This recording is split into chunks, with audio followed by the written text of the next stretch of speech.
Hey, logging in games, we lit the squadron, ballin', dodging, these moves they hit, we got 'em, falling, groveling, we lit in any room, server a camp, know when they see us, we stand, we never lead till we end, lead till we champ, once we logging in games, we lit the squadron, ballin', dodging, these moves they hit, we got 'em, falling, groveling, so we lit in any room, server a camp, know when they see us, we stand, we never lead till we end, lead till we champ, beat 'em advance.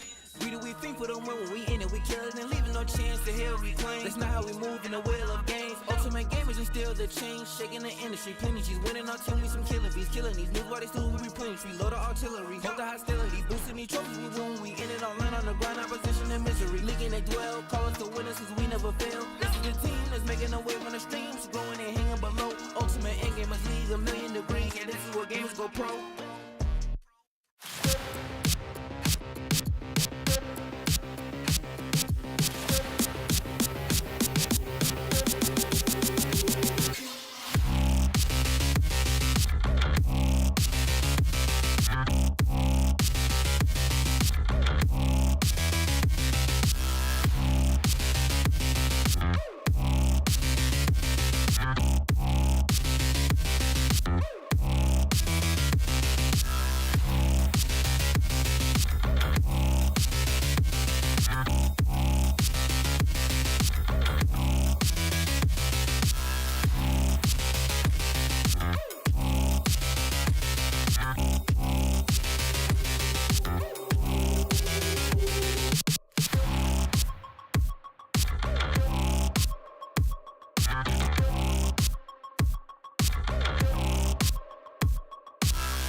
Sunday! That's right, it's time for the Sunday edition of the Ultimate Endgamers League. Season number 9, the race for $1 million continues today. And I've got one question for you, and one question only. Say it with me.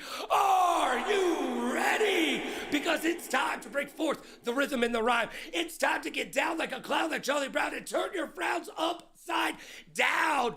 It is time to put the kids to bed and wake up the neighbors. And it is time for the UEL to shine. So what do you say? We get down to that UEL beatdown, baby.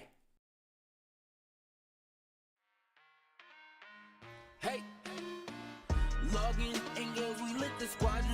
Ballin', dodging, here we go.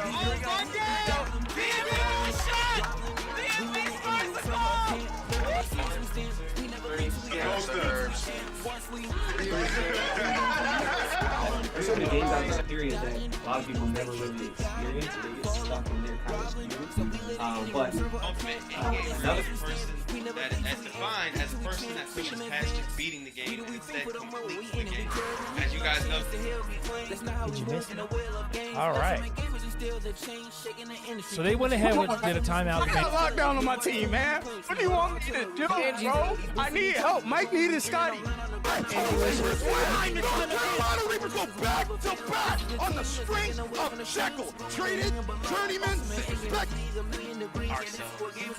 As like pros. I'd probably say 10K. Yo, boys, no rush. Ultimate and game was lean, so tough. Go capture that trophy, you can't win enough. It's the UEL, UEL, UEL, UEL, UEL, UEL, UEL, UEL, UEL, UEL, UEL. This is the ultimate and game was lean. VA Grand Rapids and out overseas. You don't got a clue, come and get up to speed. Welcome back, everybody, to the UEL. It is Sunday, and we are ready to end this week, top it off with a game between the Shogun and the Ravens. I am Speedy, joined here today by Strix. Strix, how are we doing today? It is a great day, the final day of week 3, but a banger of a game is on the horizon. I'm excited to see what these two teams have brought to the table. Yeah, it's a beautiful Sunday out there. I'm honestly a little bit jealous that I can't be outside right now for this one, watching from the outside. But for everybody at home, go ahead and pop open a window, get yourself settled in, because this is going to be a long one. It is going to be a lot of fun. There's a lot of expectations on the line for one of these teams, and the other one has a lot to prove, but an opportunity to do it. So we're going to have to see which of these teams comes out on top and sets themselves with their second game in the ladder, where they're going to stand for maybe a long time for the rest of the season. Yes. I think you hit on a lot of those big moments, those big comments. I think we're going to jump into RPS, powered by SurfThing PCs, our PC sponsor, here at the UEL, and then it'll bounce back to us. Let's see who's going to take the first win of the day. Yeah.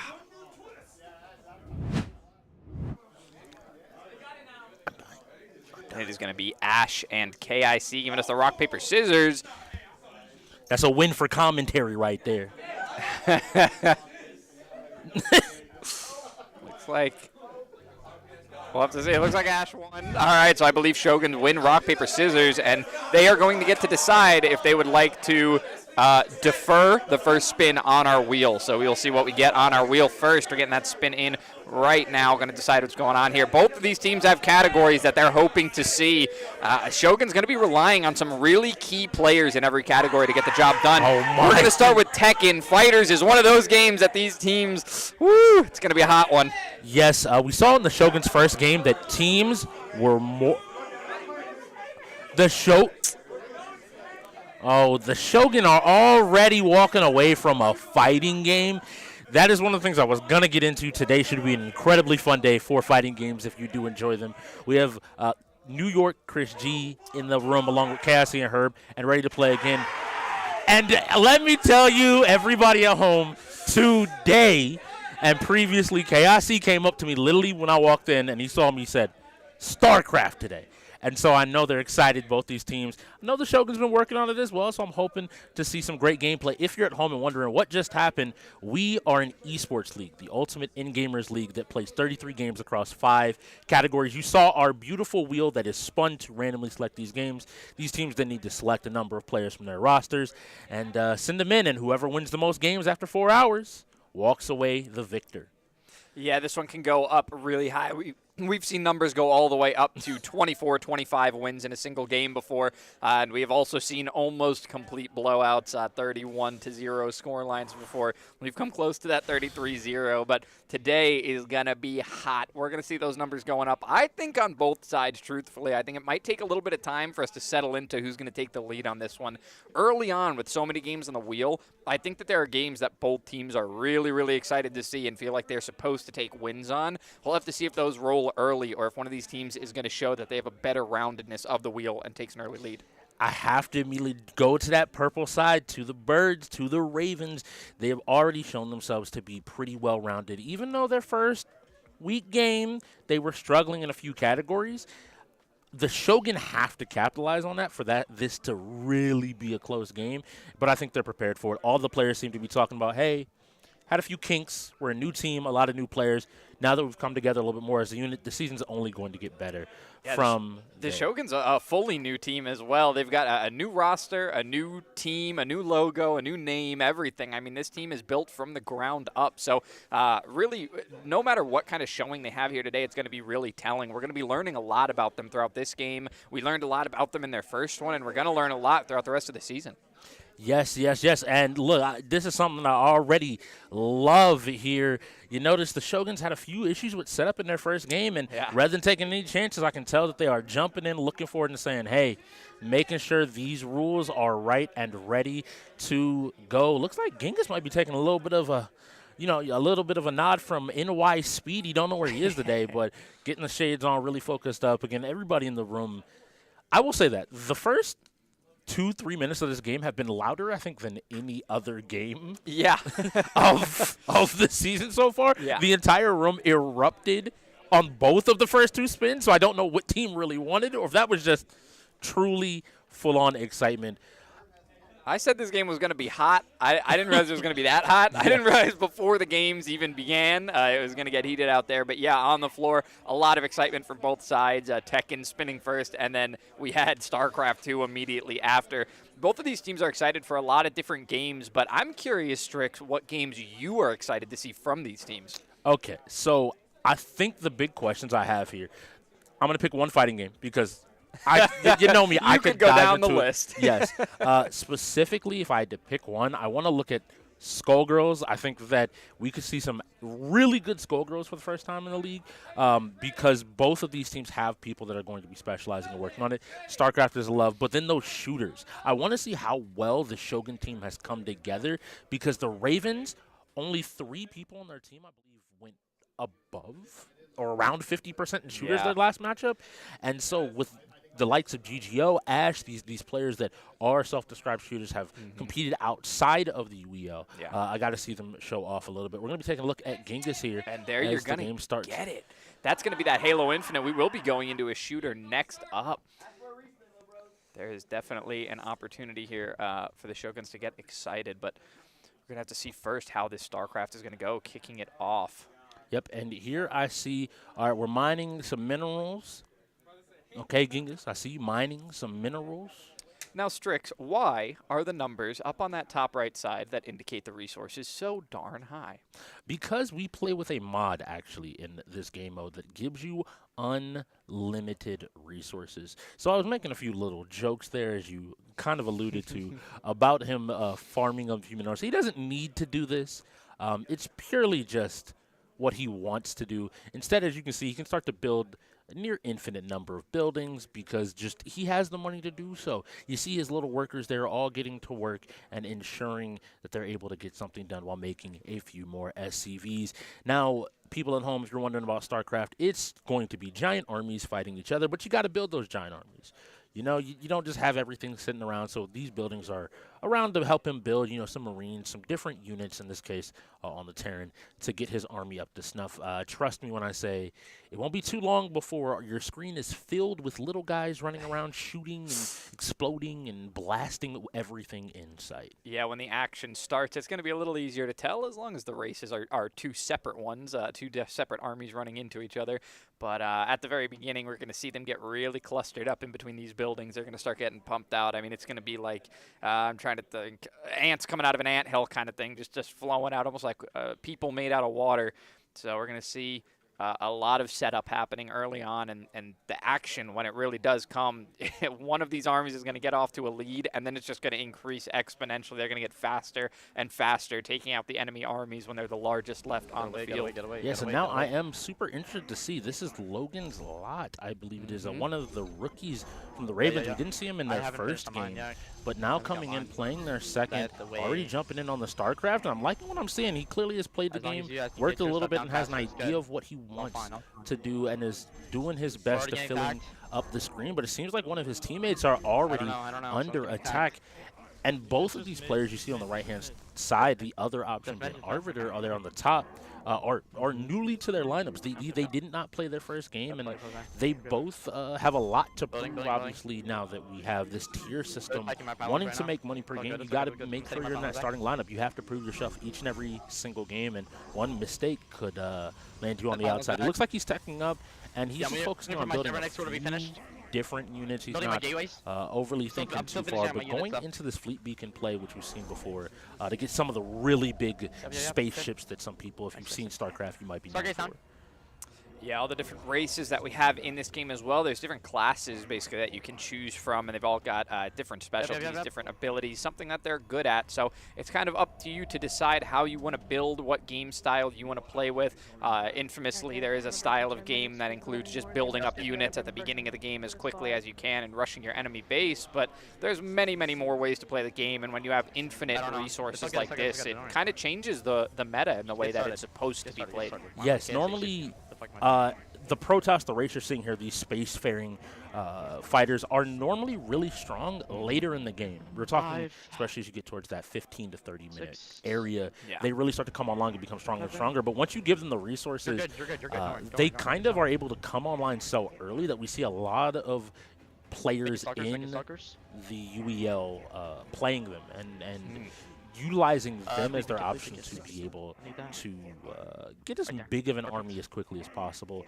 Now, I expected maybe a few more fights. We saw a few more fights break out, but now I have to wonder who is going where. Somebody, it seems like maybe that fight on the top middle of your screen, I'm looking at the mini-map there, is still going on, and it has to be one of the Shogun players maybe unfortunately dying, because every single one of the players I see here for the Ravens seems to be in a pretty comfortable position.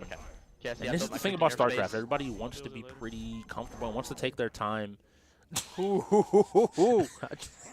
As I said, you'll see more and more units slowly flooding out onto the field. Carriers. Yeah, it is going to become massive warfare, and something that we've seen coming into heavy advantage for some players, especially those playing the Space Marines in particular, is that when they focus on their aerial units, they find themselves coming to an advantage at some point if they're able to take out, or if their enemy doesn't prepare enough for aerial units, they're often able to just take air supremacy and put damage on things that can't fight back. Yeah, that's one of those things that I'm looking at a lot of players. So notably, I'm noticing that the Ravens seem to have a good number of Phoenixes. This is a unit that can't easily hit ground units, but can attack the air fairly well and move quicker to avoid having to get into too many fights. But it seems like the Ravens are done waiting and finally deciding to kill whatever stands before them. And whoever this was, the unfortunate Shogun player to be positioned next to Logan seems to have caught the wrath of the Ravens as they move in to kill the player all at once. And now I'm looking, and man. And there's that aerial supremacy we were talking about, too. You can see just how destructive it is. Not only can they not be hit by certain units, but they also put out so much damage. It is really hard to balance out against that. So, man, it is just run through this base easily. You can see units are attempting to even be born and just cannot make it out. So they're going to go down very quickly, and this base is going to go down just as fast. Yes. It's a different type of StarCraft as we go towards the middle of the screen. It will just be a river of enemies. You've seen the movies where just the army stretches the entire length of the map. That is exactly what we have here in the UEL. Every time we get right around this middle part of what I would have to consider mid-game. And that is Arbiter's base being destroyed. Just take away his stuff. Take away stuff. All right, now go for Kamikaze. So I now need to, I hear calls out because people are realizing go to the right. Go to the right. we need That's where to Kenna get is. Kenna, damage go on for Kenna. someone else. We have to go kill someone Kenna else shit. that they had to be building. But you look at the size of these armies on the other side. This is hilarious because the music in my ears feels very like Lord of the Rings-ish. Yeah. As like this army, this swarm floods the screen. Now those Marines we saw being prepped at the beginning of the game by Genghis also come in. And I'm going to be honest, I think that this is going to be a pretty dominating one. I can see why the Ravens and KIC were cheering when this was the re-roll of a game. 7 minutes. 7 minutes. We have 7 minutes. You know, I mean, we have out 3 of the minutes. frying We pan have and into the 3 fire, as minutes. they say. Yeah, they understand how to maximize their resources. There are a We have lot 3 of minutes, teams everyone. that will wait until the point in which they're no longer allowed to farm resource, create new Good units. stuff, good stuff, That good phase stuff. of the Keep, game is keep. over, and that's when we'll see teams be very timid to get the game started. They don't want to be the first one to I'm lose. gonna focus on The getting that Ravens Kara not at Cossack all bait. in that state, seeing that Let's that's take how our the units. game is going for a lot of different teams. They're deciding Kara Cossack, they're I'm going to going get the for Kara game Cossack. kicked off early and catch people off guard, make sure that they're the first to engage, and they can. We saw them take out one base early on. It made it a 4v3, and at that point, it's so difficult to come back from. And I hear the call to go for Karakazik. They do not want him to pick up his first win of the season, actually going 0-9 in the last game. And seem now to have decided that he is the next one to fall. Yeah, unfortunately, it does look like he's going to take his 10th loss of the season before he takes his first win. That is something he's going to have to turn around by finding his niche and finding his specialty. He needs to find his place on this team, especially in the position that he's in. We can see it's just absolute destruction right now. Waves and waves of enemies. It's so difficult for them to even move around. They have to put destruction down before they can get to the next thing, but it's really not much of an obstacle for them. They put out so much damage at a time here. They just wipe through the base. It's like a flame to butter. It just right through it, turns it into a unrecognizable liquid plane. Who we got? I'm just enjoying the show, I'm being honest with you. As I sit here and watch all, this is not involved in the current fight. This is just what they have sitting and waiting just in case that timer were to be hit. Yeah. They're looking for these other buildings, trying to find out where their opponents might be. At this point, you know, feel free to go anywhere and look everywhere. There's a few more buildings up here. Go ahead and clear them out as well. I think trying to figure out, like, who's the teammate? Oh, it looks like somebody got cannon rushed, unfortunately.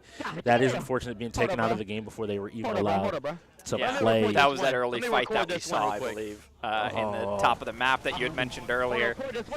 I was hoping it wasn't a cannon rush. It feels bad, always. That will be the game. So that's going to be Ravens taking their first win in this matchup. They talked about being excited to play it, and we can very clearly see why. Man, that was tough. It's a game that's been built up for a lot of teams over the course of a few seasons now. Happy to see what's going on. But on the other side, I can see the Shogun immediately being happy because they kept Kenna out. Kenna, before coming and joining the UEL, playing in professional Halo leagues, tournaments, consistently competing. He has not, I believe he lost the game once last season in his very first game of UEL, which we give people a pass for. The very first game of UEL is a little bit different. But now he has come in like a whirlwind. And looking at who is left available for the team, I don't even know if the Ravens are going to take the time to play this, maybe recognizing, hey, we don't have the lineup. So I don't think the Shogun are feeling too bad about that StarCraft game. Yeah, it does look like a pretty comfortable position for them either way, whether the Ravens decide to hand this game over to them or if they have to take it for themselves. It really is in the hands of the Shogun. It's their ball to drop. But we'll see if the Ravens want to take it to them. There's a lot of other shooters on the wheel as well, so you have to consider what's going to come up, what you feel like your team is best at when it comes to shooters, and Halo probably not the one that you want to go up into the Shoguns against. There's probably better options there for the Ravens, so they can use that forfeit now and, you know, bide their time to be able to play other shooters later on. I absolutely just have to think that is the course action. Again, I never know. You know, sometimes the Ravens, so much times us UEL players can be pretty confident, I'll say, even in the wake of inevitability. Thanos could be standing there with the gauntlet in his hand about to snap, and we're still going to jump forward and ready to take the fight to him. So we have to see. Now there's 2 minutes left on our setup timer, and it does look like the setup now is back on the Shogun side. So at the very least, they'll go ahead and get that game mode selection they get from winning RPS earlier in the game. Right, yeah. Game mode selection is a pretty big deal. I have to imagine it's going to be Slayer when you have a player that's been playing Halo for so long. Going to be able to put out a lot of kills. And while you could play the objective, and kills are still very important in those game modes, going for a straight Slayer means that everything is reliant on who the best shooter in the lobby is. And that's going to come down to the side of the Shoguns, unless somebody on the Ravens has something to show that we just haven't seen yet, honestly. I think the shooting is there, but I don't think that after that StarCraft game it's available. I'm really dialing in on Flying Kittens. He's been a young performer, been in the UEL for a while, but ultimately is always trying to elevate himself and really stand out in those shooters. When he's on form, he can compete with many players in this league, and I have to think that he would have been willing to take the challenge. It's a little quiet out there, so I have to be thinking that they're preparing for a little something. Yeah, interestingly enough, with Fortnite being the game on the wheel that we always talk about those young players being really good at, we've seen a couple of young players have insane kill-death ratios on Halo, which is one of the probably the oldest shooter that we have. Of course, we are playing Halo Infinite, so not necessarily the same, but for those who have been playing Halo for a long time, they usually stick around. So it is interesting that we've seen the likes of we've seen QWERTY on Killing Frenzies. We've seen Flying Kittens go on 25 kill games before. So some of these younger players, they're taking it to the old school guys and these older shooters, and they're really performing. Look, plug in that Xbox, original Xbox. We got to have a conversation, but no, these young kids, their reactions are insane. I can't put it any other way than some of those skills they absolutely need in those shooting games. The quick reactions, the ability to not just have huge movements, but those micro movements are something that they do better than almost anyone in the league. And it looks like with a Herb and Koza going in, they might try to play this, maybe thinking a little bit of teamwork can outplay just the bigger player. Now, the Shogun had a timeout here. Oof. This is something about some wisdom, I think, coming from Herb and from the Ravens. You don't just forfeit. You don't just you let the person get in the game, let them get set up. And while they get set up for this Halo game, we're going to tell you about our official PC sponsor, SurfThing PCs.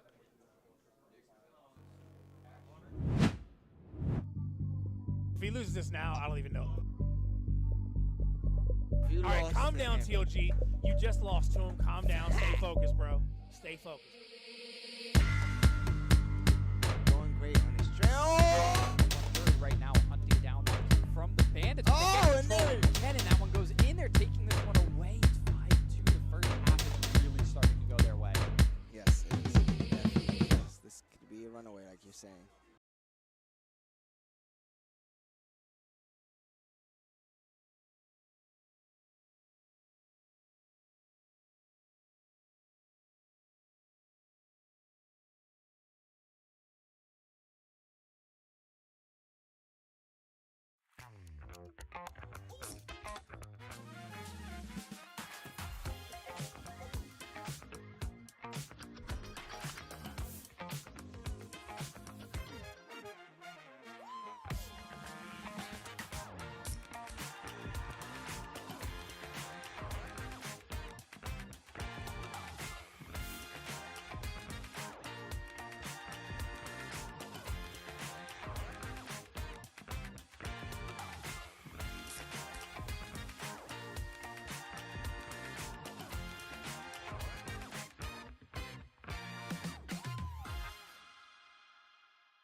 There we go, both of the lovely sponsors here of the league, Sly and SurfThing PCs. Go ahead and grab your SurfThing PC if you want to be like us in gamers, able to compete in 33 games across 5 genres.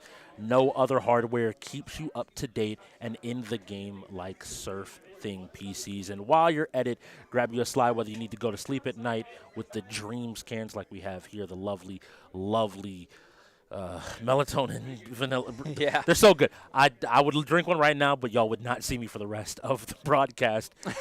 Or you can go ahead and grab some of the Boost or Chill flavors that help you in all aspects of your day-to-day life. So, Speedy, Halo, I know it's a game closer to your heart.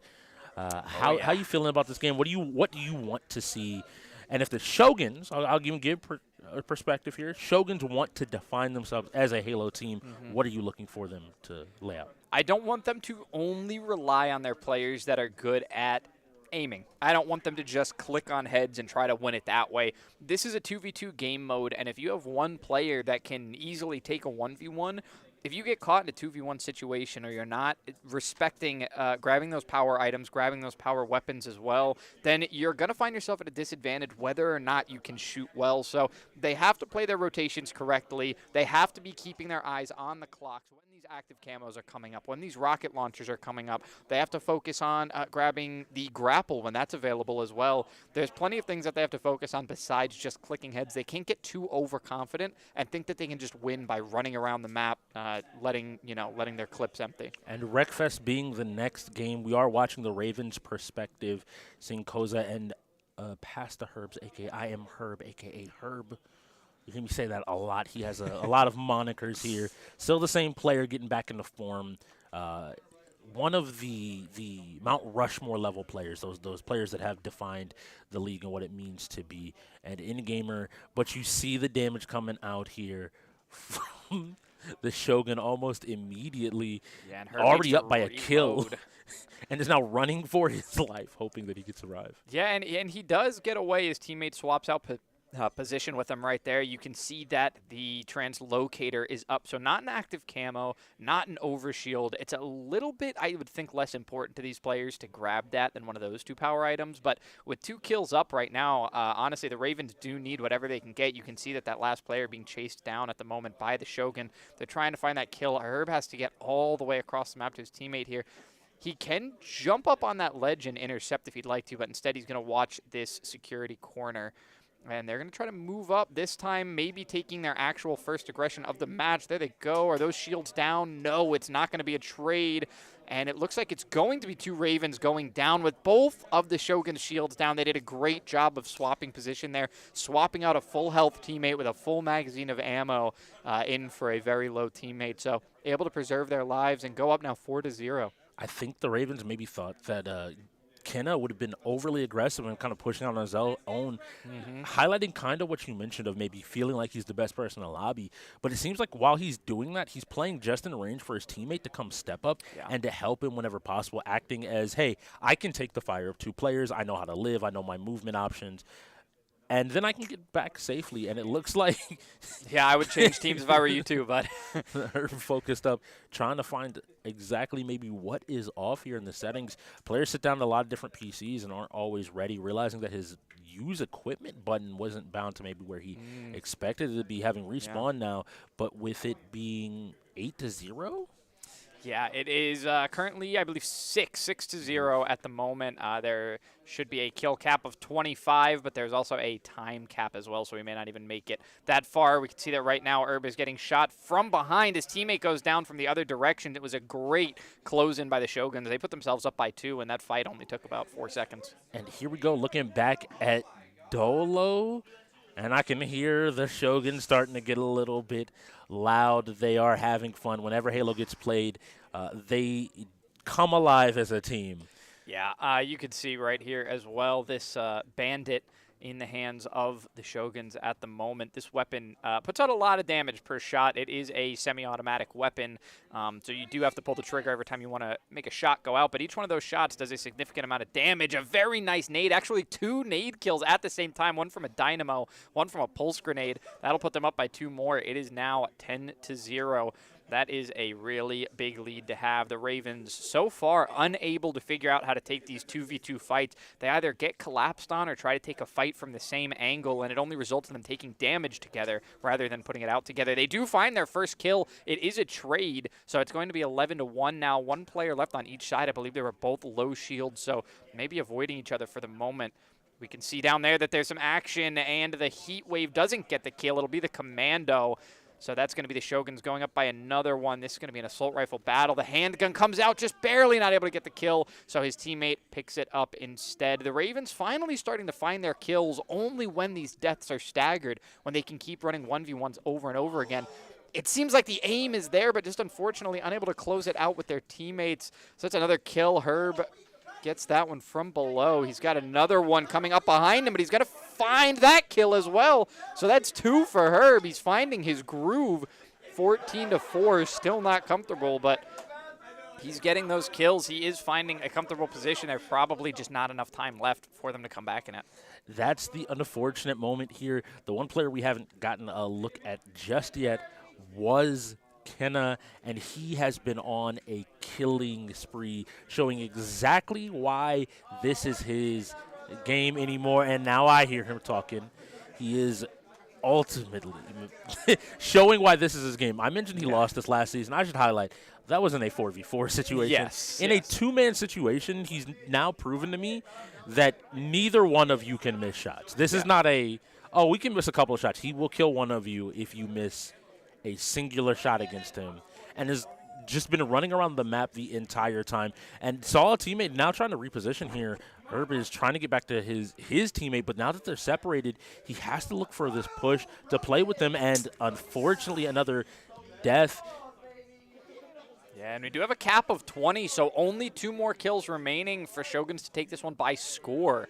Not leaving it to time. They're going to try to close it out themselves, so let's see if they can find these final kills. You see a Bandit once again in the hands of the Shogun over there. Gonna miss that jump, not able to grapple the ledge. You see some nades going up top, though. The assault rifle does get a kill, and only one more for the Shoguns to close this one out. We'll have to see where it's going to be. They're going to try to go top bridge. They see the target. That assault rifle doesn't put out a ton of damage from afar. I can tell you that whatever the Shoguns are shooting definitely does, because his shields disappeared, and both players had to reposition, but were unable to find a kill. And there we go at 4 versus 20. Yeah, really heavy win for the Shoguns. That is absolutely their game at the moment. They are taking that one easily.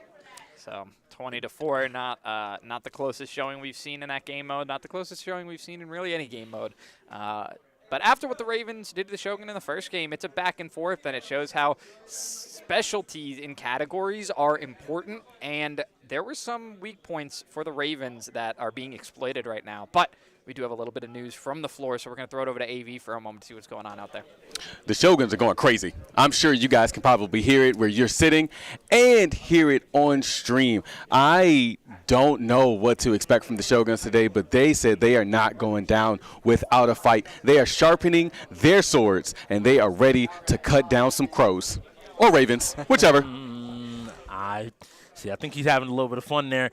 I agree. Wreckfest, now that buses have been gone, they're going to need a little bit more than just sharp swords. They're going to need to handle their driving skills. You don't have buses. You don't have the protective outer layer. People are almost relearning this game from the ground up now in the UBL, now that that ban has come out. And I'm interested to see who has fine-tuned their strategy a little bit more for this game. Somebody's have to have cooked something up at this point.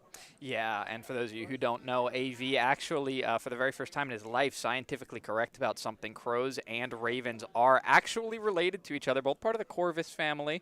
Crows are just smaller. They don't have ruffled neck feathers either, and the ravens do have longer feathers on their wings, but he was close enough. When it comes to the ravens themselves... As an avian fan, I was absolutely looking at you like, please don't encourage people to call them the same thing. Please don't do that. No, maybe only on a bad day, but that's certainly not the case so far. Starting 1-1 is very standard in the UEL. A lot of teams will go back and forth early on because there are a lot of games available on the wheel. A lot of teams will split down the middle between what they're good at and what they're not, and sometimes for these teams that are really close in skill, it will come down to what gets spun on the wheel, and that's why it's so important to have more than 50% on your side. Get up to that 60, 65, even 75% if you can be confident in those wins. That's how you become one of the best teams in the league. Yes, and talking about becoming one of the best teams, we have to have some of the best players.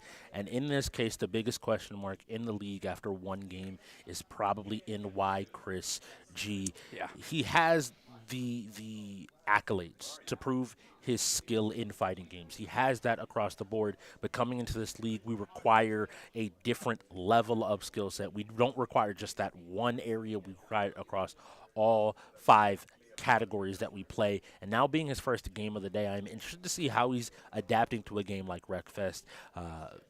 Just seeing it going forward, and Karakaza going in, still chasing that first win. Mr. B as well. And, oh, no, Arvider. Okay. Arvider wasn't in the lineup. That he is been a journeyman here in the league. Been on quite a few teams, has put in quite a lot of effort, but has always risen, to my opinion, to like leadership positions on the team that he's in. He ends up being a very consistent value. You know what to expect out of him, and sometimes he will overperform that, but I almost never see him underperforming expectations. Yeah. And so now with this lineup, once again, I noticed that they seem to have found their rhythm and seem to have found their decision. It's the whole GGO, hold NY Christie, and the whole Dolo. For whatever comes next, we should be prepared. Yeah, I mean, it certainly is a strategy, but there's a lot of reliance on singular players on the side of the Shoguns, whereas the Ravens, some of these players have had quite a bit of time together already, and even the newer ones that are melding into the team now, they're fitting in quite well. You can see that there's still some lineup changes going on at the end for the Ravens. They're in that Tier 7 spot, but so far they've been working out. Logan is so far 1-0 in this game, so clearly it's working for them. It doesn't really matter what team you're going up against. If your players can exploit weaknesses that you see on the other team, then you definitely want to field them at any opportunity. Now, the Shoguns and the Ravens have very different specialties that they run into. Maybe their overlap would be those shooters is something that the Ravens feel they're pretty confident in as a team. But when it comes down to individual skill, the Shoguns feel like they have the pieces to make it work. We do have a technical timeout right now, which that actually, that reminds me of something. That reminds me of Wednesday nights, 6 p.m. Pacific, 9 p.m. Eastern, when we have our show called Technical Timeout airing. It's amazing. It's so good. It's with the Logan Summit, and it's a fantastic show. You should check it out. This Wednesday, there's going to be plenty of drama going on. If one of these teams really drops the ball, you might be hearing about it on Wednesday night. A lot goes down. You'll get a full recap of the league. So if you only got to see this game, don't worry. You're going to get all caught up. You're going to get predictions for the next week as well. So go ahead and check it out. 6 p.m. Pacific, 9 p.m. Eastern, if you want to watch that and get all the deets on the UEL. I know I'm going to be watching, so I'll see you guys in the chat. Too many good games this weekend, especially. That game yesterday, you didn't know until the last 5 minutes exactly last match how it was going to go, and I cannot wait to see what's all coming out. Just like these teams, I want them to go ahead and get into Wreckfest, and I want to see some DLC. One thing that has changed about this game over the course of this season is we've opened up the roster of vehicles to something greater than ourselves, I'll say. We were used to it being the buses, and then we came into the season, they were like, hey, you can use the DLC vehicles. And people were like, I like my school bus. And so the league went, no more school buses. And at that point now, we're in a position where teams have to do something different. So I'm hoping that people have experimented, have maybe found some of these newer games and newer vehicles to be able to play. But I then have to go to that veteran talent, the Pasta Herbs, the Flying Kittens. These are players that have played this game forever. Genghis and Vape were on this team last season. They played this game with them as well. We're on the other side. You hit it on the head. The most experienced player on the board is going to be Arvider. Everyone else has only had a season or less in the league, many of them this being their literal second game. So now my wonder is does that experience trump what could be just raw skill? I think in a majority of situations it does, and that doesn't mean that the Shoguns aren't going to be able to find wins this season. It just means that when the opportunity comes for them to take an even matchup, when we have a game like we had yesterday where it's coming down to an 11-12 and there's a team that needs to win a game to send it to overtime, that situation is going to be less in the Shoguns' favor if they don't rely on building experience across all of the games. If they continue to build their team around specialties and separate their players that way, I'm not sure it's going to work out for them in those situations, but we'll have to see what situations it does work in, because you never know what you're forfeiting if you change your team strategy in the middle of the season. And we did have a tech timeout as well, and I want to highlight, they did lose a timeout to win Halo. ultimately it costs them a resource. It's a guaranteed win. The value is there, but losing a timeout for it tells me that there's still a little bit of shakiness in that setup process as well of just getting into some of these games. It might not come back to bite them, but I just want to draw a little bit of attention to it just in case. We never know at the end of these games what is the deciding factor, and I have to see that in this Wreckfest. You know what? Speedy, what car? What vehicle would you like to see? Any vehicle, it probably exists in Wreckfest. What would I like to see? Oh, I mean, a lawnmower. Okay, you're a lawnmower guy. Okay. Well, I gotta ask. I always look. There's the lawnmowers. There's the couch with wheels. There's different vibes. I forgot about that one. And so to my co-caster, I just want to ask you just to find out where your mind is. Okay, you're a lawnmower guy. I think anything that would make me laugh if I saw it, I think would be. I would want to see if it can be used to catch people off guard. I don't know that the speed is going to be there, and unfortunately, I don't know that the wrecking is going to be there either. What but do you mean? I would love to see maybe a couch with wheels could work out. We'll have to see what happens. But anything that would make me laugh would be nice to see. Or I'll just, I'll go even broader. Anything new, anything different. Let's change it up a little, maybe. Maybe they do something. I hear a little talking. I hear a little yapping out there on the floor. It sounds like they're having fun. Maybe they want us to have some fun, and we'll be able to jump in here. Please strap in, though. Grab yourself your snacks. Grab yourself a Sly if you have one near you. Drink up. We are in for a 4-hour game. It's been half an hour, which is always amazing to me because I feel like the first hour of the game is always like this. Yeah. Everybody's kind of on eggshells, a little bit nervous. And we're going to really start heating up here in a second as these games start to roll a little bit quicker. Yeah, we still do have a minute 45 left in this technical timeout. And then hopefully after that, or possibly even sooner, we will be into this game of Wreckfest. But it is with 10 players. I mean, it is obviously difficult to get everybody set and ready in time. It's a lot of people to manage out there on the floor. But these are professionals. They'll get it done.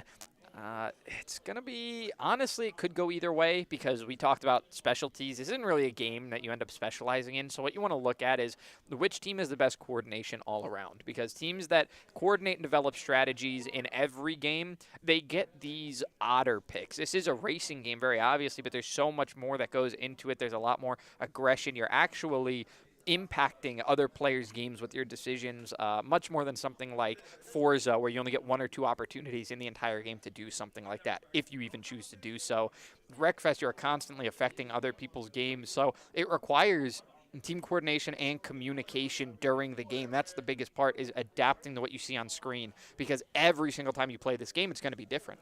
Yes, and now that I keep going back to the buses being gone, but the wreck part of Wreckfest, a lot of it came down to the simplicity of the bus. It's a big object that can cover a lot of area that is heavier, bigger, and will deal more damage to you. If teams are still opting to go into that wrecking formation and trying to win via removing all of their opponents from the game, I have to see how they're going to adjust their strategy. And I hear calls from the floor saying that we may just be getting in the game, and there we go. I see a lot of vehicles, so it looks like everybody's just opting to now turn it fully into a racing game. Oh, yeah, this is going to be a big-time racer. We already seen some of that wrecking, though. That's some big damage already going out onto Vape. So already taking a little bit. We do have F1 coming up next, so going right back into a racer, which honestly I'm loving. We do have our a little bit of a standard circuit map. This one is just going to be straightforward. We can see a little bit of more damage coming out onto Vape. Truthfully, we're so used to seeing damage that one was rough. He did take that one on the nose, which you're going to see significant damage to the front of the car where the engine block is. That's where the most damage is going to come out from. But you can see Vape is moving right now, making this lap, about to finish it up. Lets that car pass him, so he tried not to take more damage, but already under 50 as he finishes his first lap. I think importantly, he lost some of his suspension, and maybe the control of the vehicle has gone a little bit awry. Ooh. As you can see here, players being so used to and wrecked. Oh, no. wrecked already. So Vape goes down first, and that's already a man down for the Ravens. We switch over to Logan, and immediately he takes his first shot to the nose as well, which is pretty significant damage. So just as it seems like whatever our point of view is going to be, it's going to be bad luck. Having trouble with these drifts, the buses that move a bit slower, we saw them have difficulty with drifting around that edge, but not quite as much. They would usually take a slow tap into the side. You can see that there are some players that have heavy damage on them already, so this may be a case of who has the most players left by the end. There's a little bit more damage Logan is going to take. He has to take those turns a little slower. That spin out not going to do nearly as much as the wall honestly did to him. And it looks like the Ravens end up losing a timeout for some mistake here in the setup, even after those 2 technical timeouts. Still finding a way to even up the game, not wanting to play with that advantage that was given to them by the Shogun. And like you said here, I see the Ravens are moving their way around the board at an incredible pace there. Genghis holding the front line, and it looks like there's only 1, maybe 2 of the Shogun players left here, but luckily looking a little healthy, meaning there's still the opportunity to go ahead and win out here. Yeah, right now Logan already learning his lesson, already getting practiced. It may have just been a situation of needing to kind of get back in his groove. Look at Genghis here, how much health he has. He has taken no wrecking. He got out to an early lead. He's in that first place. What a dodge as well, and stays on his wheels. This is the man to watch when it comes to these races. Such great control over this car. There's a lot of skill on the side of the Ravens in different games, but racers are one where sometimes it can be hard to tell who's coming out ahead. Right now, Genghis is showing that his confidence can shine through. Takes a bit of damage, ends up on his side, but he's going to go right back out. He's being targeted for good reason. He's got a great game going here, but it's just a little bit too late to do enough damage to really slow him down. He's almost wrapped this one up. He's heading into his last lap. The awareness there by Ash, and it now looks like both the Shogun players don't intend to let him finish freely, but finding good moments. Ash with the first hit, and on the second player side, Chris G with the second hit, and they managed to possibly take him. No. Looks like may have taken themselves out for that one. Sacrifice himself to try to get the kill. And if that was Ash there, then there's only 1 player left remaining for the Shoguns. And well, we know for a fact there's only 1 player left remaining for the Shoguns. So if Genghis can get around these last 2 laps, we're going to see him finish this one here and head into his very final lap. The point advantage, you can see, actually wrecks his opponent to ensure that they win. There are no Shogun players left. So just switching up immediately, you could see the light switch flick in his head. That player tried to pull in front of him, and he said, I have nothing to lose. I am at the point advantage. It is up to you at this point to lose this game. That's what I want to see from the Ravens. Adjustments to the strategy in them. We could have kept racing. We could have finished this out. We could have given him an opportunity, but close that window, take him out of the race, realize we have at least 1 more racer. Genghis probably was like, I probably don't die off of this. I'm going to go ahead and take this shot, take him out, and ensure that we go up now by 1 point as we head into F1. Yeah, I think the last thing that you want to hear when you're trying to be a roadblock for somebody is their foot slammed down on the accelerator. He picked up speed going into that player because I think he knew hitting him with his engine block was a big risk, and it could take him out of the race. So he knew if he was going to make contact, he had to make the last contact of the match. And so he picked up the speed that he needed to. He found exactly the right spot, and he wrecked out that last player, guaranteed a win for his team. He really did. It was frightening. It was a fantastic performance. So a really great job from Genghis picking up that win for the team with the huge assist from his teammates all the way through that race, keeping the other team occupied, keeping those Shoguns occupied. They had to wreck out so many players just to finally get to Genghis, who was in first place. So early on in the race, you never want to take a head-to-head clash because then you're risking sending yourself out of the game really early on. Yes, exposing your engine is always the easiest way for players to go out way earlier than even they expect. They're like, oh, wait, why did that second hit kill me? Well, your engine's completely exposed. And right now, I think we're seeing the Shoguns get a little bit exposed for this F1 and the I don't know if the word's strict, but the rigid nature of their lineup due to maybe still finding all of those rows for players. Because last week we saw Koza go in against the bots and held his own. He was going up against a racer in this league into Bubbles. And so He did fine. For a rookie, I don't expect you to come in and immediately wipe the floor with people in F1. But I look across the board, and I still have the question, I posed this to you before we started, of who is the racer Right. on the Shogun?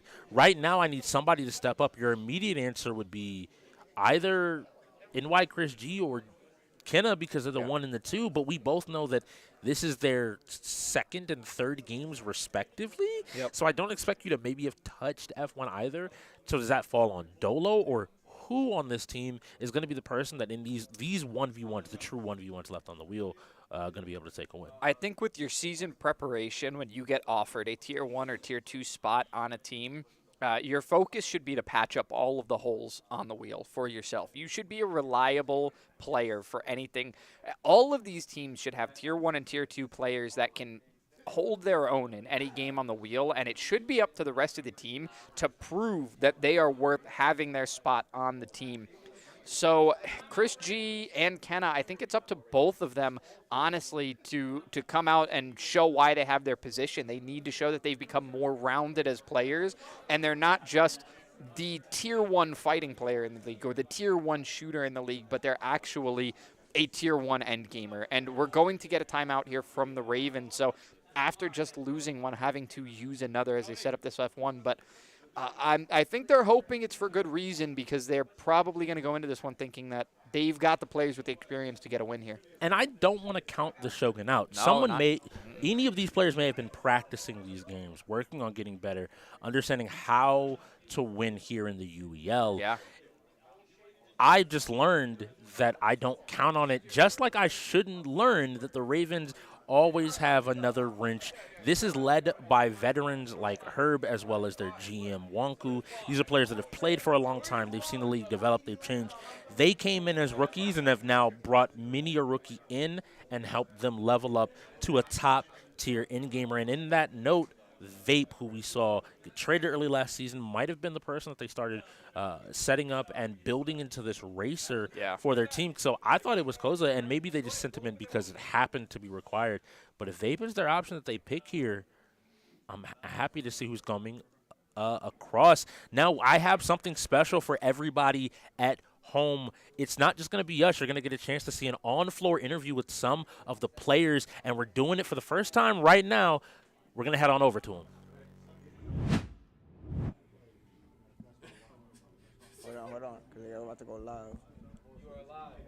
I'm live here. It is your boy, Dadhead Tony. We have Ash whooping for a first time ever UEL player interview. How you feeling off the floor? How you feeling about today's game?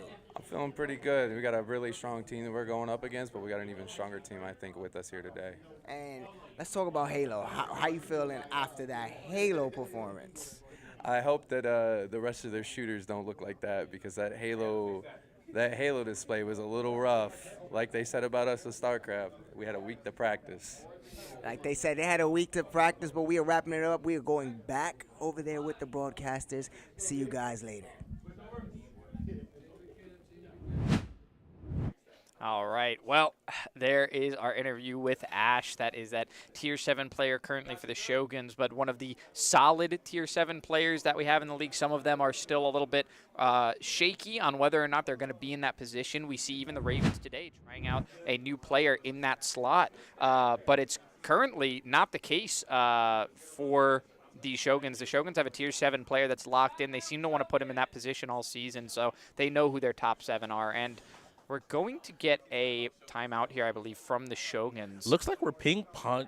We're throwing out ping-pong back and forth. These timeouts, that's crazy. Yeah, may have been an incorrect setup there on F1. Forced to take another one, and that is already the second setup mistake from the Shoguns.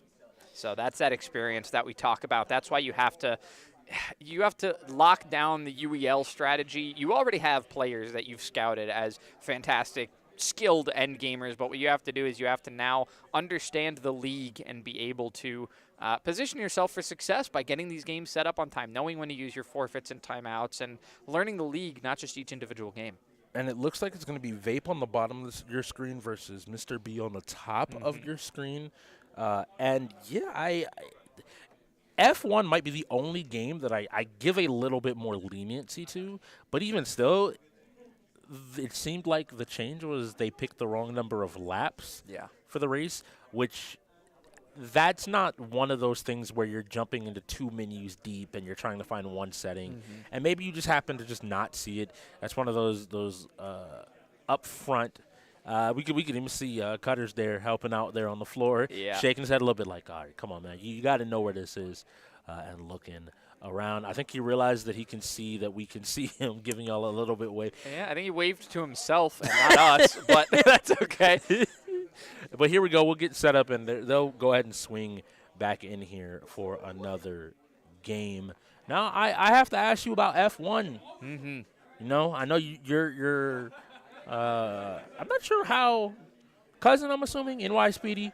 You know, he showed up on his Harley. It was pretty nice. Yeah. Pretty different. So I know you're into cars yourself. You know, seems like a family thing. Yeah. So F1, what is so different about a standard racing game, especially coming from something like Wreckfest? Yeah, so F1 is super volatile. It is very, very sensitive. Every decision that you make is very difficult. Honestly, F1 is one of those racing sports that a lot of people, including myself, have trouble originally getting into because of how different it is from all other kinds of racers. Wow, and we can see a very interesting line being taken here immediately from Vape, but it does get him into, I believe, a lead position in our game right now. He did take an illegal overtake. He has to slow down. He has to slow down for that pass, and he does, and it'll cause a lot of other cars to go by. Now he's going for another, and we'll see if this is considered an illegal overtake as well. The position he's in is 9th. That's where he will settle in at. It's Mr. B in 4th right now, holding a really solid position. 4th and 5th place are the position we often see players get the most comfortable with to hold the lead. He is getting passed a little bit at the moment, so we'll have to see if these AI are maybe a little bit less weary and more aggressive with overtaking. Vape really isn't that far away, only 3 positions behind, so this is dangerous for both players. Wow, Vape getting really aggressive out there, giving a little boost to Alonso in front of him. He's going to try to find that inside line again coming into this turn. He wants to make a few passes, and he does make one, sneaks his way through. He's only 2 positions behind. He's going to be coming up quick. Mr. B has to be careful. We usually talk about being this far up in the race. If you're in the top 5, you oftentimes don't need to worry about your position, worry about being passed. But right now, Mr. B staying steady in 5th while Vape is fighting for position.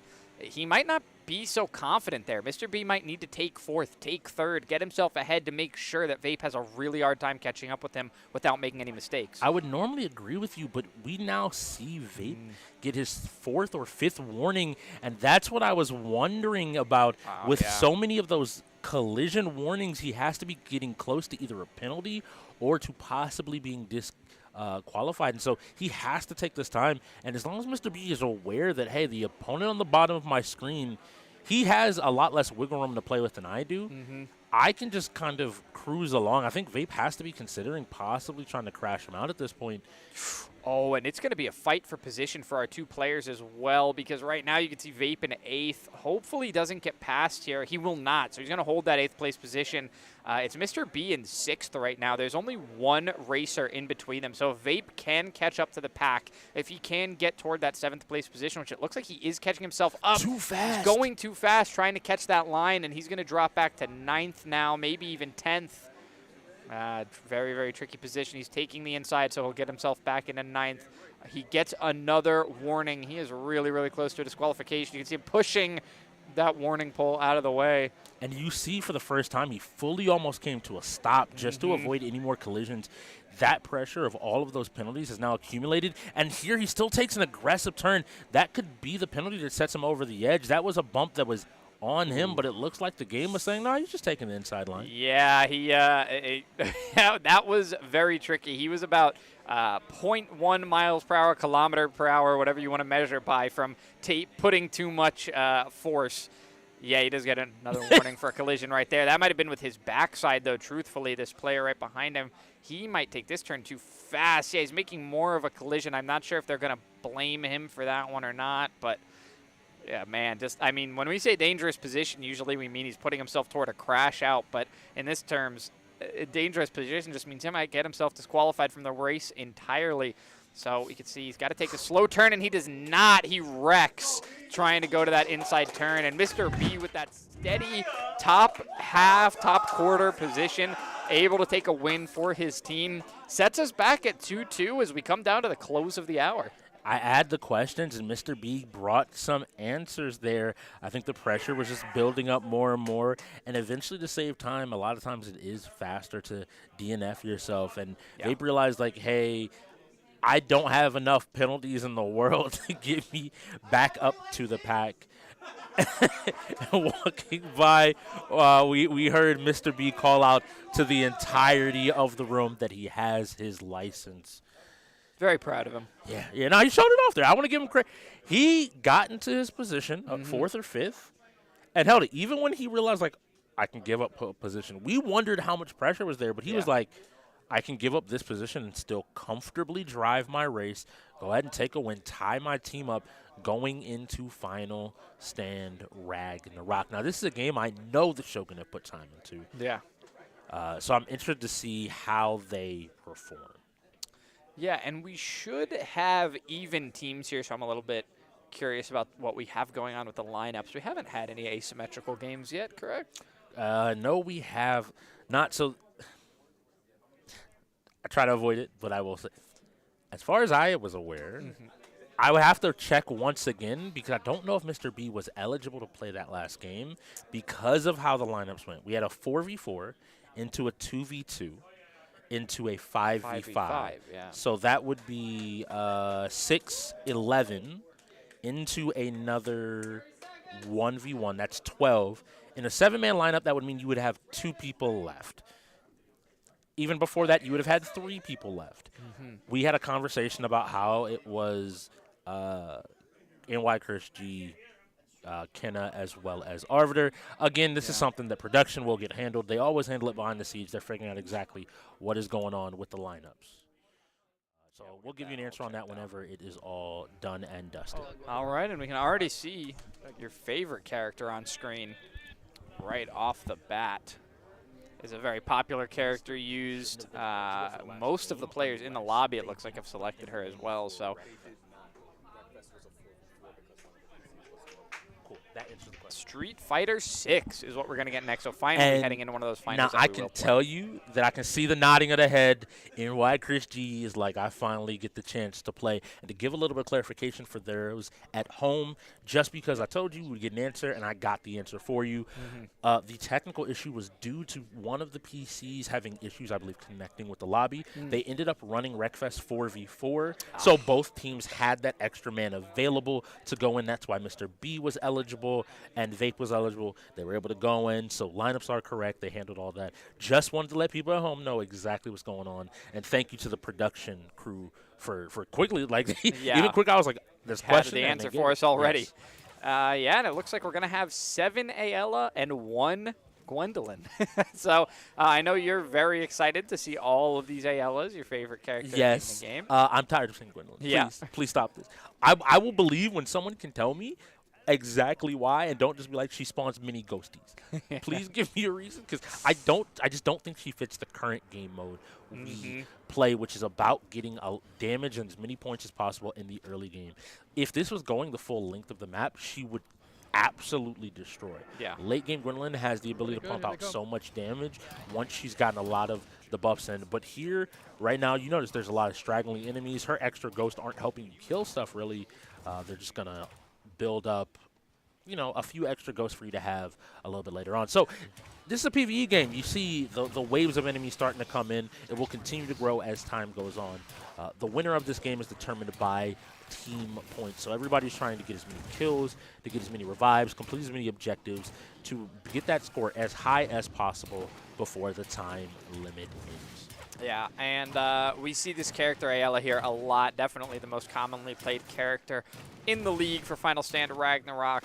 Strix, you've been there firsthand. You know how this character plays. Why don't you give us a rundown on her kit and why she's so popular for this wave mode? So in a mode where killing larger groups of enemies, if I told you that there was an enemy that has the ability to, on command, cause explosions with huge AoEs that linger, as well as light other enemies on fire over time. All that combined with a stun. Yeah. And a ranged attack. You would understand that in a mode where kiting enemies and doing as much damage as humanly possible is a good thing. She is one of the top players to do so. She has the ability to keep herself alive. And whoever's on Gwendolyn is doing a good job of getting some kills, of building up an army here. And maybe they're here to prove me wrong. I'm down to be proved wrong. It means I just got to lap the game a little bit more. But I think there's a reason why we see so many ALs. Whether it's yourself or your team, you can look at some of the giant hordes, toss fire either in front of them or into the middle of the horde, and you will get damage just by virtue of people passing through it, touching it. And when you do need to run for your life, you can shoot it at your feet and then run around in a circle while still doing damage. And anything that's on fire, her one attack, I believe, one of her abilities also explodes, like I said before. So again, just tons of AoE damage, able to do and impact a lot of the field at all times.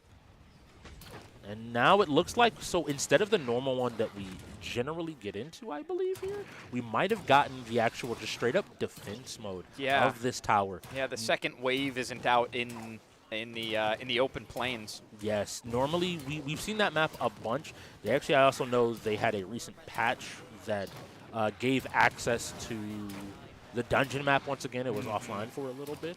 That's now back up. Shout out to the devs with their quick work. I think Boar would very much like not to go back to that one. You know, it's just a few boxes that could trap you in a corner. This is one of our featured games, and it's been really interesting because I've seen so many people in the league slowly fall in love with it. They were unsure initially of like, oh, okay, I don't know how I feel about this game.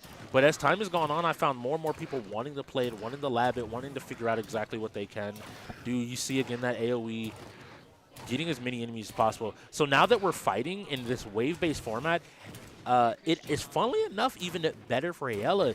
Her ability to just clear tons and tons of enemies at a moment's notice means that I doubt that they're ever going to really be put under pressure of the tower dying.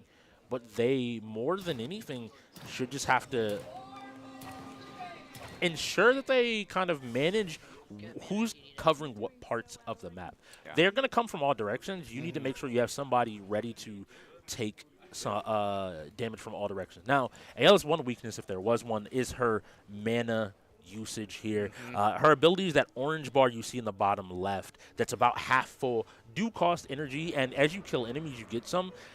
You have to manage it a little bit, but if you're not just obviously spamming off of cooldown, it's definitely a manageable option. Here we go. We have the next wave. This next wave increases or includes, excuse me, a new enemy, the Shadow Wraiths. These are floating ghosties with daggers that if they get a little too close can do a decent bit of damage, but you see they're just putting them in the fire, kiting back, and continuing to get the space. Loving the play from Herb here, showing that he clearly has a ton of work and energy put into this character and knows exactly how he wants to play. He did take a big hit there from that Phantom, though.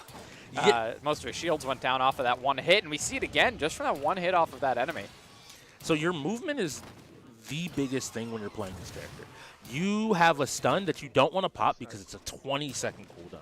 So it's your only defensive tool that you use in emergencies. But if you get surrounded, and anytime you see enemies with a red glow above their head, that means they've been stunned by one of the many ALs in this game. Yeah, look for those big crowds, guys. Look for those big crowds. You have to keep moving because if you ever get fully surrounded, you will die quickly. You are not a tanky unit by any stretch of the imagination, and you can just get burned down faster than anybody could be prepared. So now I'm looking. You can see these different pools. The orange ones refill your mana. The green ones refill your health. You know, the normal, very color-coded, again, very approachable. It's an easy-to-learn game, but I think there's a decent bit of depth to it. So now Herb looking around, 2 minutes left. They'll be able to get into this next wave. I don't have a clear indication on who's taking the lead because we've been watching Herb. He's been doing a solid job. He's had a good number of kills, gotten up to a 3-digit kill streak at one point. The bigger question is going to be now, has anybody else managed to, maybe kite enemies around a little bit quicker? See him using his 2 there. His AoE won't have it, but by the time the wave starts, you should be fine. That's the other best part. In between rounds, you get the chance to listen to the enemies yap. Now, if you're in UEL and want more points, you might be a little bit like, hey, can you stop talking, more enemies? But right now, we are just waiting. I see one of the players has found one of the secret treasure stashes that sometimes appear on the map as well. That gives you some of the stronger items as well as some of the boons to increase your strength on your character. So it is important. And summoning portals. Now, this is big. Summoning portals tend to create a lot of enemies exceptionally quickly, but we have 1 minute left of time. Players are going to need to identify these portals and move to them as fast as possible if they want to collect these points because they're running out. They have to be approaching that 30 to 40-second mark left, and one of them popped up over here. Is this Herb moving towards it? One of his teammate. There we go. We get the 30-second call, and it's coming down to the wire. Everyone seems to be focused on the enemies here, but the reason why I bring up those portals is portals are objectives. Anything the game tells you to do ultimately is the objective and adds on to your score. If you could manage to sneak out and kill one of those portals in these next 10 seconds, you could probably secure your team a pretty sizable lead of X points. Hands up, hands up. We see hands up off the keyboard. We're going to have to wait for players to die. And just as a quick aside, you see everybody, they waving their hands in the air like they just don't care. Yeah. Making sure everybody knows that no hands on the controllers anymore. We're going to check the leaderboard after we get the game to end. And we go by point basis, so we're going to add up all the points from both teams, 4 players on each team, and see which team came away with the most points at the end. I think the funniest thing was they said hands up, and Dolo, I think, interpreted it a little bit differently. Not taking his hands off the keyboard, but getting his hands up, ready to jump into the ring, ready to continue competing. So now the points are being counted up and being looked through. And definitely appropriate, even if he did put his hands up ready to fight, because we do have Street Fighter coming up next, going to be a 5v5 fighter. And this is where I have to look at the Ravens and say, Ravens, this is on you to be the big dog. KIC and Herb are both very good players at this game. But once again, you step into the wheelhouse of a EVO champion, and I have to ask the question, just how good are you, no matter who you are sitting on the other side of that screen? We'll get you that point and that information shortly, but with, what is that, 3 minutes just left, we have to ask the first question. The score's up.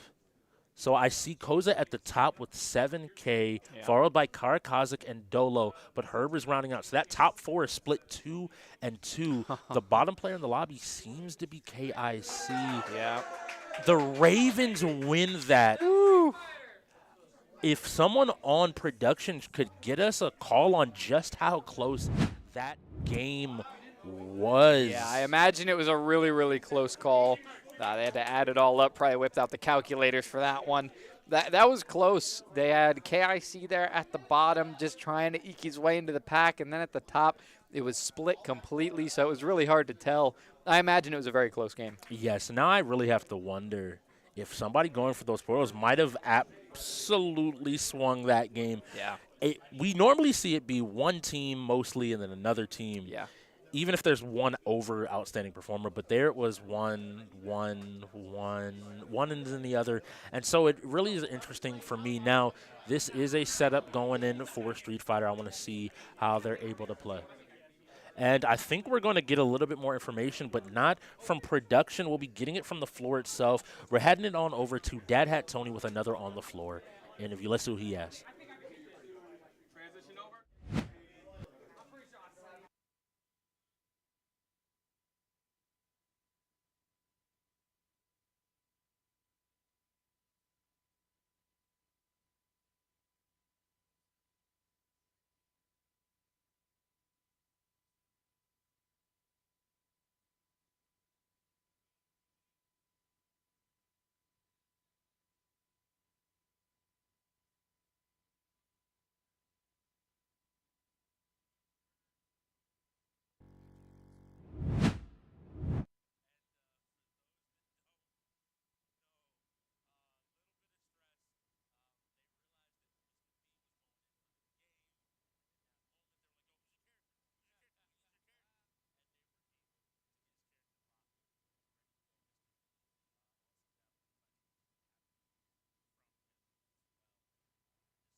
and a nice kick here, and Arbiter just getting his pressure. He's showing maybe why. A lot of people wondered why he wasn't in the lineup in their last game here. Yeah. Immediately going in and being able to fight with a player like Stars. Stars has been stepping up his fighting game. A lot of people still underestimate him in the fighting games, but each one he's been grinding out and working to get better. Akuma is a dangerous character. That's a lot of damage here, but if he can just find one confirm, he should be able to find the damage. He might not have it, but with the DP there and to throw, he's keeping the pressure up, and now he's making it his turn. He gives Arbiter a gap to play again, but this DP should be the end of Arbiter. Does he have it routed correctly? No, he gets the knockdown, keeps pressure up, puts him in the corner, and manages to take him out. That's huge. Yeah, Now a lot of big words out there from the floor right now, but big words. Yes. Yeah, Kittens, Flying Kittens does take the first win, so now he will be going head-to-head with Mr. B, the first Chun-Li that we're going to see up for the Shoguns. And we getting that button select, everybody looking their way around. I need to tell you, finding button select in this game mode is difficult. Is difficult to find. Jumps over, Mr. B making sure everything is the same. And it looks like Flying Kitten's picking up right where he stopped. I love to see the parry and the neutral jump into punish. Mr. B said, hold on. Y'all don't know what I do. He goes slide right underneath him. He just let him go right under, switch the sides, and then a quick little jab in the back will do it. Plugging in controllers here. Everybody's trying to get everything swapped over and focused up. You see KIC just looming. You know, came all the way from Cali to dance in Virginia. It's crazy. He's feeling good about this one. It seems like the Raven is not too afraid of what they see. Hopefully he's a little more loose on the sticks because the dance was a little bit stiff, but he'll work on it. Get the muscles shaking out a little bit. Shake it out, relax. You'll get it next time. All right, let's see what we have to go next. So, wow, this is really interesting. Because if the lineup is correct, I believe you can pick your next person. You don't have to go in order. Because technically, if they had to go in order, I'm pretty sure that would be Chris G after Mr. B. But I don't think that's required, Zangief being the traditional character that is given. And here we go. We see the Cammy coming out, and this Cammy likes to press buttons. So, Mr. B, I need to see some more of that patience that you had before. Not get drive impact. It wasn't ready for the float there into the juggle combo. But now Mr. B putting on a ton of pressure. Koza not backing down, though. Willing to time and time again. Send it in, and this level 3, that was manually inputted. He is on Classic, so he has some awareness here. He's finding his punishes. It feels like he's pressing a lot, but he knows that Mr. B doesn't know the answers and is able to take down Mr. B. So are they going to select Chris G? And I see the man himself sit down. He wanted to get his opportunity to see a few people play, make sure everything is good, and is now proceeding to put in the stick. I told you he played Chun-Li. I'm happy to be right. He has been, just to let you know, he has been both playing Modern. He's been playing Modern, so I don't know if he's going to play Modern or Classic. I don't know if it really matters. I think that people in the league have to really be aware. I'm excited to finally get to see NY Chris G play some Street Fighter 6 here in the UEL. A lot of people in the league, I think they kind of know what he's done, what his accomplishments are, why, you know, the question I've seen more than anything else is why did they pick him up? And I think this is going to be a moment where you get to see the opportunity. The patience here immediately gets the punish counter into a ton of damage in to the super and is going to continue the pressure up, puts him back in the corner. You got to be ready. You don't have a moment's notice to breathe here. You have one more guess. Nice job, and that is a perfect KO. If there's not a way to make your statement in the UEL to say, hey, I'm here, this is my game, I'm going to show you why you're better off just forfeiting.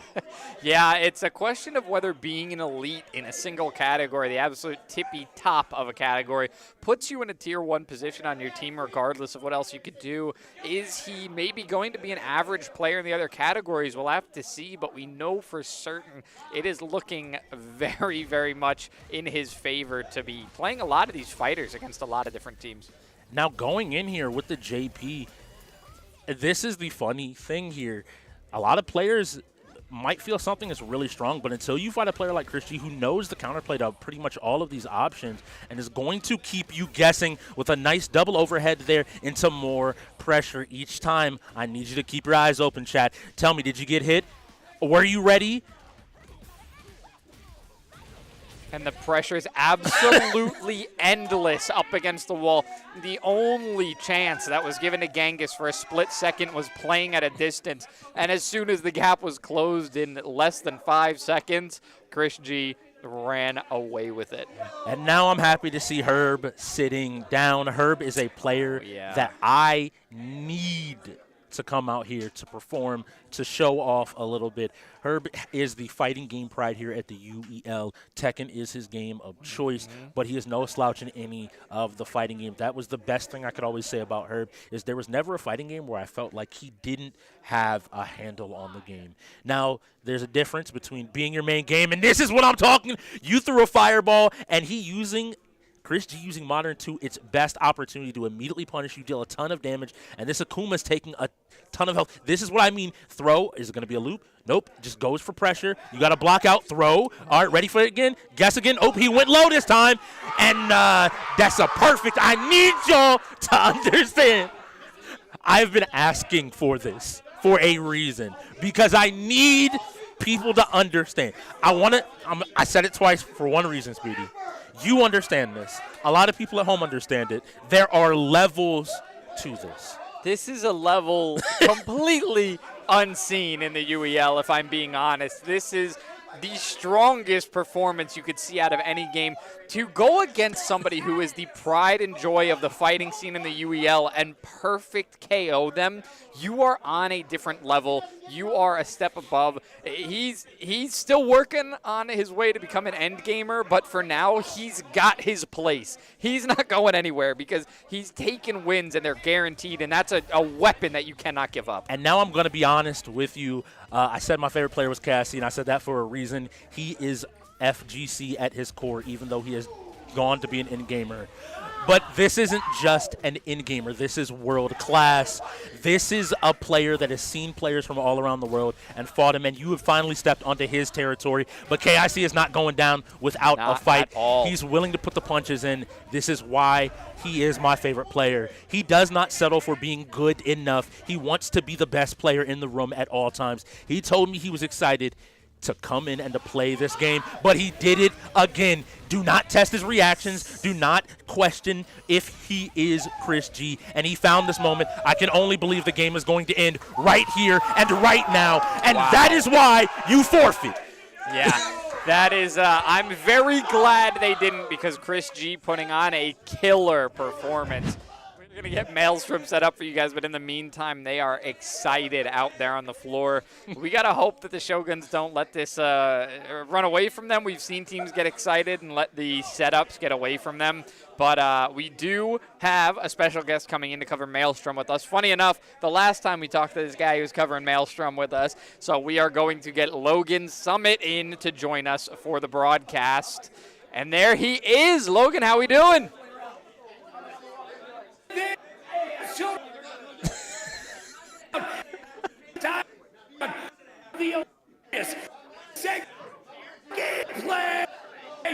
Right here on the UEL. Well, I'll tell you this. I am ready to sail the 7 seas. Let's get our Maelstrom on. Look, I'm so glad to be back with you guys. Look, yesterday they had me with players. I still can't get that player smell off of me. Oh, my God. It was like hanging out with pedestrians everywhere I looked.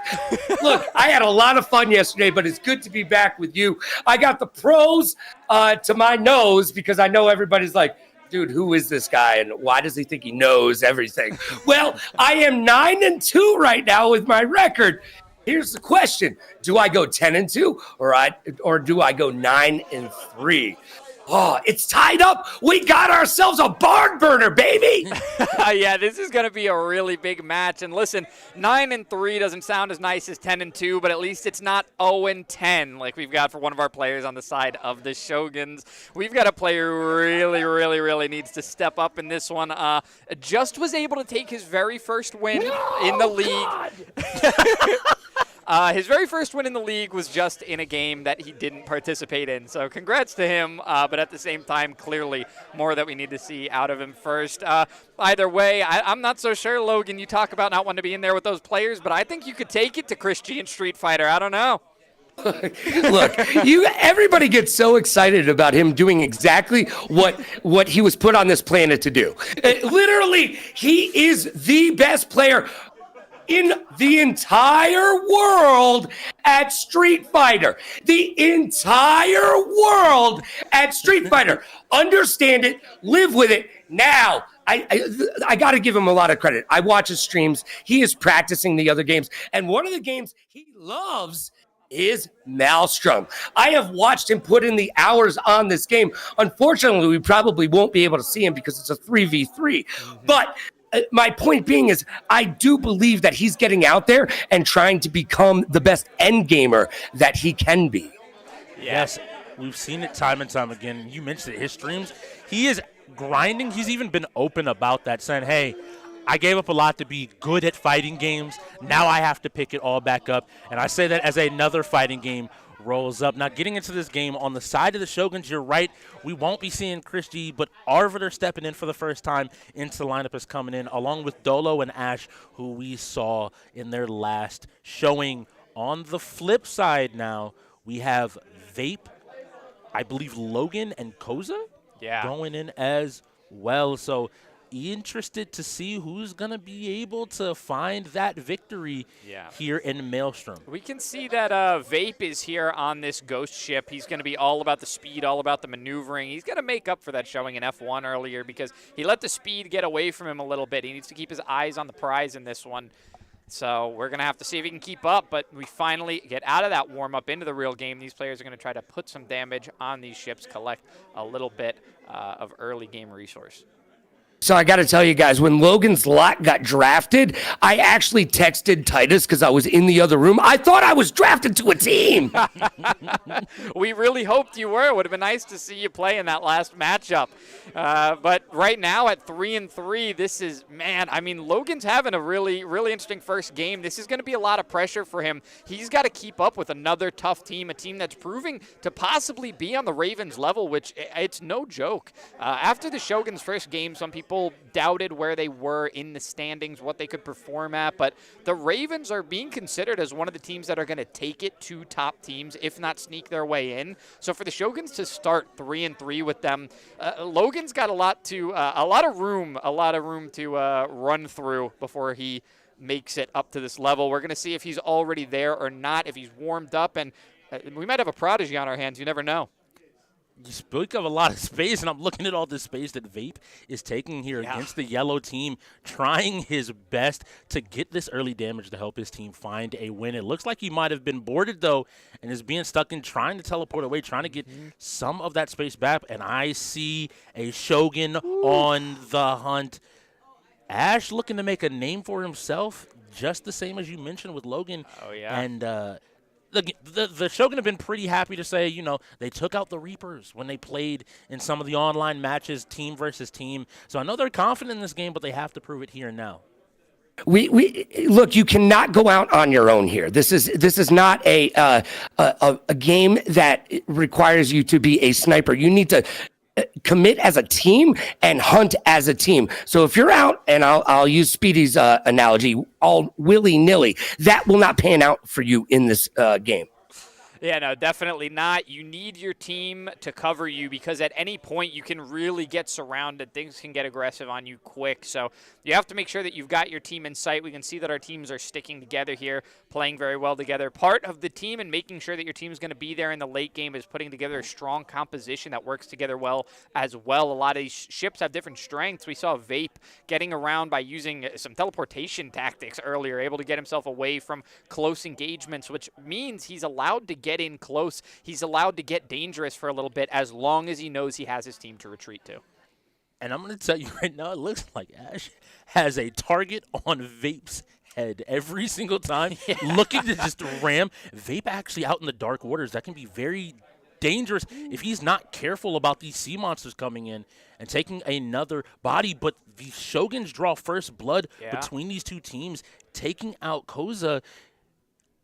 They have a lead. We just have to make sure they can hold on to it. Well, what's interesting about this game is you can take out the entire other team, but that does not necessarily guarantee victory. We've seen teams be what you would consider to be the winning team and come back, and well, they didn't get the victory. So it's about points. It's about doing that damage, not necessarily about the victory on the screen. Yeah, and we see this same engagement that you were talking about before. Ash chasing down Vape there. He really wants to get this kill because the earlier you take out an opponent, the less points they gain for going further in the game, and that's exactly what you want. You don't want to give them opportunities to sink any other ships, just like Logan mentioned. If you sink enough ships, you can gain enough points to not be there in the late game and still take the win, and we're going to see some bumping tactics to try to get Bumper boats! The maelstrom. Yes! Bumper boats! I love it! Yeah, summer's not over just yet, I guess. We're seeing a lot of bumper boats coming out from Ash here. He's put down more damage, I think, with his hull than with his cannons at this point, and it is working out for him. It worries me, though, because each time if he bites off more than he can chew, he can put himself in that solo position that Logan highlighted you do not want to be in. He's doing a good job right now, but just there, the backside of his ship is the weak point that is easily exploited, and he keeps going in for these bumps, and all it takes is one person waiting, looking to capitalize. But here he goes for another one. Yeah, even more damage right there off the front of his hull. You can see that ship is in a dangerous position at the moment, taking shots, trying to get around the outside, but you can see those dark waters coming in right on the edge of that maelstrom as well. Not going to ride it quite for the speed, going to stay to the side. I'll tell you who will pick up speed. It's going to be Ash once again putting out damage using his ship. Speedy, would you say they're entering into a danger zone? I think that might be copyright, but we may be able to say that they're heading into a tricky situation. You can see right there, monsters lurking in the dark waters. That ship is looking awfully low, and Ash, I mean, it's working for him. It's don't fix it if it ain't broke. I have been very critical of the orc ships because I've seen a lot of people run around trying to do this unsuccessfully, and Ash as a rookie is shutting me up. I don't have anything to say because every single time I'm like, he could get punished for this. It seems like he's found an angle that even I and all of us aren't seeing to constantly get as much damage as possible, but never go over that cliff. We're seeing some great ship maneuvering and movement out of Ash right now. Probably the best we've seen out of any endgamer in the league thus far. I would have to agree. But his favorite target is back in sight as he finds Vape. He's been chasing him all game. And once again, Vape is like, look, I want to go home. Don't worry about me. I'm just driving away. I just want to ride the maelstrom. Yeah. But he's running out of places to run to another big bump. Drops him down to half health. Yeah, you can see that orc ship meant to take really, really close-range fights, which is why we see a whole lot of bumping. That's really dangerous off of the maelstrom back into the dark waters, but he's going to maneuver his way back in, just like Logan was talking about. Beautiful maneuvering, has so many targets in front of him, and that wide spray actually gets used to his advantage. Doesn't even need to be close. Now, these players honestly better be careful because we can see a lot happening. A couple kills coming out. Some monsters taking ships down in the dark waters out on the outside. And I think Ash and Vape are going to go down maybe for cutest couple award later on this season. We'll just have to see. And they were almost about to do the monster mash. You got to watch out, man. You got to watch out. So it is real rough out there. Danger zone, as you said. They are chasing down this target at the moment. There is nowhere safe to run. It's honestly only a matter of time at this point. No offense coming out from the side of the Ravens anymore. The game is in control of the Shoguns. Not only do the Shoguns have good positioning with their players here left in the end game, but the points, the kills, all of the ships that have been sunk, so much of a majority have gone to them, and they take the win there at the end. They emerge victorious at the end of the game of Maelstrom, and they're going to take the win in the UEL as well. Yeah, I mean, you don't have to break out the abacus for that. You can just use your fingers. You might have to take off your shoes and use your toes, but that's the extent of it, okay? The Ravens, hold on, sputtering. Look, they called me out. They were my one. Well, now they're not the only one. And there can only be one. And the Ravens are showing that the Shoguns may be that one. You're bringing up, and I think that when you talk about sputtering, when you talk about players, and these teams maybe not performing up to snuff, I always have to go back to the same place, and that is the Tier 1 matchup, that head-to-head between these two top players on each team. Okay. Oh, wow. Look at that. Hold on a second. How interesting is that? And I know you love yourself some Kentucky Fried Chicken, but you even love more a little KIC in the place to be. Look at NY Chris G, though. Ooh, 1 and 2.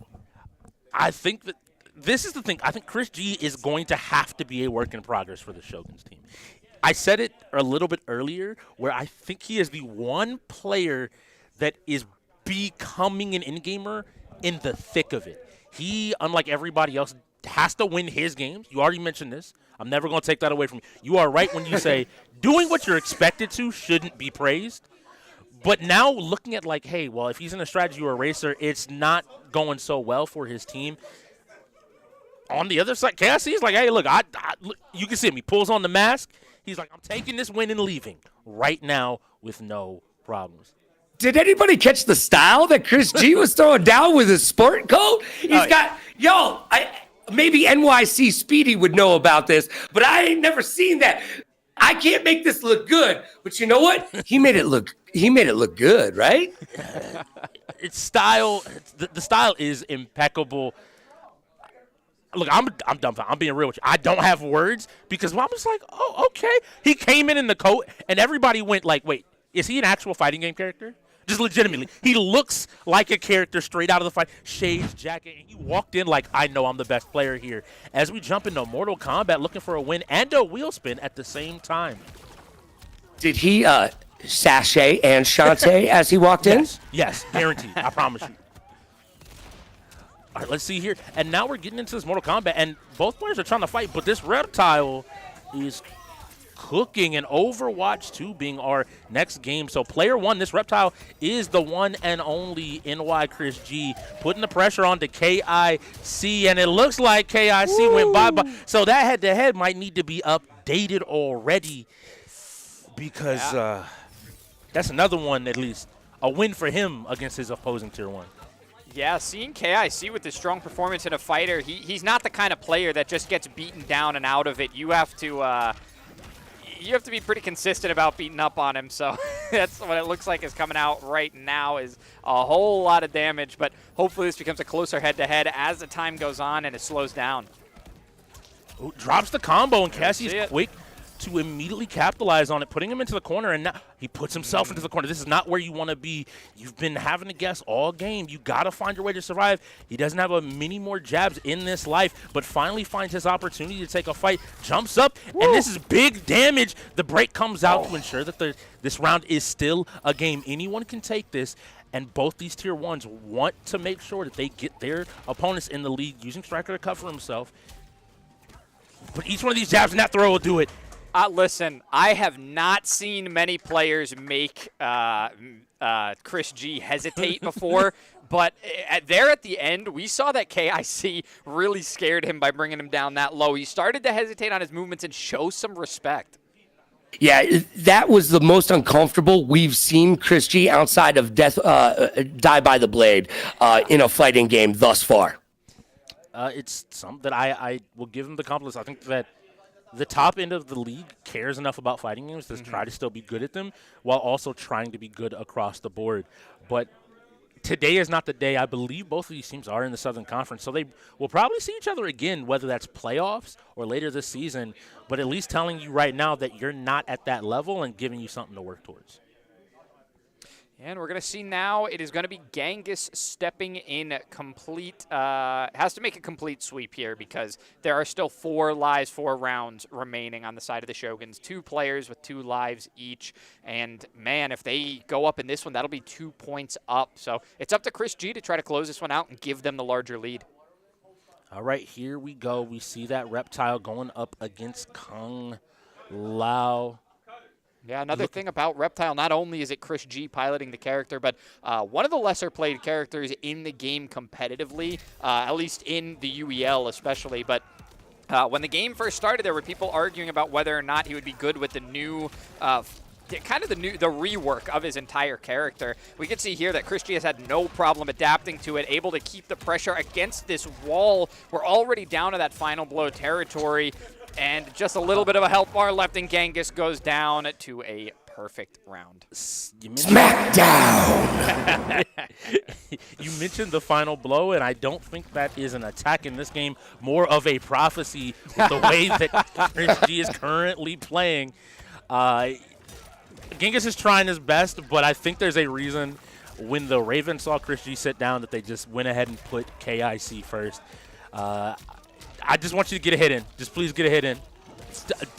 Okay, I don't. Maybe there's no hit coming. No, okay. The game knowledge is impeccable from Chris G. Every time Genghis made an attempt to stand back up, he knew the exact frame that he could get his touch on without having to go down low. Imperial in chat says, non-fighters get exposed to true fighting game champions each and every single time they go head-to-head. And look, that's exactly what we just saw. Look, Chris, that's why you hold the bag, bro. That's why you hold the bag. At the end of the day, congratulations to doing your job. Every time. Yes. I got to ask, okay, because I don't know if you can hear it, Logan. But here, the floor is going crazy every game. Both sides, they're cheering, they're jeering, they're going back and forth. And I know the person that's been in there with his earplugs is AV. So, AV, what's going on with the people out there? Chris G is literally going off this entire game. Chris G has said to himself, I don't think they've ever played fighting games. Coming from the Ravens, Herb, somebody who went to EVO. KIC, who's somebody who's strong in fighters, and Chris G, the EVO champion, said, I don't think they've ever played fighters. AV, are you telling me that Chris G just called out Herb on Tekken? I do believe Tekken is Herb's game over at EVO, correct? Absolutely, it sure is. So, he's ready to go. That's the matchup of the day. Let's go. You know what? Everybody, FF until we get Tekken. I want to see that. I would love that to happen. But look, I got to let you in on a secret. It rolled first. Yeah. And the Shogun put it back. They were scared. That's what's insane to me. I'm like, the way you're performing, why are you scared? Why are you scared of anybody? Why are you scared of anybody at all? If this is the performance. Yeah, we saw him starting to give respect to KIC mid-game in Mortal Kombat. It sounds like he already did that in Tekken for Herb, that might be the confidence you need. If that Tekken rolls out again and you know that the Shogun put it back, they had their entire roster available and chose not to put in Chris against Herb, that's when you got to start going in with confidence and say, listen, maybe I got one on you. Well, here's the thing. How excited are you right now, Speedy? Because your game is next. Yeah. And I need to know. I need to know out of the one person that I always have to listen to with my Overwatch 2 knowledge. Look, who's going to win this one? Because you're never wrong in Overwatch. Oh, man. Yeah, am I? Oh, geez. He's probably watched back my clips from last season, too. Yeah, that's a really tough one. These are two good Overwatch teams, honestly. This might be the one that breaks me because I think the Shoguns are coming out with a lot of heat. I want to say that the Ravens are the more consistent team in Overwatch 2, the ones that have more experience. We do have Lumina Rush coming up as our next match, but when we get into this Overwatch 2 match, I want to stick by the Ravens and say that their experience in this game as a team is what's going to take them through. But the Shoguns' individual performances are really scary for any team. The shooters, the games when they have their personnel, they went out and said, let me find the best individual player, has been looking good. They're figuring out the team component in front of us, and it's right now gelling. If they can ride this momentum and manage to get ahead of the game. Now, my question is, what might be going on with Overwatch? Yeah, it looks like we were trying to get into the game. I was correct technically, but I didn't have to go into Logan's danger zone to figure this one out because we got the Shoguns forfeiting Overwatch 2 to the Ravens, showing them a lot of respect in a game that I think they had a shot in. A forfeit of Overwatch 2 of all? Of all games. With the limited amount of forfeits, you only get 5. And we're so close. Look, it's like literally a back-to-back championship right now today. And to give one game up that easily, it's too early, too soon. Play the game out, use the time. We haven't even gotten to halftime. When you are neck and neck right now, do you give your team the upper hand? Or, as Kat would say, if you don't expect to win the game, UFF. But I don't think either of us saw this as a push, like you're guaranteed that win. I think it was more, both of these teams had the ability to win. So what do you make of that? A lack of confidence in the team play. I was trying to compliment their team play going up to this point, but the idea that in a 5v5, you've won the last two, 3 games, momentum's on your side, and when it's now time for your team to stand together on that momentum, you're like, whoa, actually, we don't win this. We don't take this. What about you, Speedy?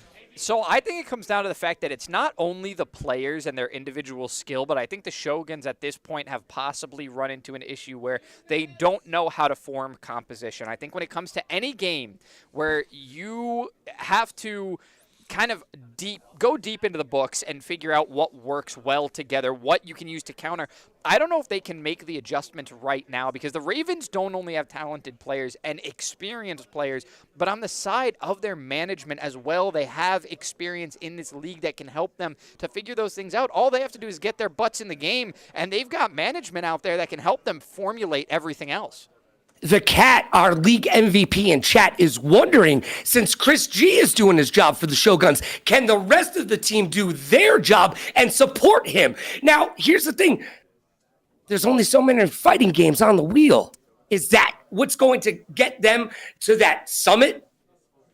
I just wondered. I mean, because you can't just hang. This is the UEL. You cannot just hang your hat on one particular category of games. That's not going to be enough. Which, even if you were in the insane world, because you've seen a lot of insanity in the league, Logan and Speedy. We've seen it for this past week. That you were going for that strategy, you still play Overwatch to burn time. You don't want to play more games if you're hoping that your games roll. You can't. That's why it still doesn't make sense to me. Even if you're like, cool, if every fighting game rolls, we know we win. Okay, but the other games are going to roll, and you want to eat as much of the clock as possible. We're still 30 minutes out from half. We could play 5 more games, 10 more games, really, if people are going to FF everything. Yeah, you're not wrong on that. And here's the thing is the Shoguns have to be able to get out of their own way. Look, we know what Chris G can do, but it's up to the rest of the team to support him as he becomes a true end gamer. Look, you've got literally the best in the world in fighting. So, look, you got that on lock. Sorry, Lockdown. You got that on lock. But at the end of the day, it's up to the rest of the team to be that supportive character. That's what makes a team a team. There's no I in team. Yeah, true. Yeah, unless you go like all caps and then you take like the little part under the A and the little circle in the middle. But that's a lot of semantics that you have to take there to find an I in team. So Go back to Roblox, bro. I don't even think I'm young enough to have played Roblox. I don't even know if I was around for that, but it's been all over my social media feed this last week. I don't know how he knew that, but it won't get off. So he's been putting it there, I'm telling you. He's talking to somebody out there that's been putting Roblox in my feed. He knows. Next week, it's all cats. You're going to have all pictures of cats on your stream. Your feed will be all cats doing cute things. Like the animal or the player? Because if I get Cat the player doing cute stuff on my feed, that would be the best, funniest feed I could possibly ask for. If it's the cat, it would just be literally an ad for white New Balances and mowing your lawn. Did I say that? Yeah. Oh my goodness! Are we gonna get a Logan and Cat 1v1 before the end of the season? Or I'm down we for got that. commentator player beef coming out. I'm starting things, yo. I'm starting things. Well, then I want to get your input on one other factor, something that Strix and I talked about earlier in the game. We were just kind of covering it, and I want to get your definitive input on whether or not you think a team can be successful putting strong pieces together in different categories, but we've got the Shoguns who have players that can specialize in things, but we have the Ravens who are a more solid team, which is what we were just talking about. Do you think a team can be successful just having strong pieces in separate categories? All right, so that's an excellent question, and it is the big question for the UEL, because I will say this, yes, in seasons past. However, we are in season 9, and forget about season 9. Let's talk about season 10. If you think for a second that you can get away with that junk in season 10, yo, you are in for a rude awakening. Why do you think we're having so many blowouts? Yeah. Because they built the teams to the old meta of the UEL. Wake up, put on a little makeup, and smell the coffee, because the UEL is expanding at such a rate with so many players, so much diversity, that if you are caught with your proverbial pants down going, I can play this game, you need to play 33 of them. It's not enough to play one game. It's not enough to even play 5. You have to be secure and at least touched 33 games. And that's what makes an endgamer. There might not be a better game to be going into after having that conversation than Lumina Rush. This is the game defined by your weakest player, by the player that hasn't touched this game enough. Logan's going to be mad at you. It's end of story. He's going to be really upset when you finish with a 45-second time on level 1-3.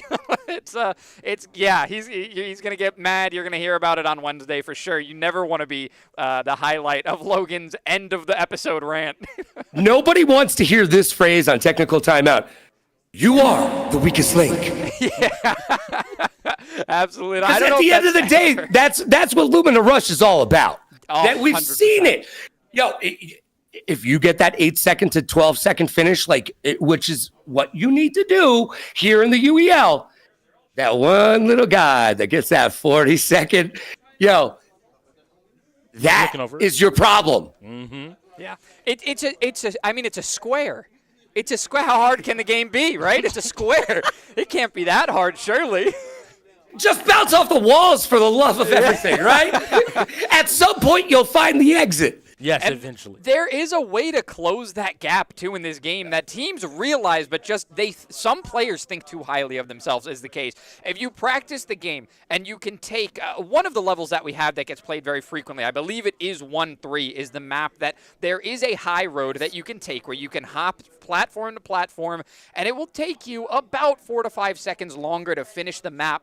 But if you think too highly of yourself and you try to go to the end of that final section and wall jump your way to the top, if you think you're at that level and you're not, and you're going up against one of these players like Dictator Chicken, who is just going to clean that every time, you're going to find yourself at a huge deficit. You're going to make a joke out of yourself. Well, we're going to find out. We're going to find out right now, because going into this game, we talked about him practicing. Chris G has to go in. Yep. Now, your favorite player, Logan, Kara Kazik, after the 09 performance, is going in here to chase another win. How they doing today, bro? How you doing today? He's picked up a couple wins. You know, he might not have had to play, Might but not have you know, touched the controller in those wins, but he found his win. They're going in with Dolo as well. On the flip side of that, your namesake as well. Well, I guess you're his namesake, Logan's lot. Yeah, I was born way before that dude was ever around. Okay, he might just look long. He just might just clean. I'm pretty sure he doesn't even have a driver's license, and because not because he failed the test like I did, but it's because he's too young. Dude, he's going into junior high next week. Going, hey man, I just won a bunch of money playing video games. What did you guys do this weekend? And you can only do that being an in-gamer. Which, if people at home want to avoid Logan's ire on Technical Timeout, I'd recommend you grab yourself a SurfThing PC, the official PC sponsor of the UEL. They are the hardware to get you in-game ready as an end gamer. 33 games, 5 categories. They can cover any of them. They run butterly smooth. We've had situations where people leave games running and play other games, and they don't even notice. What do you otherwise need in your hardware? Go grab yourself a SurfThing as we jump into our SurfThings and watch some Lumina Rush. They left StarCraft on, by the way. It wasn't like it was just a regular old game, okay? They left StarCraft, probably the one that crushes the PC the most, and went on to play another game. That's how good these SurfThings are. If you need a PC, SurfThing, literally, 2 words, go do it. You'll thank me in the morning. Yes, and Apex coming up next, and here we go. It looks like we're getting ready to get started. Both players working on their movement. Yeah, getting ready, getting warmed up, having the movement go. You can see that Logan is ready to go. He's jumping around. He is excited. He's not playing games right now. Yeah, I'm excited to see. We talk about these games that are new to the wheel and what the rookies can do, because this is their biggest opportunity to shine, is these new games that they are starting out on the ground floor with all of the veterans.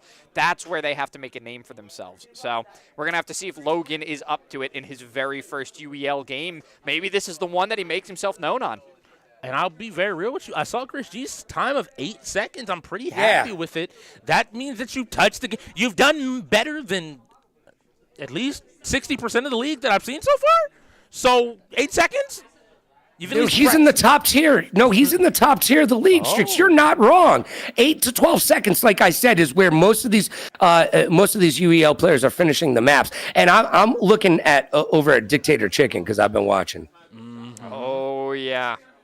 Yeah, that's the man to watch right there for this game for sure. He has got it on lock. He is in the top percentage, the very, very tippy top 1% of this game. He is an absolute champ. So anyone who goes in against him, I mean, just count your days, try to take the least amount of time as possible to finish, because you're not catching him. And we have to see here this young talent. They're trying to get the lobby set up, it looks like. Is everybody trying to make a lobby, or are we trying to join a lobby here? Come on, gamers. We got to get in the game to play the game. Work on your setups. Seriously, this is what week? I can't believe that I'm gonna have to address this again on Technical Timeout. Like I'm literally upset that you're taking time out of other funny things I could be talking about in issues on Technical Timeout on Wednesdays at 9 p.m. Eastern, 6 p.m. Pacific on the UEL YouTube channel. I'd literally have to talk about setups. There's nothing funny about that. Oh, no, Dad, this isn't funny at all. This is serious right now. I'm not laughing just hearing you talk about it. Yeah, it looks like we got a couple of these PCs set up, so we might be almost ready to jump into this one. Finally, about time. I guess I could tell you, Sweetie. I mean, we might be having a little bit more fun because we're not the people that he's obviously going to be talking to. Because at this point, look, it's not week 1. It's just not week 1. Yeah. Week 1, I get it. You don't know. Things change.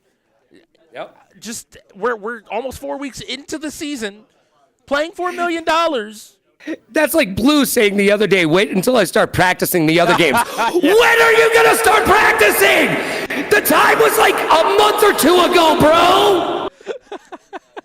And that's from the voice of God himself. Yes. I mean, come on. Are you just like, are we not playing for $1 million? Like, yo, somebody get locked in.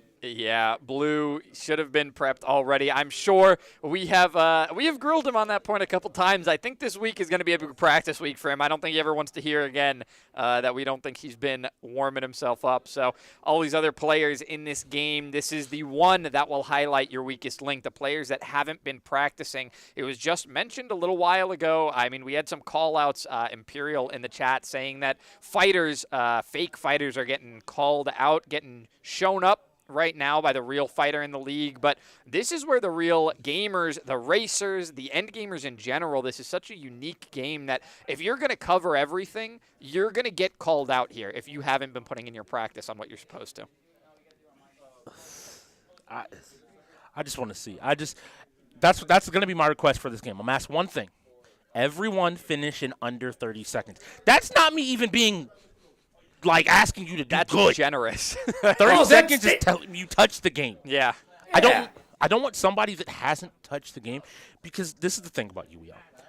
So everybody out there watching at home, if you are at home, I want you to take your most hated game on the wheel. And it's fine to hate a game. You're in a league playing for money. I don't care that you hate it. You got to play it. Play it, because that's the exact game you're going to have to go in for. Yeah. I don't care if you hate a game as long as you do well in it. Just perform. As we see all these players, I think this is the other mental thing that can stress players out, is where you just want to get in and play the game, and you're not able to. But it sounds like we're going to be skipping Lumina Rush, some technical difficulties, All right. Stopping us from playing the game, so we'll move on to whatever is next. What is next? Apex, baby! Yo, we got a little 3-on-3 Apex. Now, I love the fact here in the UEL that we don't play games retail, right? I love the fact that the 3-on-3, look, you got unlimited ammo. You've got shields.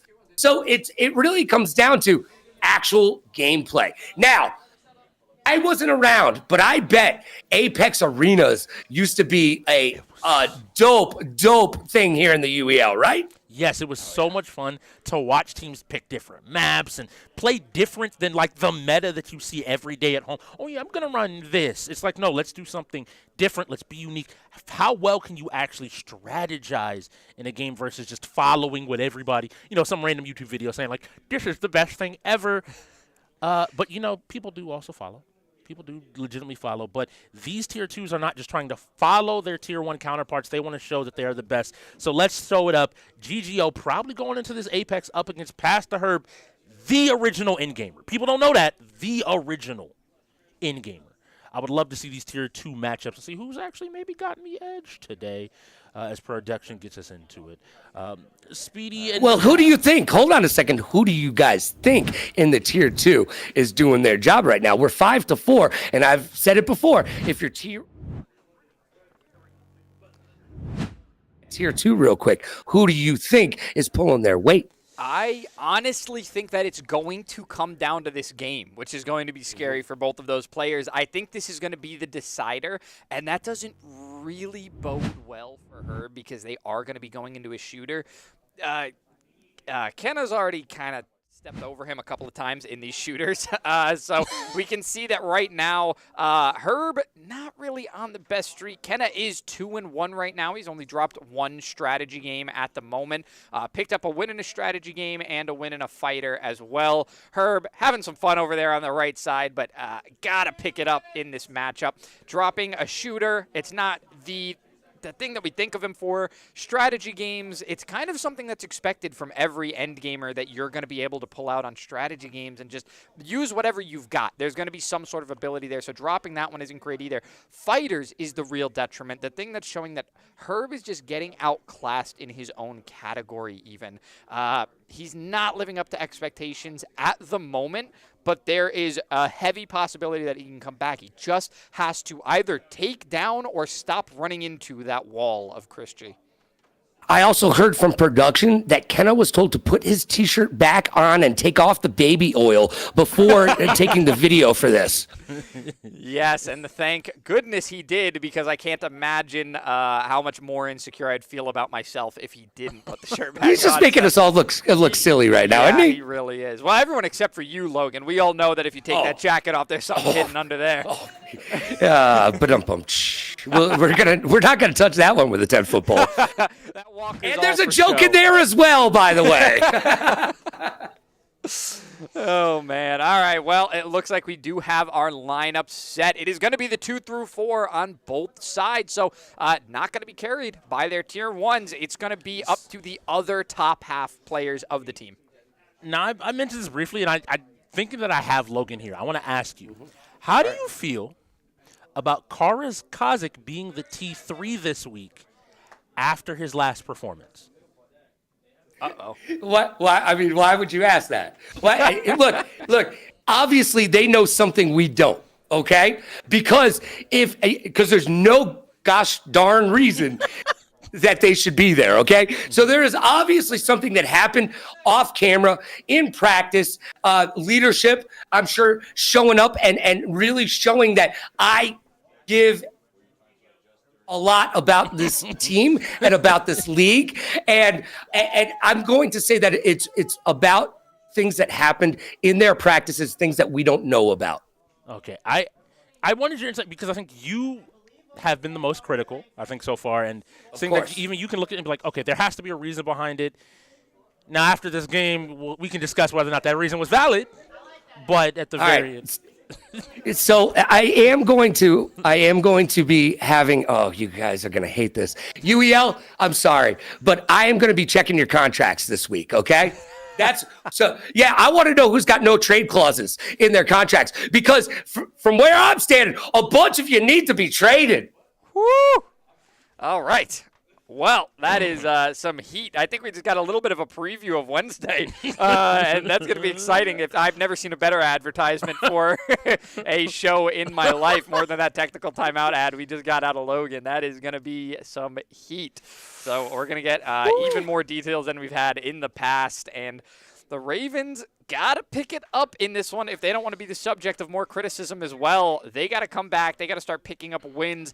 This Apex is one of those ones that they still have the opportunity for. They have about, I want to say, the same amount of strength and shooters on their side as the Shoguns.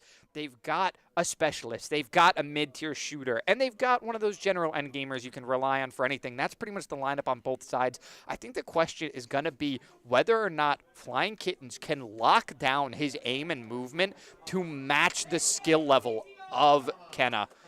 It's going to be a tough ask, honestly. But we're going to go for control on Lava Siphon. This one is not only going to be about the shooting. This is going to be objective-based gameplay. They're going to have to hold 2 out of 3 of these objectives for a majority of the map if they want to take the win.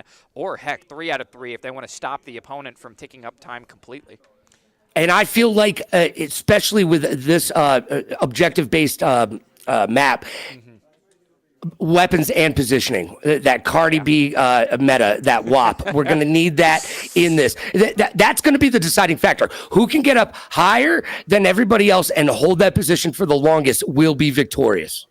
Yeah, it'd be nice to see a little bit of oversight over the map for one of these plays. You can see they're both running Bloodhound because, honestly, how could you not? You need that information more than anything. You have to lock down on that. We do see that's a pretty nice setup. There is a – that's not a nice setup. But we got an L-Star there coming out to start us off. No one likes that weapon. No one.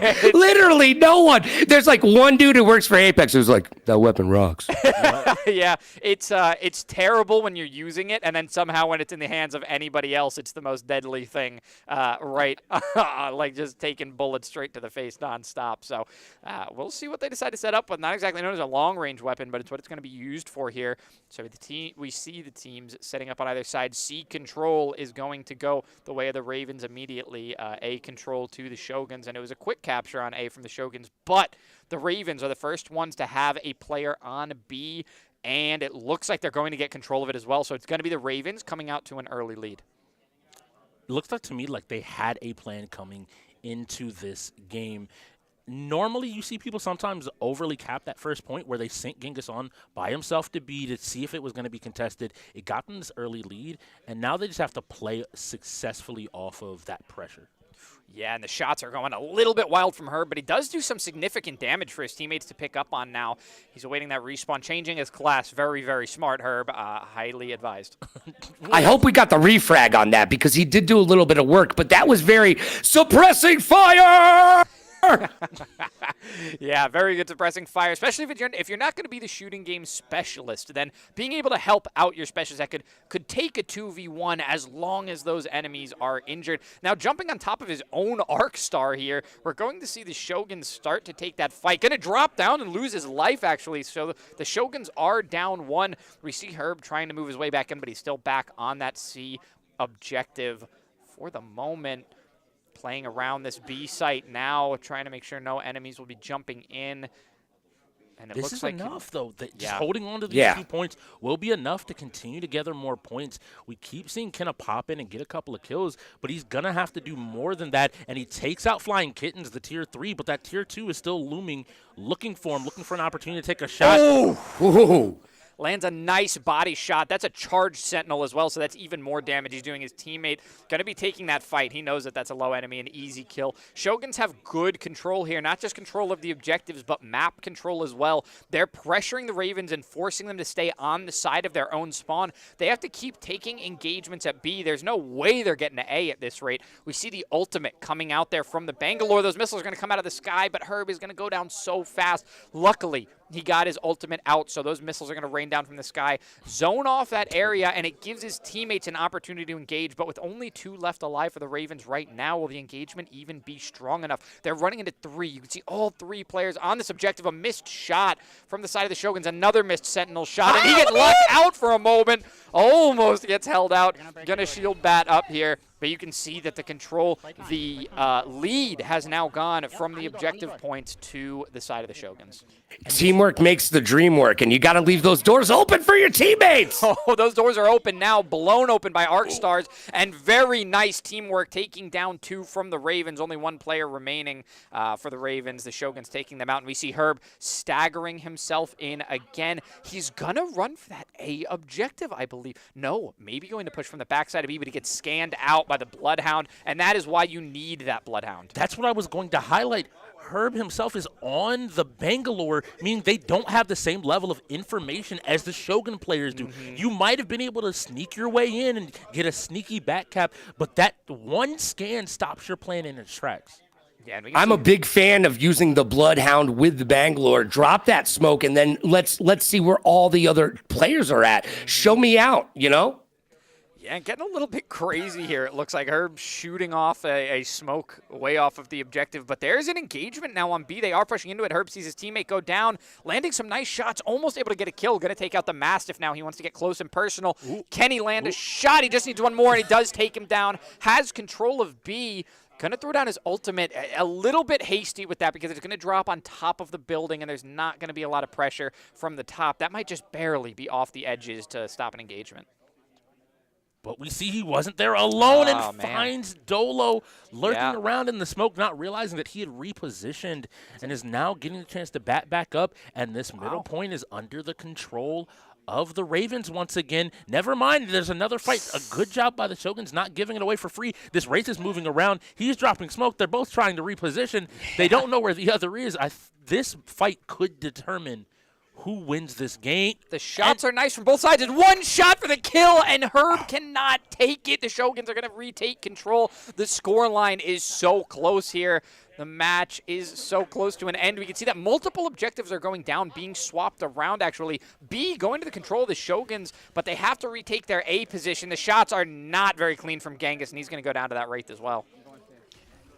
And now clean? That was not so fresh and so clean. There's nothing clean about that. Get out the toothbrush and hit those sneakers, kid. A nice zip line set up in these last 30 seconds, giving the ability of the Shoguns to rotate between A and B. It's a bit late for them to note that they needed something like this, but it does give them the control that they need of both objectives for the rest of this match. A and B both on the side of the Shoguns while they take the point advantage. They're a little bit too far ahead right now. There has to be a full control for the Ravens if they want to win this one. 10 seconds remaining. They have to make this engagement work. The smoke goes out, which will allow them to get a little bit closer, but they are not close enough to B to contest. This one is going to be over in the hands of the Shoguns, and they're going to take the win.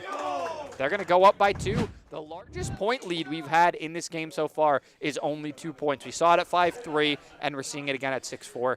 And this just makes me ask again. We get through another team shooter. The Shoguns win. Why didn't you play Overwatch? You've got to be absolute garbage at team coordination if that's what you're going to throw away. You're telling me that it's just man-on-man shooting ability that's going to carry you through these shooters. You're not going to rely on your teamwork. You're not going to build it up. We're 2 games deep. We're 20% of the way through the season after this one ends for them, and they still don't have that team coordination to be confident in Overwatch? You're missing one possible answer. They just don't like you. That could be the only thing that I could see, because that gameplay that I just saw in Apex were 3 players that very much understood how they wanted to play the game, how they were going to win. Every time I saw GGO, they were like, GGO, we need you to go in, get a kill or 2, we'll trade off of you, get us pressure. And even at the very end there, he pushes the enemy team's base to hold them back to buy, make sure that last 30 seconds or so isn't going to give up the chance of a miracle reversal in the play. The team play is there. Maybe it's just not for 5 people or the entire team, but these select groups of players. But again, then you're saying your lineups have to be perfect. Yeah, if you can get this lineup every single time, I'm scared, but you're not.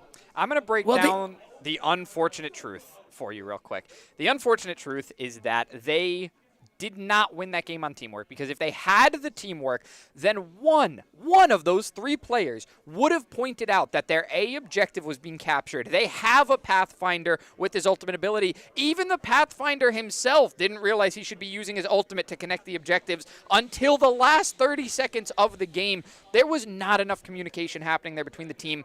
We saw the Ravens playing together the entire time. I've got floaties of dust in my face. I don't know where they came from. We saw the Ravens playing together the entire time, all 3 of them engaging together. Herb at the beginning of the game didn't understand that he can't run into the objective on his own, and it was fixed, which means he was communicating with his teammates. That never happened with the Shoguns. The Shoguns were together only once ever, and that was when they had their longest period of control on that B objective. So the teamwork just isn't there. They're winning off of pure mechanical ability right now, and it's unfortunately working. So what does that say about the Ravens? What does that say about the Ravens and their teamwork? Look, coming into today's game, the Ravens were a top-tier team. Well, and we thought the Shoguns were a bottom-tier team. Hold on a second. Did they just flip the script? Yeah, every team has their kryptonite as well. We see it even with the top teams. They can end up taking losses. Our champions from last season didn't go undefeated in the regular season, so it just shows you that any team can be vulnerable to any other team at any time. You always have to be careful and watch your back. You even have to watch your back of your own teammates sometimes, which brings me into CTR, where you can end up damaging your own team by getting a little bit too feisty here. This is a volatile racer that we're heading into. This is a danger zone racer. You are always in the danger zone. Taking one out of Logan's book there. Danger zone. And in this moment, I don't see anybody power sliding except for this bottom right hand corner.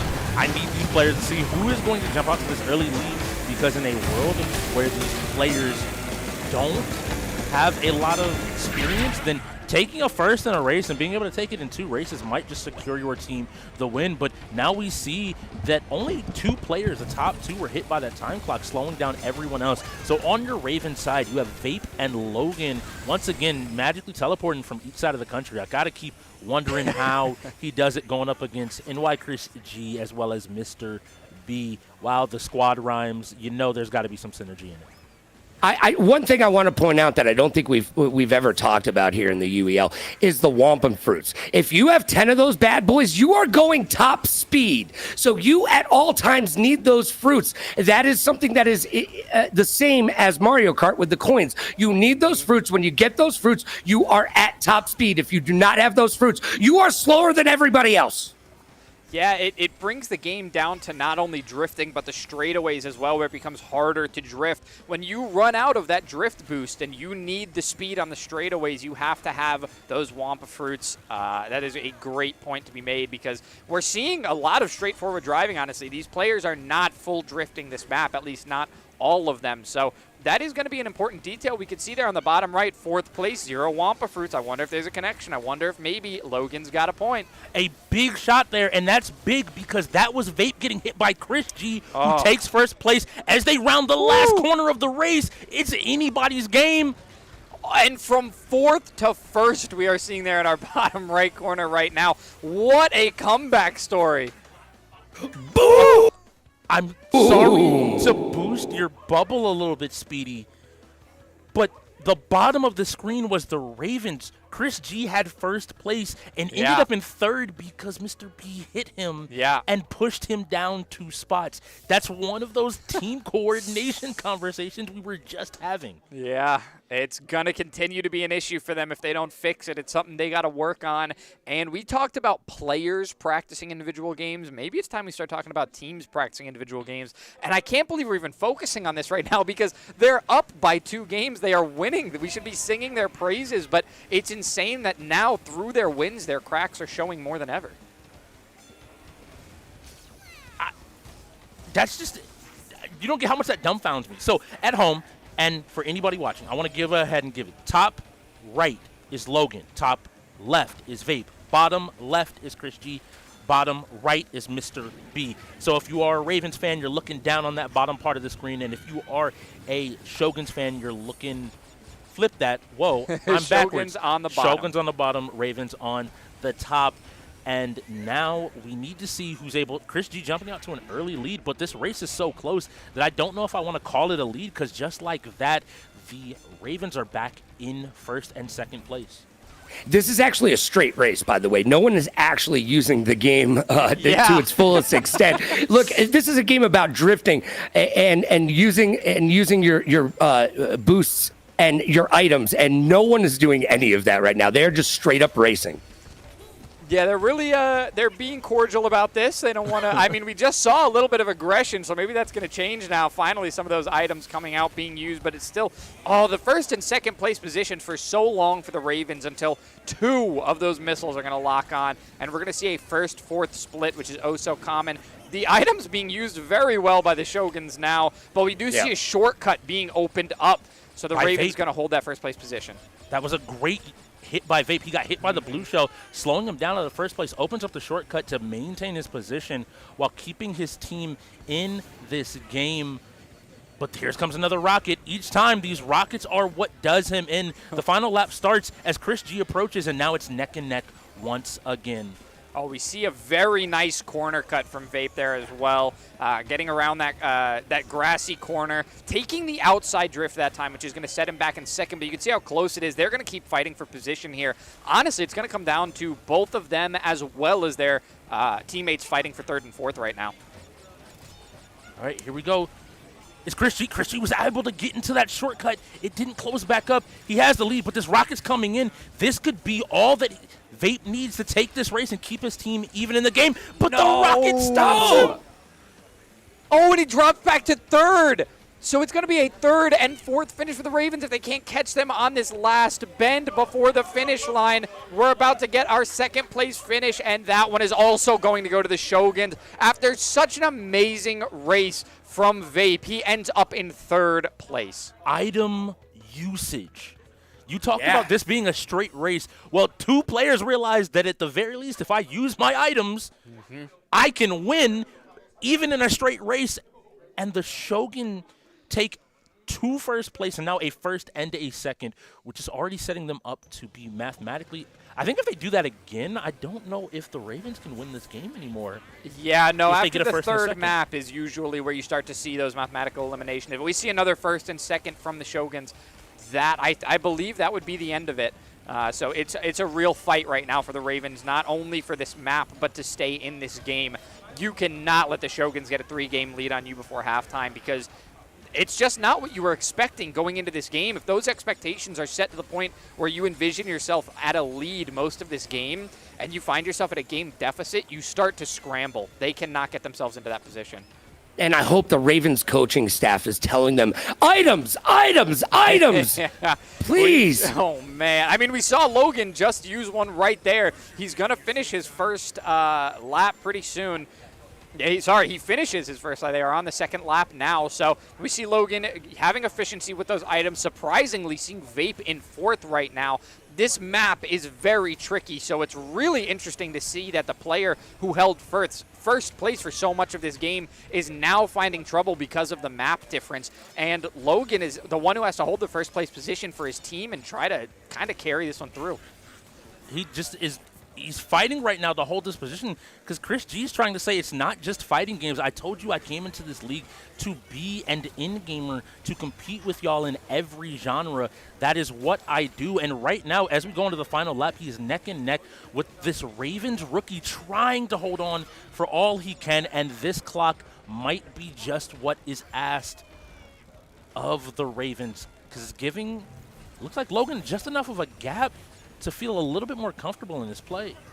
Somebody learned how to use boosts and drifting, and we've got a definitive winner here. I'm just saying. Our most frequent drifter in the lobby is in fourth place right now, and that should tell you how infrequently it's actually happening lobby-wide at the moment.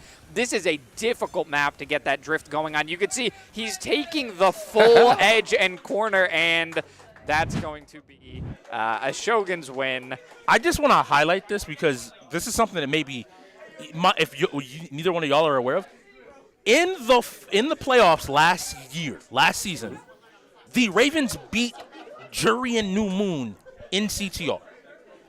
And that's not supposed to happen. A season later, we're in a position where they're forfeiting it to a team that I think everyone assumed was just going to be losing today. Yeah.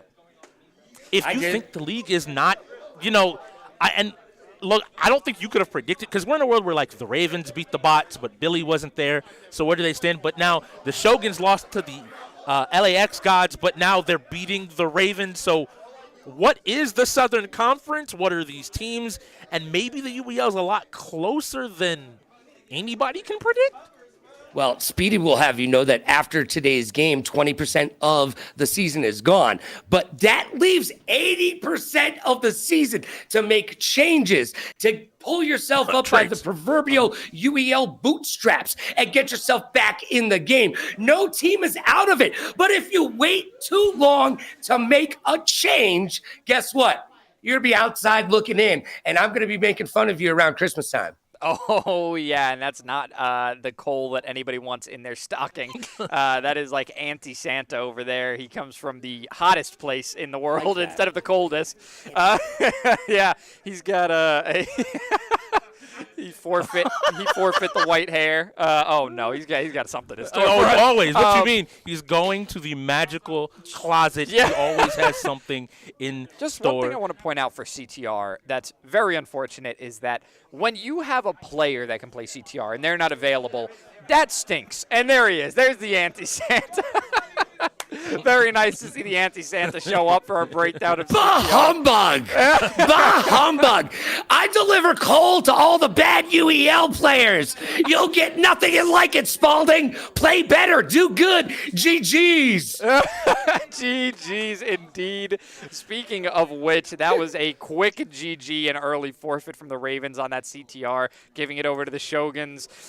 The Shoguns took that one, but you would think that the Ravens, not only do they have players that can play that game, but when your team manager is one of the best CTR players that we've seen in the league, you would think your entire team would understand the concept of that game. And that's not the case. These players have not been trained up on this game. They're trying to rely on the same players that they had last season, and they've lost some. That cannot be a reliable win for them anymore if they don't get to hit their head to the grindstone and just start forcing that information to their brain, those mechanics. I want to hear from Wonk. She's been very straightforward as a person in this league. I enjoy that candor with her. And I got to be honest, if she's not pulling out her hair underneath the beanie that I'm sure she's probably wearing right now, she's stressed out big time. Yeah, a lot of pressure. Some managers don't really feel the pressure. They kind of feel like their time to work is the preparation for the game, and then they get to sit back and let their players do their thing.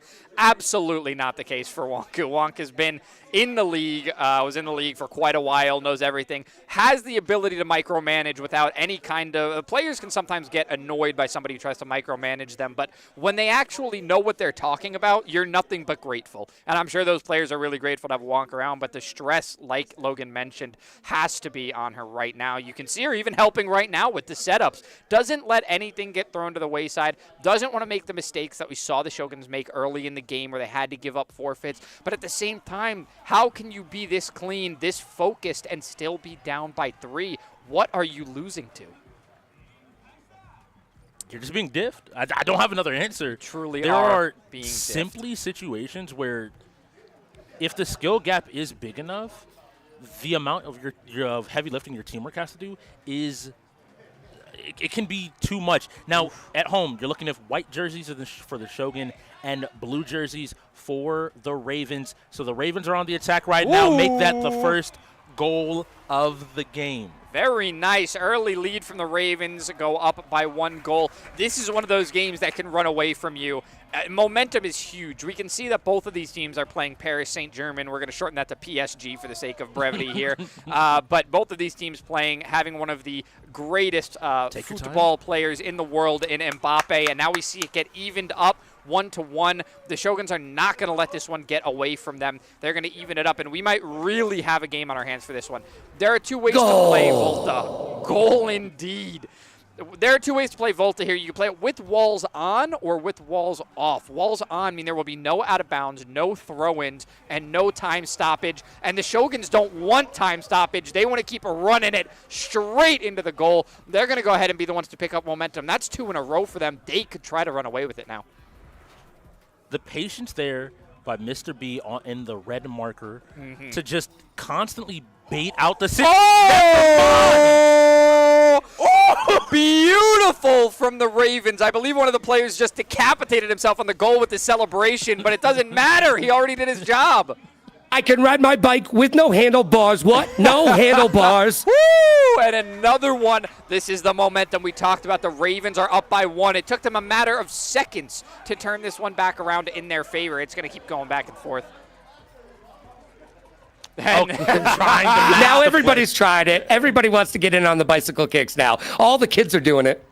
A nice block there from the side of the Shoguns, but control goes to the Ravens. It almost rolls in. The Shoguns with control. It's not going to be a passing play. A straightforward shot's going to even this one up 3-3.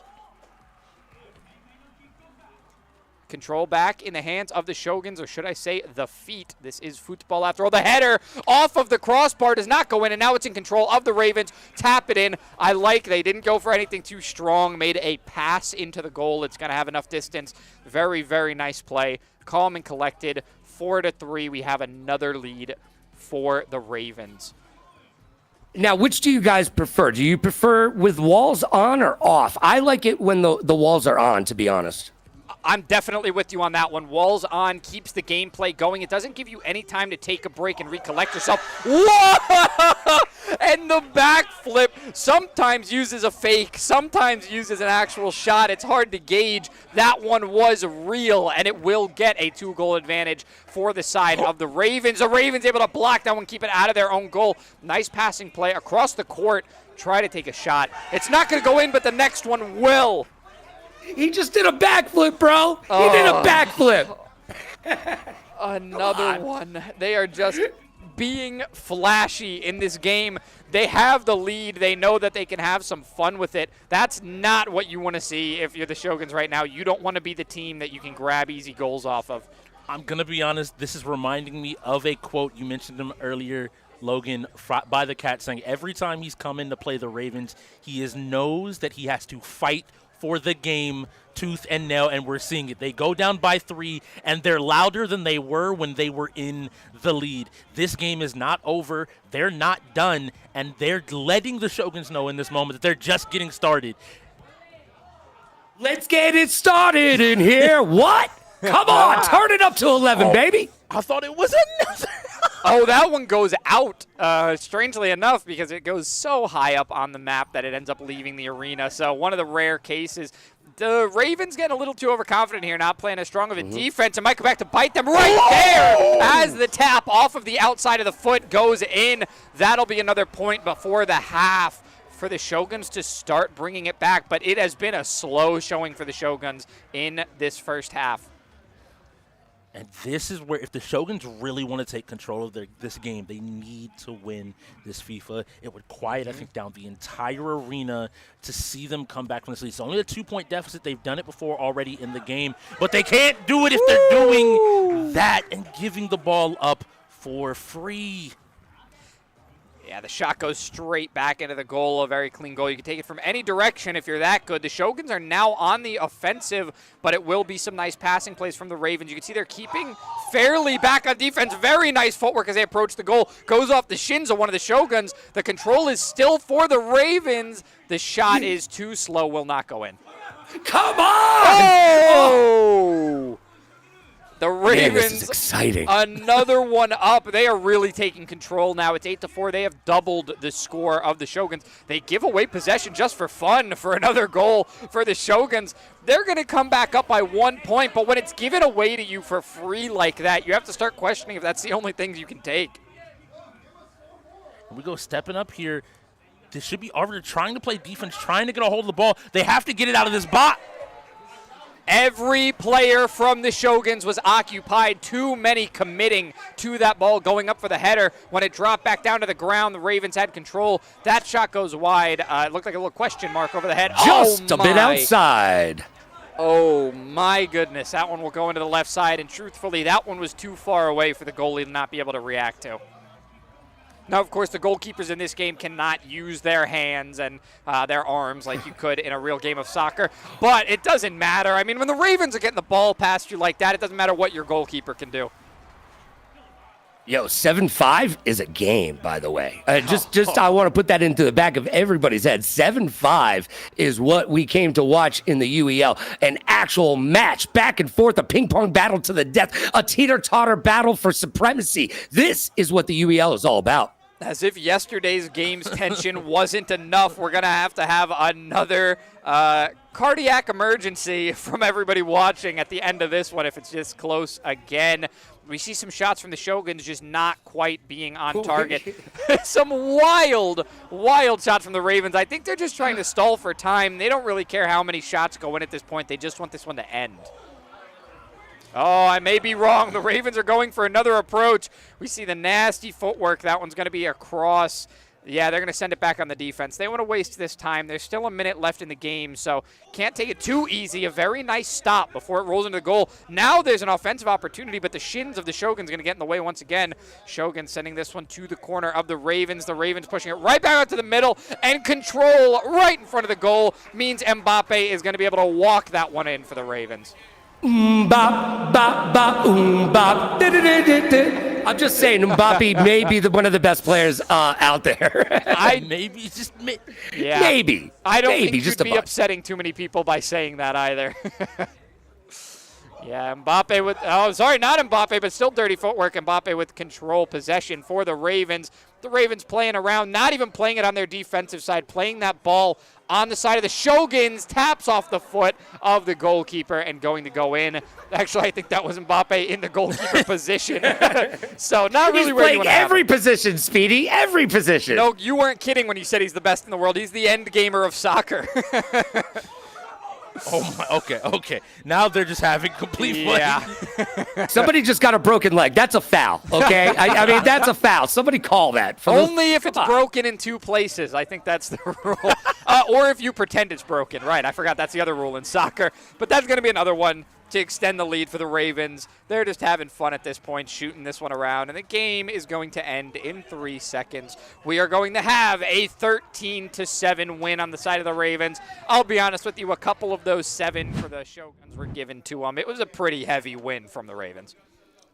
They were kicking the ball off the walls at one point. I think they thought they were actually playing racquetball at a certain point. Because, look, there's no reason to shoot all the way to your right like that. Like, That wasn't on net. One of the things I want the UEL players to understand when playing FC24, passing the ball into the goal in the way that we play the UEL, usually a better thing than actually shooting it if you have an open shot. Just sit on that for a hot second, okay? Okay. Yeah, we see a couple of open and net misses from our players, and it's really unfortunate. We do hit the halftime. It sounds like we are not going to get a timeout, which is really unfortunate because I think Die by the Blade with Logan would have been a lot of fun, especially with the Shoguns whipping out all of those different weapons that they can. We're going to get our timeout, unfortunately, but Logan, I'm sure, is going to be watching excitingly during the second half to figure out what goes on so he can call you all out on technical timeout. Logan, thank you so much for joining us here at the end of this first half. We had a really great time with you. We always appreciate you coming on, helping us out. So we're going to get back to you guys after this halftime. We will see you for Die by the Blade in the 7-5 game with the Shogun and Ravens. If he loses this now, I don't even know.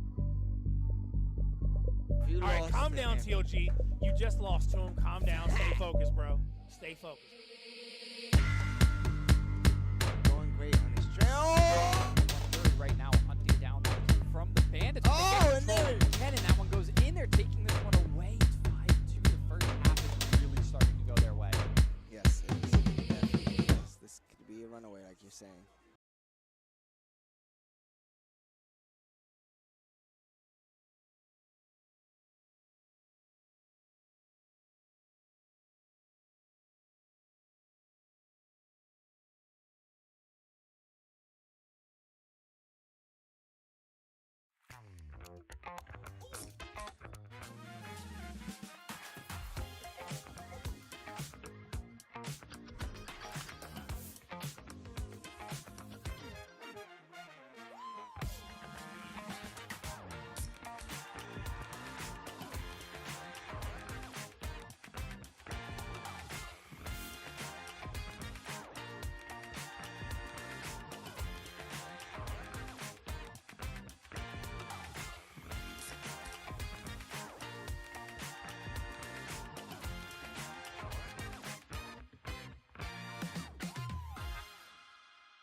Welcome back, everybody, to the halftime show with Logan for this Shoguns versus Ravens game. Logan, how are we doing today?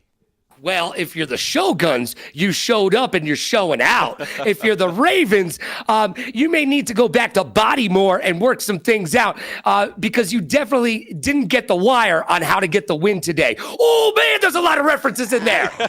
And I got one more for you. Logan. If we are the Shotguns, guess what? That is true because we call in the shots today. Ooh. Hey, let them know.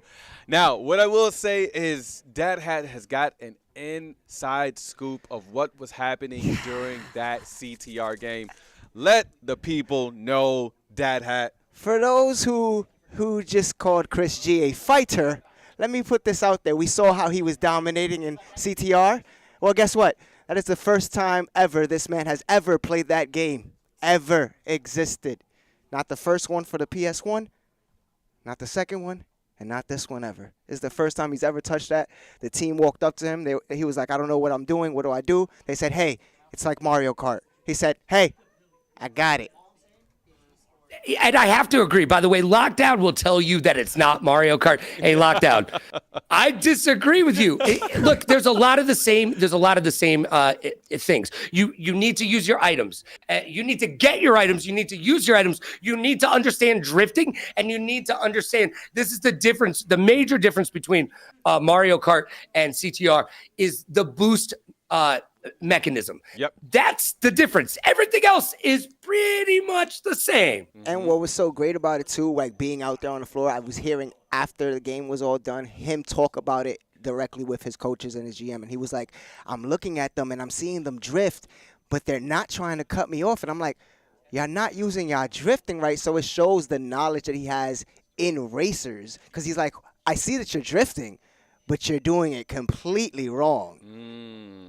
Well, and just to segue a little bit away from the CTR and the skill behind that, I think one of the biggest highlights today was Street Fighter 6, right? Like, that was the thing that KIC wanted to see Chris G in, and we saw what happened.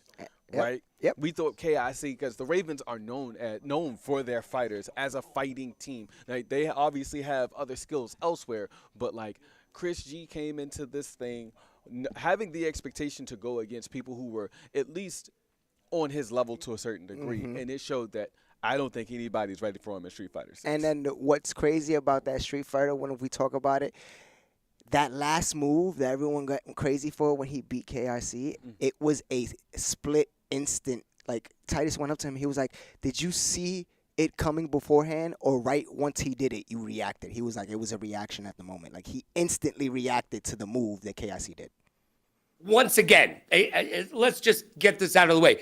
Chris G is one of the best fighting game players in the entirety of the world, and that is not an exaggeration, okay? So when we see him do well at these fighting games, at the end of the day, I expect that from him.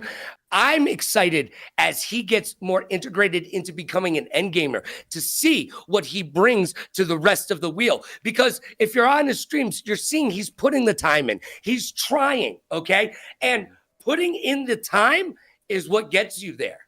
Yeah, no, I definitely agree with you there. And again, like, this is something that Chris G is not used to the template of the UEL. He's used to, how things are in the fighting game community, which is pretty much, you get your sets, you get the chance to do what's called like a download round and things like that. And those download rounds aren't something that happens very, very often within the UEL. Mortal Kombat, yes. Any other fighter, usually no. Yes, that's true. And then we saw what he, like you said, we saw what he did in Mortal Kombat as well. Mortal Kombat also was swept. He didn't no one put in. So, and he sat for a little bit. And chat was wondering about that. Chat was wondering, like, why didn't you just put Chris G in? And I think that was for his own edification to get that download via just watching for a hot minute, not getting the sticks warm with his thumbs, just watching for a hot minute, and understanding what the other team is bringing to the table so that he can come in and go, nah, I know how to do this. Yeah, that's very true. Yep. True. Logan, are there any games that you are excited to see for the coming into the second half? Yeah, you know what?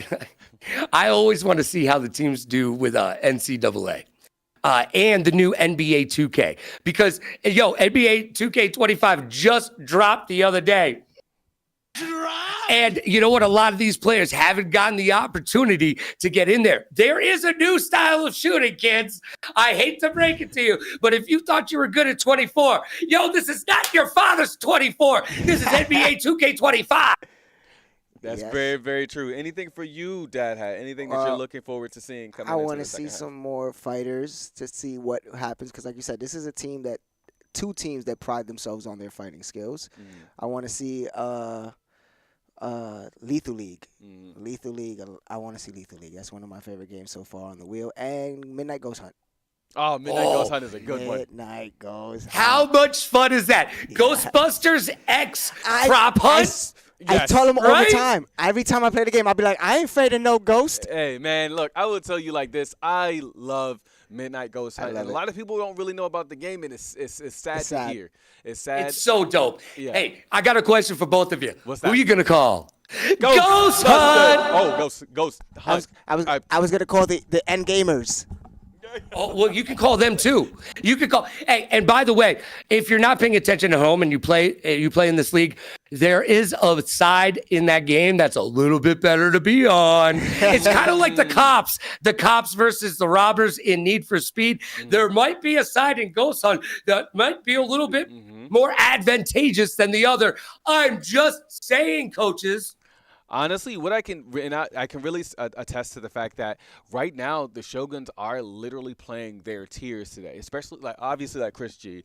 GGO is doing the same as well. Karazaki is also doing really well. I mean, the entire team is doing a really good job on their end, really showing their tiers. One thing that I do want to highlight when it comes to the Ravens is that over the past, the Ravens have they've been this really, really strong first half team, but they fall behind on the second half. And I want to see if they are going to be able to adjust to becoming a second half team, because right now they really have to put in that work. I'm going to cut all unbiases away because I know that's my team, the Shoguns. But the Ravens is not impossible. They have a very strong team. They have a very strong leader, and they have a very strong tier 1, and there's still a lot of game and a lot of time on that wheel. The Shogun has history of dropping the ball when they get too excited. So I just want to see if they can continue to lock in, continue to play their tier 1s the way they're playing them. And then the Ravens, all they got to do is get their mental right. We got a couple more wins, and it's a different game. Yeah, this is 7-5, okay? We're talking about 7-5 right now, okay? Yeah, exactly. We're not talking about 17-5, okay? Yeah, Look, true. the Ravens are in this. Yeah. However, they need Wonk to kick over a cooler, like I like to say, during halftime and give one heck of a speech to get them back in here, to get them all riled up and ready to rock and roll. Because, look, the Shoguns are not slowing down.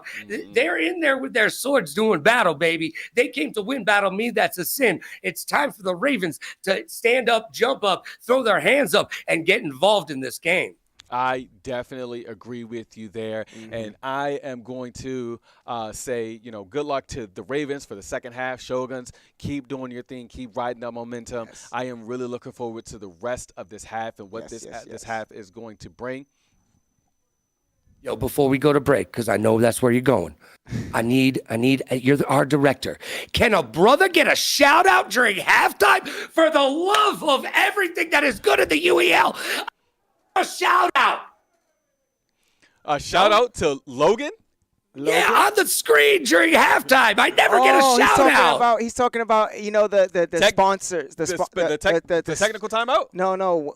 When we go on halftime, and you know how it tells the name of all the subscribers. Absolutely, the subscribers. 100%. I'm subscribed. Yes. I don't like commercials. And you, if you're watching right now and you don't like commercials, sub up. Use your Prime sub. It's free. You get one every month. Say no to commercials. Say yes to the UEL, and yes to gaming. Yes. Listen, I'm going to tell you guys right now, the Ravens are riled. They're getting hyped. They're ready to go. They're getting hyped. I hear it. This second half is going to be it. I'm your boy AV, joined here by the one, the only Deadhead Tony in that place to be. And the one, the only, the biggest legend we have here at the UEL, Logan Summit. You guys better make sure that you're ready for that technical timeout, because it is going to be hot on Wednesday at 9 p.m. Eastern Standard Time. 6 p.m. Pacific? 6 p.m. Pacific. Way to do math, Dad. I love it. I try. Thank you guys so much for joining us for our halftime show. We will be back in 4 minutes. Thank you.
Welcome back, everybody, from the half to this game between the Shoguns and the Ravens. It is 7-5.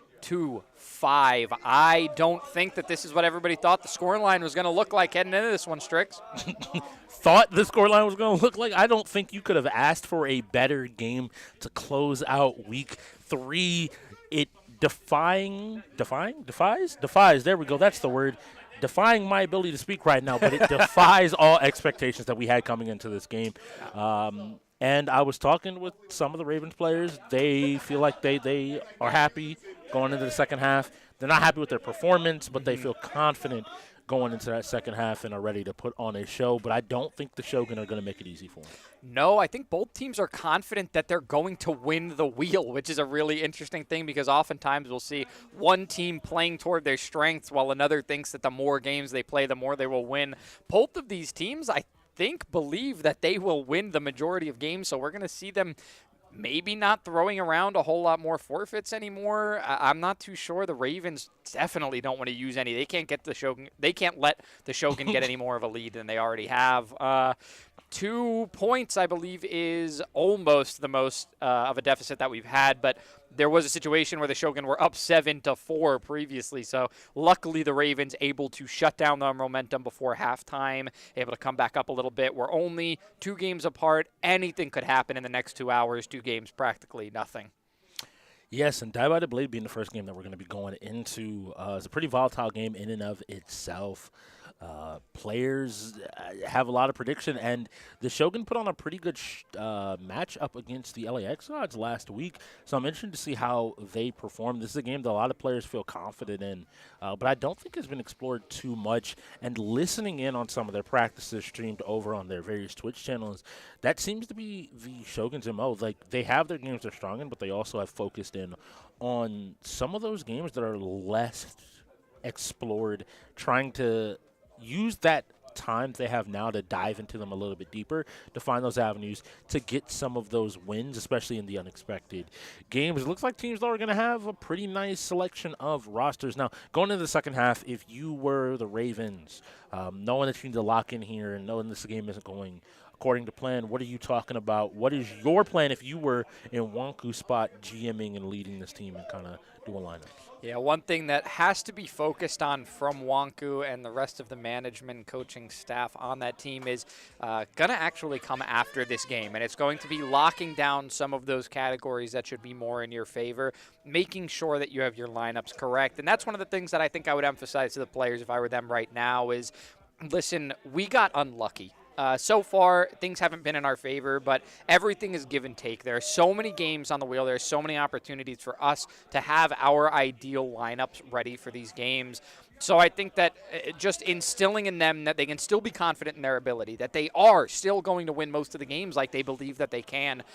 There's still more than a 50% chance that they can come back in this one, and they're going to have the advantage in their favor. Just let them be comfortable again because they're tense right now. They're losing a game that they thought they would have more of a lead in, and they have to lose that tension. They have to understand that they're still those top players that we know them as. I think you hit it on the head. If I were to even counter that coming to the Shogun's perspective, I would say that, yeah, we did get lucky this first half. But luck is when preparation meets opportunity. We've prepared right. We've known what we need to do. And so far, fortune is smiling upon us. We need to keep working off that preparation because the opportunities in front of us to have probably the biggest upset so far of the season and to show everybody that we are a team to be contended with and that people might need to keep a closer eye on the Shogun than anywhere else. But once again here you see the wheel. You see the illustrious wheel. It spins. It tells the future. It tells the fate as we get into Die by the Blade. Ooh, afterwards, you know. Need for Speed coming up next. Yes. All right, so here we go. Finally, very nice for us to commentate a game that does not take place on that night market. Very nice to get a change of scenery every once in a while. So we see the engagement starting from the side of the Shogun. And they're going to get the first engagement. The first couple hits, both will be blocked. So the Ravens on the defensive to start. Still haven't engaged themselves. This is going to be their first, and a nice retreat from the Shogun player there, who tries to go in for an auto kill. This is a close battle. They're going to go back and forth with these shots against each other. They cannot find the openings until finally we see Kenna finds the first. He has looked really good in this game. He seems to have found his footing and found a fighting that he really does enjoy. I'm loving his willingness to just normal parry. We see a lot of players going for the blue parry, which does block all directions. He instead is choosing to match that direction and ensure that he is safe. Now, both players playing Tony Monk here, trying to keep space, looking for their opportunity to go in and strike, and a great job clashing strikes to then follow up and get and even up the kill count here. Yeah.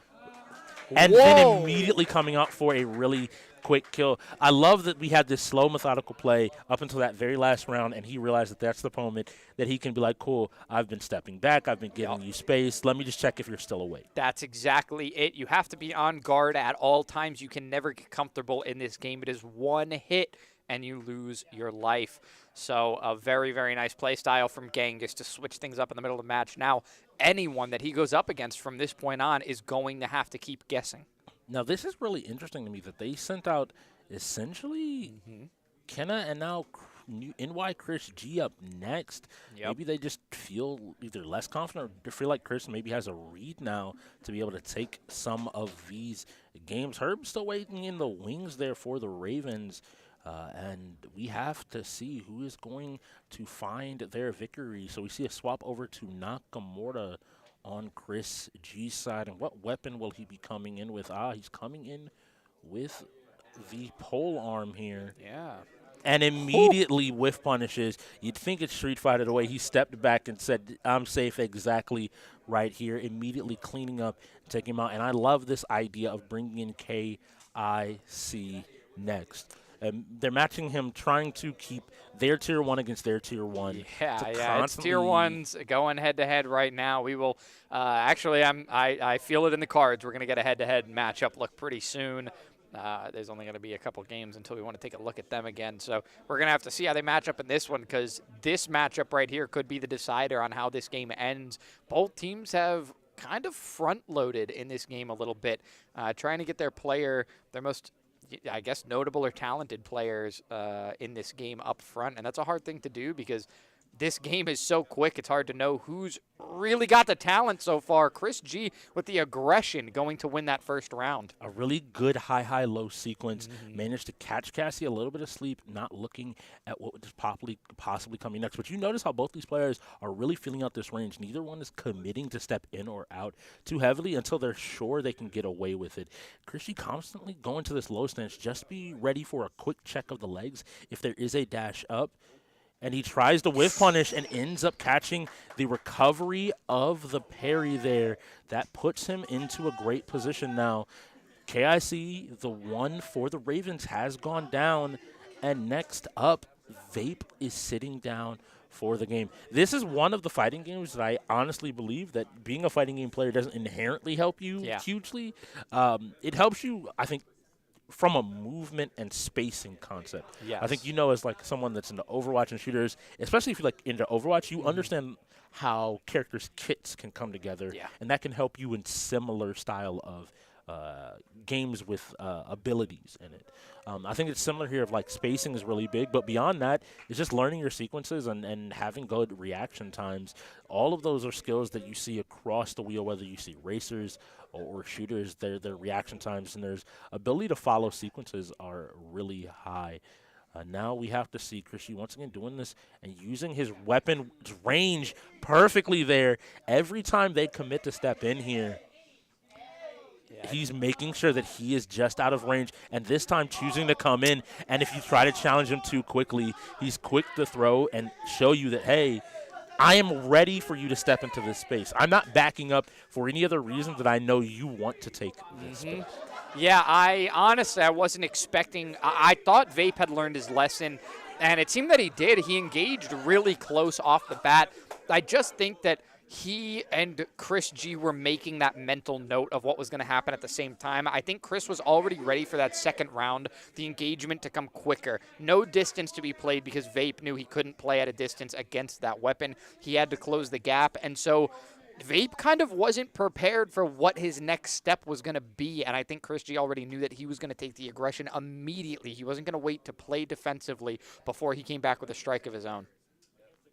Looks like we're getting a button check here. Very smart. Always call a button. I realized that either these players were very good about calling it, or I just didn't notice it because they were good about getting it done. This whole game, we haven't had any moment where we really needed a button check. And if it's a newer, younger player, the person that has to call it, I'm happy to see that someone, we saw Wonku step in there, is guiding that player there. And again, the player not committing either way. This is something that's really small, but a player like Chris G plays what's called footsies, and the reason this matters is he's playing a spacing. I'm giving him a compliment, maybe cursed him a little bit there. Immediately takes a loss. Logan, great shot there. Really a nice job seeing your opportunity. And now stepping back again, Chris may be realizing where he overstepped. He only has one life now for the rest of this game. He has to be careful about his movements. Logan is trying to make that engagement. He's being a little bit reckless, getting close. A very nice parry into his swing. He's going to save his stamina a little bit. Not going to go too aggressive yet. He got another parry there. Making some strikes, going for parries, but it's Chris G that will get that second kill in this matchup. It is now 1-1 between them. And now I want to see the adaptation that could be coming out here.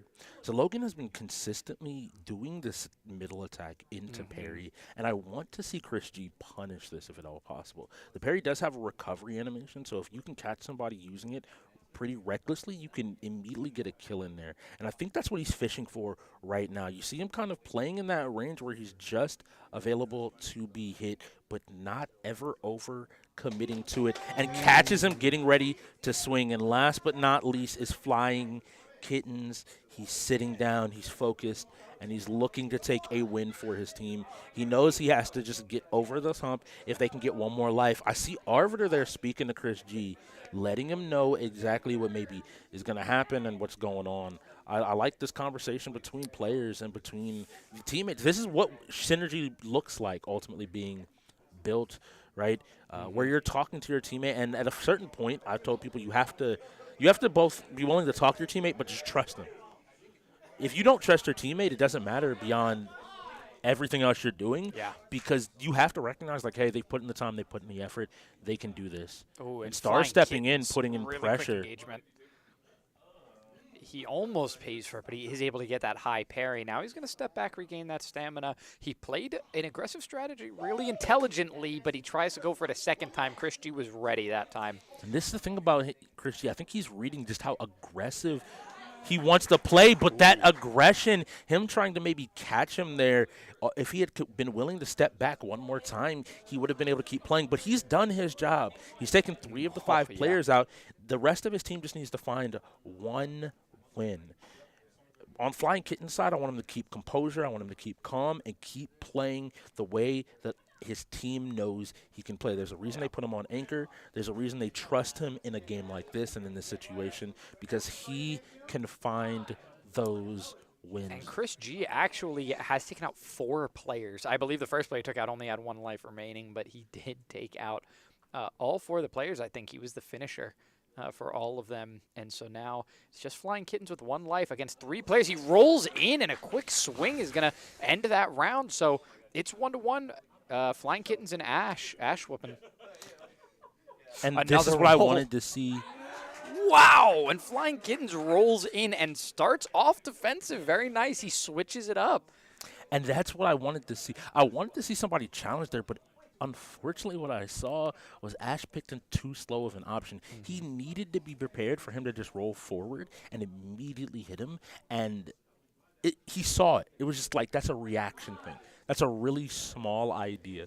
And it looks like this is what most of the Shoguns have adopted to play, is Nakamura onto this bigger weapon and to go from there. Ooh, the block. And once again, picking this slower option. Slow up top. if I'm being honest, what I want is I want to see them utilize the low stance. It catches the feet a lot more with this Naginata, and you're able to get a kill exactly like that. You see the small shift, and that is another Shoguns win. They go back up by 3. It's a game. It is And I need the definitely birds to still a wake game. up. There is plenty of time remaining. There is Yes. still plenty of time remaining, but that is comfortable. 8-5 is you're starting to get in a comfortable position. You're starting to get in the position where, now listen, in this matchup, you don't want to give away forfeits for anything. But for some guaranteed losses, you can start to say, we've already proven that a majority of the wheel is going our way. Maybe if we want to make this one 8-6, or maybe we win this game, we want to make it 9-6. They're starting to make themselves room to only have to play what they're good at and start to save their time to put more wins on the board that'll guarantee them an advantage at the end. We both spoke with them, and they really do believe that they win the majority of the wheel. So a 3-point lead is a lot, and especially for the Ravens, I think this need for speed is going to be some pressure. Their last week when they played it, they ended up losing the game, and it was due to kind of the team falling apart. In the early part of the game, I immediately noticed the most wanted was by themselves. 3 cops pushed on them. Eventually, they start taking riskier and riskier maneuvers, which leads to a crash, which leads to an early and easy bust. This is a game that, yes, your most wanted is important. It needs to be somebody that can drive really well. But even more than that, he needs the support to be able to get the space to drive the best he can. If you tell somebody to play a razor's edge, eventually they will be cut.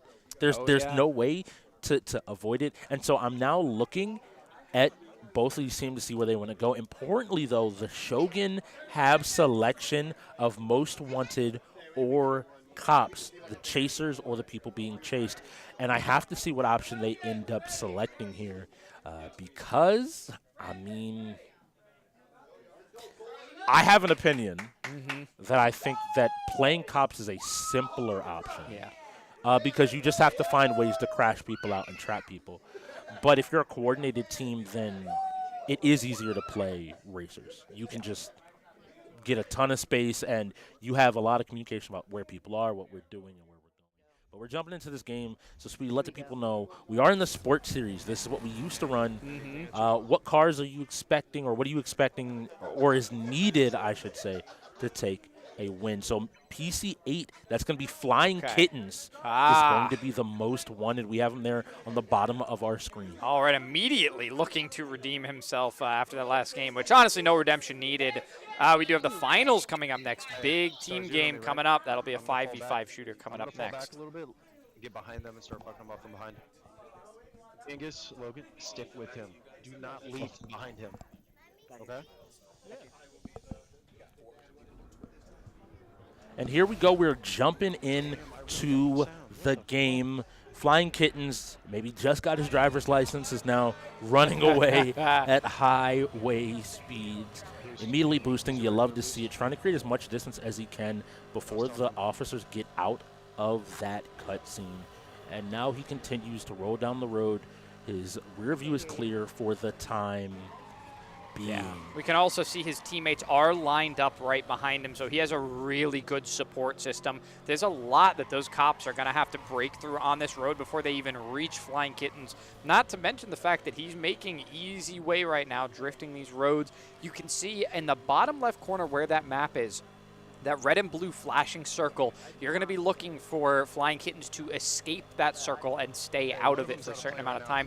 That will get his team the win. They only need the most wanted outside of it. The most wanted, their teammates, on the other hand, these racers, they can counter these cops that are trying to bust him by crashing into them, by using their jammers, by putting down spike strips. So there's plenty of utility for them to use to try to get in the way of them reaching Flying Kittens. Now, that's one of those police officer utilities you see there, is that that's being crashed into, frankly, by all the police officers.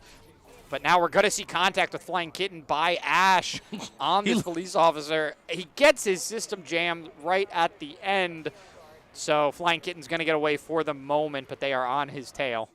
And we see this pressure looking amazing from the Shogun. I was going to mention that I saw 2 of the Ravens getting spike stripped. And now that same situation I mentioned before where there is just this one most wanted trying to get back to his teammates, but maybe some team fire on the side of the Shogun's going to help him a little bit. He's now avoided all 4 cops. They're now behind him. He just has to get back to his teammates to get a little bit of help. A beautiful spike strip stops the pursuit by Ash. And now Ash has to be really careful about where he wants to go, just chooses to opt to the opposite side of the road as his team continues the chase. Yeah, this will be the first time we don't see Ash as the leading police officer on the chase for Flying Kitten. So he's going to be in the back of the pack, which does give him an opportunity if anything happens to his teammates.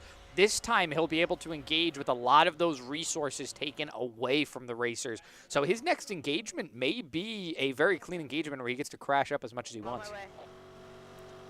Here we are, back on the most one, and we're back on Flying Kitten.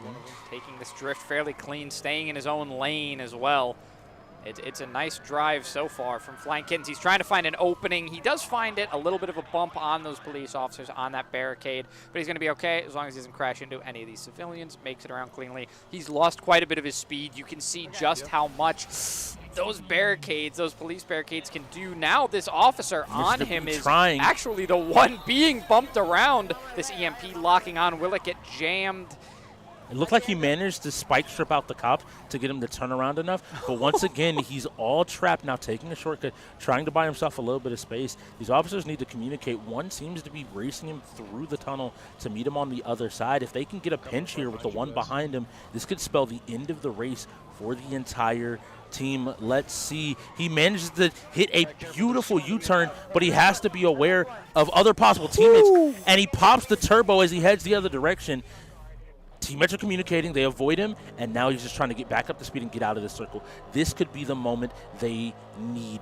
He's almost to the edge of that circle. He has a little bit more distance, and then he will enter cooldown. Keep your eye on that bottom left. He's out. And here we go. Cooldown means he has to stay out of their range for 30 seconds. This means that he cannot slow down. He just wants to drift all of these, keep his speed as high as possible. And on these mountain roads, it's really dangerous because any of these turns can put you back in range if you mess up. This is 7 seconds, 5 seconds, 4 seconds, 3, 2, and 1. I hear clapping. Yeah. And that looks like that's the escape there. No, he had just been pulled into the circle. Rolled block. No. This could spell the end. They were clapping. He had stood up.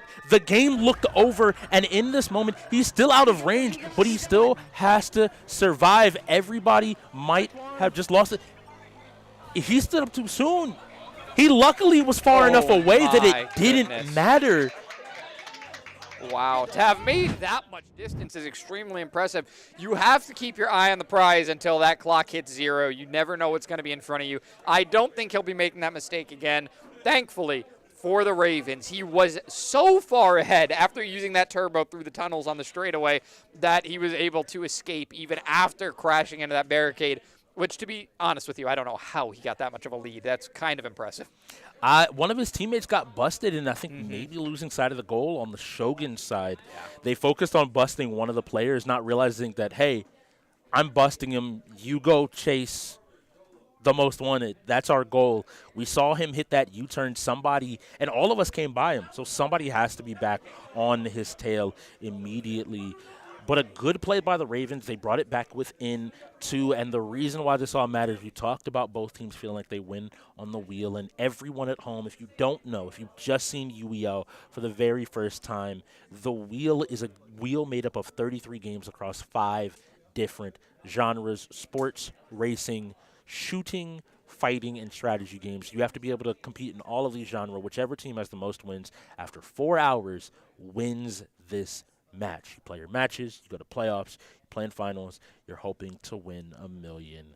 And ultimately, in these moments, these teams are looking to become the best at those 33 games. Yeah, and we've been talking about well-roundedness so much this game. So for anybody who's been following or is just joining in, these teams have a little bit of opposing styles.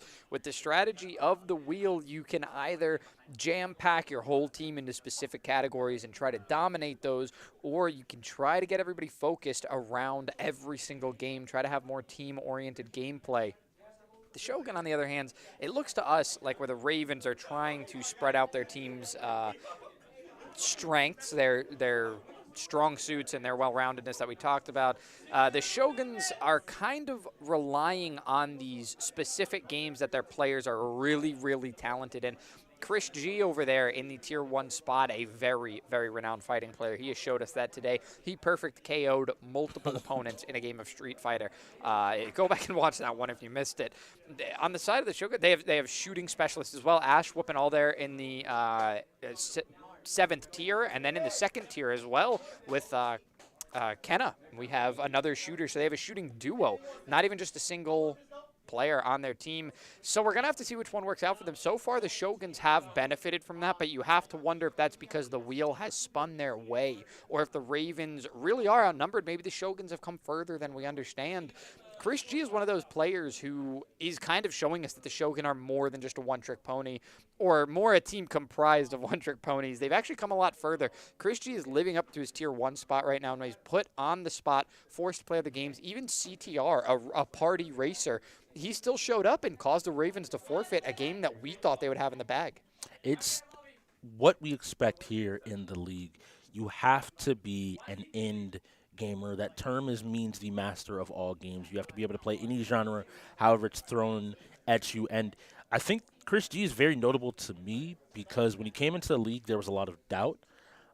But to me, the strength of somebody like Chris G's caliber is he's learned to play a game or a few games at a world-class level.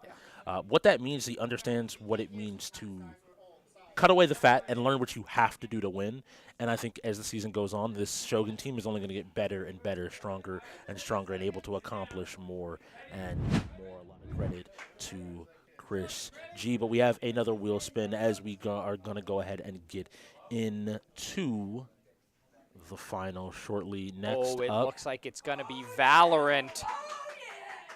It sounds like, I think both teams are excited to play this one. I can hear the Ravens manager, Wonku, out there getting excited to see Valorant pop up. But on the side of the Shoguns, we know that with this being a 5v5, there are going to be players available that are even in this match right now.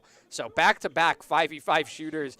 I think Ash Whoopin and Kenna are both going to be placed in that Valorant game for their team if possible. These are their two shooters that they rely on. But once again, Chris G becoming a much more well-rounded player. Arvider, been in the league the longest out of any player on the Shogun, so has experience across a multitude of games. We're going to have to see which one of these teams' excitement is actually reasonable for their skill level. And here we go. We're playing Power Shift. Think of it as tug of war with a singular platform. You have to have at least one person on that platform with no other opponents for it to start moving towards your opponent's base. If you get to your opponent's base, you win, but that is a long road and a lot of conflict will ensue. Now, we see Monaco a lot. It is mostly noted by this giant cathedral in the middle of the map where the platform is going to start. I expect to see a lot of players moving around, looking to get angles, whether from high up with sniper rifles or just to take more conflicts from angles that aren't straight on, and then these heavier players to try to force them onto the point for closer range conflict. All right, and we see our first engagement of the match. Even though there's a reload coming through, that heavy is going to go down. So it's going to be the Ravens off to an early kill lead. Focusing down another target there under the platform. It's always good to have a player watching out over top of the platform. You can see that the strategy right now is to have all eyes on, take down any targets around the platform while one teammate carries the objective across the map just by standing on it. That's how you gain possession. So right now it was the Ravens that had control of it. We're going to see the Shoguns trying to fight their way back into it. You can see the RPG here in the hands of Arvider. We're just going to have to see how he uses it. Once he gets up on this roof, he can decide where he wants it to go. They catch him right away. He has to shoot immediately. unable to finish off that target. Both of them fighting now, and Arbiter ends up going down, but the kill is traded and then traded back again. It's once again the Ravens coming out with the kill advantage. Koza has been doing so much work in such a short time. We have seen him take out Arbiter twice, take out his opposing lights, take out some of the mediums, put this pressure on the Ravens to give the rest of the Ravens the freedom to play on the point freely. Yeah, Koza right now, our standout player. There's a reason they put him on the roofs. We can see Arbiter's got that RPG. He's looking over top. Doesn't land any damage. Don't even believe he got a hit marker. His teammates are on the objective, though. He has to get these shots down. He's getting a body on the objective. Not going for the revive. They have this heavy pinch down. They just have to do enough damage, and they can't. He ends up going down before they can get that damage through. None of the revives is going to come out on the objective. The Ravens are going to hold it and keep on pushing. We see explosions taking down those walls formed by the goo, but it's still not enough at the moment. The Ravens, you can see just how chill Genghis is with those sunglasses. He's that heavy. He's got plenty of health, but all of the damage coming out from those lights, they put out a lot of damage very fast. You see a medium putting down a turret as well. Going to want to have some team damage. Once again, Arbiter with this RPG, we're going to have to see what he can get done with it. He's going to look down on the objective. It's going to be a good way to clear out any goo. He sees that it's there, but it's his teammates right now in control, finally, so they can start pushing back the other way. He's going to switch to his other weapon. It's very nice to have a heavy on this objective. They can take a lot more shots than other players, but he's already down to half health. He has to hop off the point. And he gets taken out that quickly. You're seeing that the Ravens have such good team synergy right now. They're focusing down targets together. We can see right now we are watching Herb at the moment, who's putting down damage on this heavy, using this LMG, shooting down onto the objective, helping out his teammates, and now he's going to do what we saw Arbiter doing earlier, using his body to hold this position, even putting up walls for his teammates. Now, I want to tell you that on the floor right now, there is a reason that the Ravens seem to have such a lock on this. We are hearing their comms loud and clear. If you watch these comms and watch their cameras, they are constantly calling to each other, what's happening, what's going on, what I need. We're on the flip side of this. We're just now starting to see the Phantoms start to get a conversation in, and we see here the Shogun have to find their moment. They have to find their opportunity. Yeah, the Shogun are trying to find openings, using these snipers to put down damage on these heavies. And right now we're going to go back to Genghis, who is dead at the moment. So we head back over to Arbiter. We'll see if he wants to engage with that RPG again. We've seen it be very disruptive before. We saw him use it to engage a fight earlier, and they ended up winning that fight. Now his team is in control of the objective for the moment. This is the Shoguns in control, so he's going to hold it for a little bit. Try to disrupt on the engagement. We will see where that's going to come from the Ravens. You can see even Arbiter isn't sure yet. I'm being honest with you. With the way that Koza's been playing these rooftops, I would be telling Arbiter to just bring the buildings down. Yeah. Force him to play on our ground level. Force him to give up or at least take a further range engagement than what he is doing right now. By leaving these buildings up, it means that our entire team is threatened from a high point the moment we start moving back into the center area, and we see the explosions, but we cut back to Dolo, and maybe they decided to say, Dolo, grab your sniper, hop on Overwatch, and hit your shots. I love to see it. Oh, he is being focused down, and he gets taken out. A counter sniper from the other side, so no more of that Overwatch happening anymore. We're going to see this control from Arbiter. He does go down, so it's going to be the Ravens pulling out some of these kills again, trying to get in the lead. Genghis still alive at very low health. You could see how much of it he lost in a single burst there in the bottom left. But he does survive, and he's going to be able to hold. He's headed to the Overwatch. He's going to be doing the oversight of this platform now. We can see some of these revives coming out. Ash Whoopin gets a revive, puts down a jump pad that can't be stood on because he gets stuck under terrain. It was such a great strategy to try to get on the objective using this AK. A lot of damage at once. He uses that jump. He's going to get on the platform. We see him putting down damage. He's shooting at his own teammate right now, a little bit excited, but they did get the job done. They have control, and it's the Shoguns once again pushing back to the other side. They're almost back to the church. They've almost made it back to the halfway point. They have the chance to take control of it, dropping down the turret to cover one side of the fight. They are not here by themselves, popping up, looking to sees him on top of the rooftops, now has to get back in a position, but now doesn't have a way back on this platform. I need to see him reposition extremely quickly. He has to find somebody, but we saw Dolo with the sniper rifle, and he's still finding this shot. The Cathedral's falling apart, but it looks like the Shoguns are coming together to find this win. Yeah, they're calling out their kills right now. They've got, that is a team fight win at the midpoint. That is going to give the Shogun their very first lead on objective for this game. You can see the platform there on top of our objective platform. We've got a bounce pad. That's going to be another kill coming out from Ash. Drops on top, going to take out that turret as well, but he's getting shot from afar. And he drops down. Survives. Gets his way back into the church. A beautiful shot on the drop down from Dolo. We're going to see his teammates up in the air. Arbiter takes out another. It's the Shoguns in control. I need you to understand, we both, I think, were a little bit skeptical when they said they won the wheel, but if these are the performances, and they gave a completely valid reason for avoiding Overwatch, and this is what they needed. We said that these lineups might need to be too perfect for them to find wins. Goodness! But look at it. They are finding their shot. The Shoguns are coming alive. Everything is clicking at this moment. Nobody ever taught him how to miss! He can't miss. He is so deadly with this sniper. That is one player eliminated, 2 cut down to half health. They've got no engagement. There's only 2.5 minutes left, and the Shoguns are in total control. How did he even know this was here? He found a spot to snipe from that nobody even knew existed, and he lands another. He finally misses a shot, but he gets out after taking 10 damage. Can you really blame him? He's getting out of this one. Being a distraction, even when he's not getting a kill, he is so instrumental for this team. He does have some teammates dead on the objective. It seems like for the moment, the Ravens are almost able to get something working. Arbiter does go down. Dolo is by himself. They have made some progress. They have to win another team fight if they want to win this game, though. Despite all of Dolo's work, they do not have this win locked in. He won't stop hitting shots. Dolo, take a breather. Oh my God! He's still going. He will land all of his shots. They will go down to this gas. No way he makes the engagement. We'll see if he gets up on the objective. He will not. He has to look for high ground. He knows the most useful he can be to his team is by playing the outside. So close. And finally, they shut him down. I need you all to understand the benefit of him not engaging 3 seconds later. With mega damage, that shot would have killed, I'm pretty sure. But Arbiter's on the point. He's using his body, his health. He takes down the tier 1. He drops, but look at these traps slowing him down. The explosions, every single hit here, they're just trying to survive. Dolo's trying to get back. 3 of his teammates are down right now. He has to find a chance. He has to find some shots. He swapped weapons, it looks like, to take a closer range engagement. He's not playing from distance anymore. He said, I have to be around my team. You've been looking for me on the rooftops. Well, now I'm in your face. He's got a blockade in the way he wasn't able to get up on the objective. Ravens are actually taking back control, but they still have some distance to get through.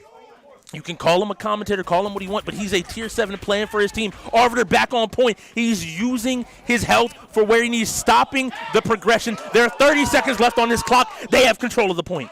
Oh, this could be it. There's going to be one more team fight that can decide this one. You see Ash getting the revives. We've seen him get many of those throughout this game. It seems like every time we cut to him, he's able to get some kills and get his teammates back on their feet. That is probably crucial for the win right now, getting those deaths. We've seen them down by 3 and still win a team fight. That is not the case at the moment. They have all 5 active. You can see them scrambling around the map using this teleportation, this dash ability. And mega damage is up. That's a kill. They just have to do it. There's Sudden only death. A couple players left. They have control on the side. You'll get fireworks. Come on, we're waiting for it. Get the win. We are waiting for the win. It means there's still a touch, and they finally close the game. The Shoguns win a 5v5 shooter, which does not bode well for the next game that we spun. I need you to understand. First, I need somebody at home. I need to find out how many of those shots Dolo hit consecutively. Because even when he missed one, he was confident to take these mid-range engagements. In fact, I'm going to ask production right now, can we get a an on-the-floor interview with Dolo. I think we're going to be sending you over there shortly for that. And we are here live on the floor, guys, with the one, the only Dolo. Dolo! Yes, sir. What you was doing out there was magical, brother. I appreciate you. Tell me about that. Tell me, how'd you get into that mode? Big snipes. Big snipes. Big Love snipes. Love snipe. I think we all love that snipes. We all love that snipes. But we want to know what made you make that decision. How did you practice for that? Did you lock in? Is it a new decision? I know you ain't been using that Well, I often. wasn't gonna go snipes in the beginning, but I saw one of them doing it, and he was, basically picking out the team. So you can't beat me. So Oh, yeah, I heard it. You can't beat me, and I think he's proved it. I put out the snipes, and it's a game changer. So yeah. Now, is that something that we can expect in more shooters moving forward? Of course. Oh, y'all heard it now. We expecting it moving forward. More shooters. We got the Sniper King for today. Dolo. Back to you guys. And he's walking back to his team, head held high. With a performance like that, you have to find joy. You have to. Anybody that's questioning this team, I think we're starting to see why they all believe in each other, why the strength was there. We heard it wasn't just one of them. I talked about how quiet they were initially, but as that game went on, they got louder and louder and louder and came together by the end of that game to kill after kill after kill after kill. It was so beautiful to watch, and now I need that same fire from the Ravens. Yeah, they have to come back big time. We talked about the Shoguns getting themselves into a position where they can start giving away forfeits for things they don't want to play. This isn't going to be one of them. This is going to be a 5v5 shooter. It's going to go on for quite a while. And if the finals is anything to go by, it's going to be really tense once again. Honestly, the Shoguns did not have control of that entire game of the finals. It was being able to control the majority at a time, being able to go on a streak and carry your momentum. That's what got them the win there. The Ravens were in a position in the first half of the game to take the win, to get themselves a larger lead, but it didn't quite go their way. The Shoguns had that consistency at the end to push it into Ravens territory, and good on them for it because they set themselves in a nice lead. Man, this game keeps on giving. I couldn't have told you today that this is what the game was going to be, and I'm happy for it. Valorant, I heard them talking. I heard Wonku being like, hey, I just want to get ops covered. Who do you have? Who don't you have? Yep. Utilizing those new rules. Before, it used to have to be an agreement between teams. Now, as long as you can show, like, hey, someone on their team has a character, you're free to play it. You're free to use it. Yeah. And so I see a lot more teams being willing to play into some of those newer and more complex comps and utilizing some of the depth of some of these shooters. So I want to see where people are playing. But I'm going to speak from personal experience. Oh, yeah. KIC, love him. He hates to lose. And when I tell you that he will be getting more and more serious as this game goes on because he's like, all right, now I have something to prove. Y'all are getting a little too loud. Y'all are having a little bit too fun. But I don't know how you beat the Shoguns because they have all figured it out. We thought it was a bunch of individuals, but every time I see these games, I start to be like, who is the team here? Yeah. That team, we've seen a cohesion in that last game of the finals from the Shoguns that we hadn't seen from them yet. That was brand new life from them. Yes, Dolo's individual plays were very instrumental, but it opened up room for them to start communicating with each other and have less on their mind, less to focus on individually. Dolo, we saw him silent the entire time. He took the vow of silence to allow all of his other teammates to use their words. He was focused on getting the kills, putting out the damage, slowing down the game so that information could be spread around his team. Oh, man, that is an interesting spin because that was the first spin that we had of this game that the Shogun, after winning rock, paper, scissors, decided to put back on the wheel with their choice in the opening whether or not they wanted to play the first game. But importantly, this comes right after another 5v5 game. Oh, lineups are going to be extremely important because we know Chris G did not just go in for the finals, so this should be him on reset. He should be available. A very interesting thing to note here that I'm just noticing. The Shoguns don't have Ash Whoopin or Kenna on their roster for this game of Valorant. Those are the two players we've been pointing to as the shooters of this team. Now, maybe that's a little disrespectful to Dolo after what we just saw. We definitely need to keep our eyes on him in this one. But when a large shooters are a game that your team is confident in because of specific players. And when you don't have them in for this specific game, you have to start raising some questions, maybe a little bit of confidence coming out from the Ravens, having players that they like to see in here. And let's see what these lineups look like. I'm looking at these teams and some standard, some not so standard. What I'm looking for, though, on the other side is double duelist comps, it looks like, from both teams. Which one are you feeling more? I definitely like the setup on the side of the Shogun right now. Sorry, the Ravens. This is the Ravens that we're looking at the moment. This setup that has the Neon, a character that has huge carry potential. I'm really excited to see how that ends up. But also this Fade for information. It's a character that requires you to really understand your maps, understand tracking. It's a more complicated version of Sova. Sova being a character that kind of gives away positioning free if you land your darts correctly. Fade requires a bit more map intelligence and rotation intelligence, but it is heavily rewarded by her utility set. And so I do like what the Shogun have, the Ravens have going if they can utilize it properly.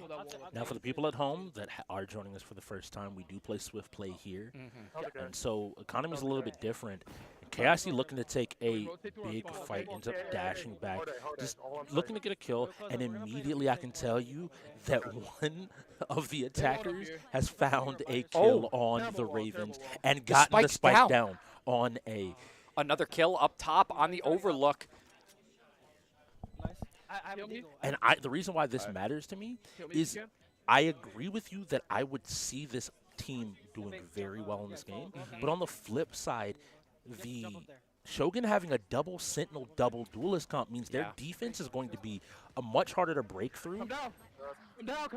There's only 2 left, and I'm noticing I don't know how well Vape knows to play the game. Get in there. Trying to, I think, figure his way around the game, and it isn't able to. Finally jumping up over. Sorry. Yeah, we saw early on that he was using that that wall to try and get his way, try to block off the way into the A objective the B objective. He was trying to block that off. It seems like that might be the only trick he really knows in this one. I think they've set him up to kind of just be a tool for the team. So unfortunately, Sage is one of those characters that you kind of want some player intelligence in this game on that Sage. I would say there are other operators, maybe some damage dealers. If you've got double duelist, maybe one of them can be a more vulnerable player, but And this will be a great trash to contrast because I've seen on his social media Mr. B has shown off some plays. He plays Sage. He plays Valorant. And so this will be an opportunity. They already used one of the eyes. They know we're here. And now this push is being stopped. And they're going to have to make a decision. They've left one of their duelists trapped over here on the far side. And it's going to come down to what the play is to go off. I like just waiting to make sure he gets back across safely. They've used a few smokes now. So at the very least, you've burned some utility users. Yes, they know you're there. Yes, you threw out an eye, but you still have the opportunity to make a few plays, and this patience is going to be rewarded. I have to believe that it is. We saw that they're spread out, and they're going to be looking for picks, and the funniest thing here is whoever decides to step in first could cost their team the round. If you aren't just patient on defense and willing to wait out the timer saying they have 50 seconds, they have to show themselves. Yeah, Ravens and Shogun right now are just at a stalemate. I mean, the Shogun have no reason to really, the Ravens have no reason to really give themselves away. So the Shoguns finally make their engagement on that objective, and it does pay off. They get the first pick on that Sage at mid. Now we are going to see that wall go up on the overlook. He's going to stand underneath, play the late game. It's very smart for a Sage player to be playing for the late game. We see the spike go down. There's no engagement. We do see KIC come in and get the first kill for his team. He's traded out. He will go down up top, and that was honestly some huge potential for their team to come back in this one. Although there's another trade. The Brimstone with a quick flick.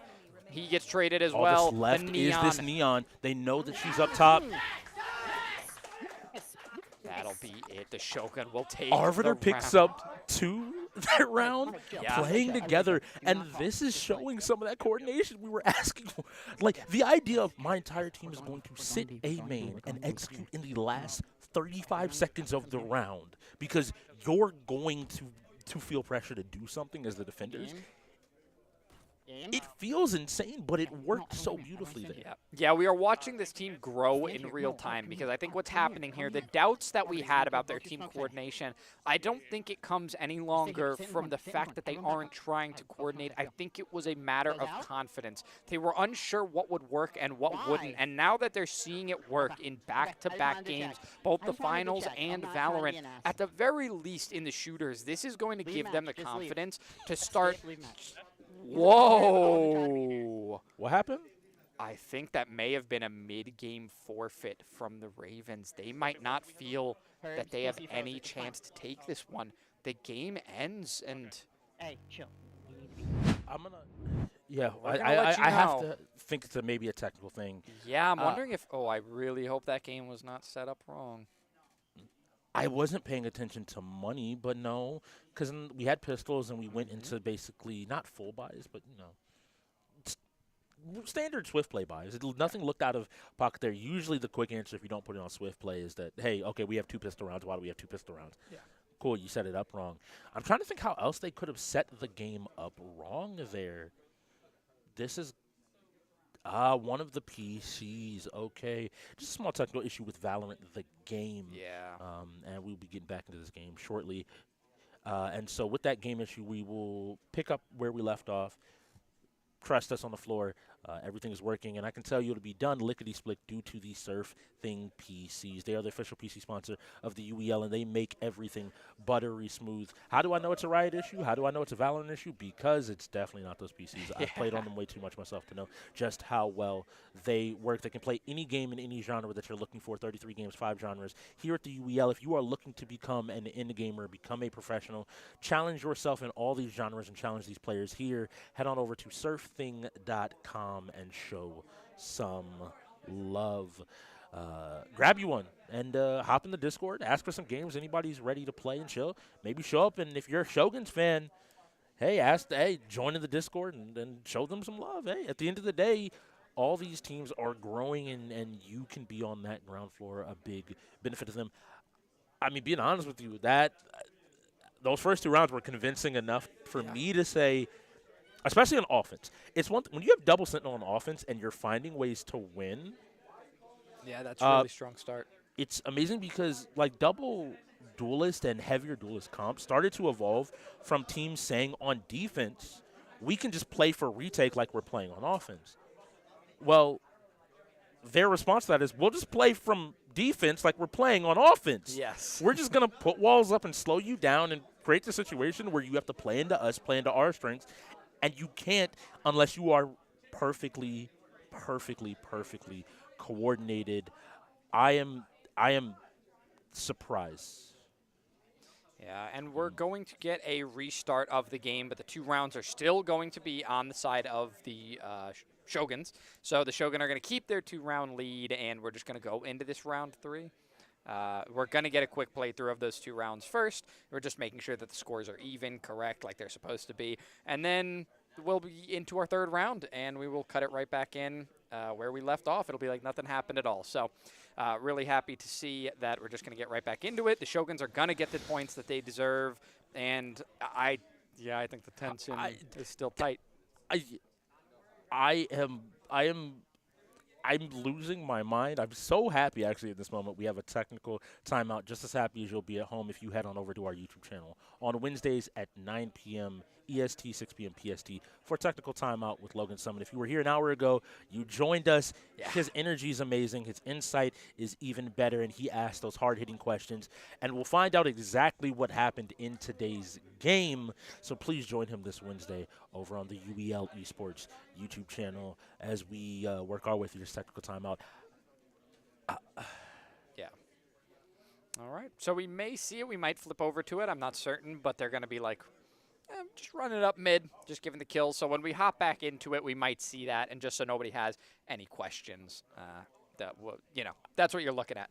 I'm dumbfounded right now because I keep forgetting, and I look back at our production doing a great job, and I'm like, oh, wait, Tekken's next, which is already more stress because in this moment, if the game continues its trend, the Shogun go up 10 8-6 with an hour or so left in this game. With an hour or so left in this game, Tekken is going to take you at least 15 minutes. Yeah. And you still then need to find 3 more wins. And so far, the Shogun have shown no signs of slowing down, no signs of stopping. In fact, they've only picked up more and more speed as this game goes on. Yeah, they're on a momentum streak right now, which is something that the Ravens wanted to have early on in this one. They did not want to fight back from the bottom, and hopefully that's not something they get locked into this season, because if fighting back from being under by a few points is something they find difficult, there are a lot of teams in this league that are going to take advantage of that. The Ravens are a very talented team, but there are teams that are going to challenge them heavily, and they're going to have to work from the bottom and find their wins, strategize this game like you're supposed to as UEL players and not just gamers, as actual end gamers. We'll have to see if they're up to it, and it all starts here. So what we're seeing is that they're all going to run it up mid. We're going to get the money and the kills in the hands of the Shoguns. And on the floor, we have some sarcastic banter going out either way. Some very nice skins on the sides of both teams. I like the little alien ray gun version of the classic, as well as this cotton candy style classic that we see here. So we're just going to do one more round of that. They're going to run it up mid. We're going to give those 2 rounds over to the Shogun, and then we'll be into our 3rd round. So after this one where they run it up mid, we are back into our game for real, for real. Now, looking out on the other side, I want to see more of that neon utility get used. I'm not seeing enough of it. For that to be a duelist, I think they're sidestepping the shots a little bit. Yeah, for that player to be playing a duelist right now and to not have seen any neon utility, I'm worried about how much of an impact that neon player is having. They need to have more for their team. This is one of those things that maybe I'm overly critical, but I think people like to play offense, and they sometimes, in the wake of that, neglect their offense. And we mentioned before, specifically going towards the Shogun, about not just assuming you're going to dip somebody mechanically. With an open roster, to be honest, I would have wanted the Ravens to maybe stray away from the Brimstone, stray away from the Jet, and go to some of those newer agents with ultimately stronger kits. It's not that they're bad by any stretch of the imagination. You just have more opportunity to influence the game, and for the first time in the game, we see some progress being taken early in the round by the Shogun, and it looks like they made the wrong call as the Ravens have stacked A, thinking that they're going for this quick plant. Once again, being forced to use the stim beacon to just get back around to the other side, but they've managed to take an early player lead, but the 4th player on offense is down, that being the Spike. Now it's a 2v4 situation. He goes back lane, and he has to see. Nice job. He took a couple of shots. They know he's there now. This is where the Shogun want to be, too. They love playing this side. They love turning this into a defensive game, but as they go down by another, that Neon picks up her 3rd kill. She's going to come in for the 4th. Will go down, unfortunately, and then it is traded out. So it will not be a streak of kills going through on the other side. The Shogun will finally lose their 1st round. Lost a few too many players early on, especially you talked about those Sentinels, how important they're going to be, because we see the plants going down early in every single round, even when the Shogun lose players. They still plant early because they want to flip the script of the game. They want to be playing defense with these Sentinels. With the Shogun losing 2 players early on from that Neon, it was the exact kind of impact that I was looking for. You have to be the gunfighter. You have to be using your abilities to your advantage. And now this Jet with an AWP can be very, very dangerous coming out from the Ravens. Gonna have a sight line from the approach, honestly, on A, and nails a shot onto that Sage early on. We can see Vape doing what he does best, putting down that wall. He has done his job for this team, the Ravens. There's now a scan going out. He needs to pull that off. Check it. Yep, hold that F.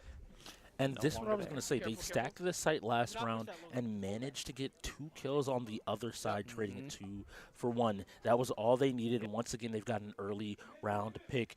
This time, I heard the call from mid, and immediately it looks like Koza is trying his best to just do as much damage on this Neon as possible, getting a few shots out before repositioning and continuing to hold mid. It is a 4v3, and it feels like for once the Shogun are trapped with their own attempts, their own progress trying to be made forward. The ultimate's been used here.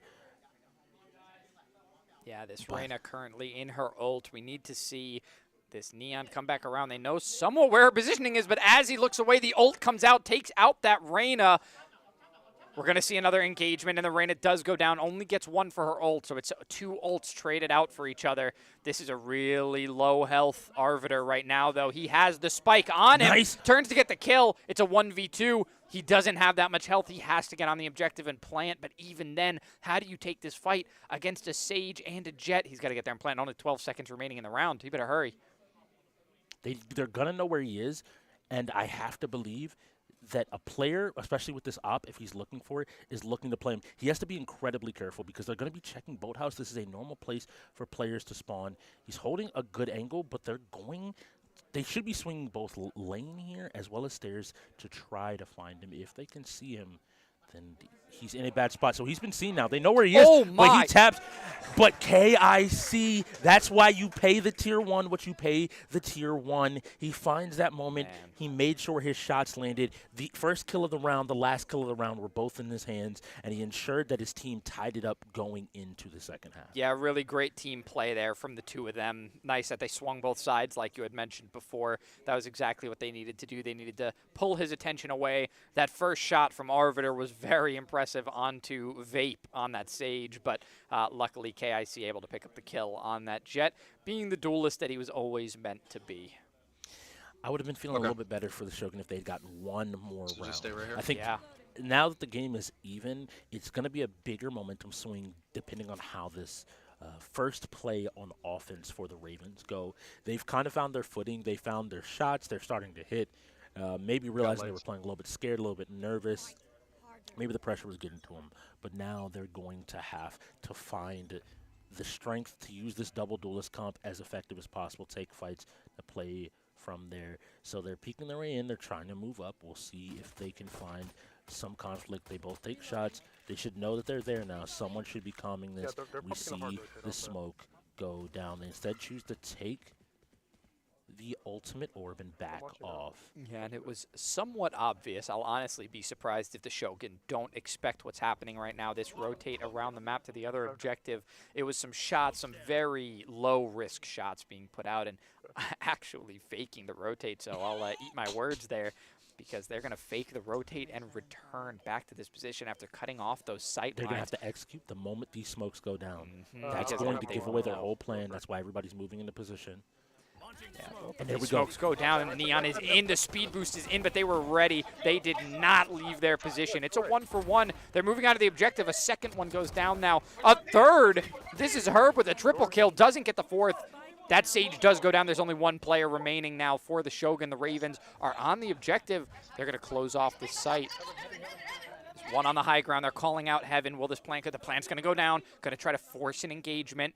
But the plant's going to go down there. Now get to hold 2 safe positions if they'd like.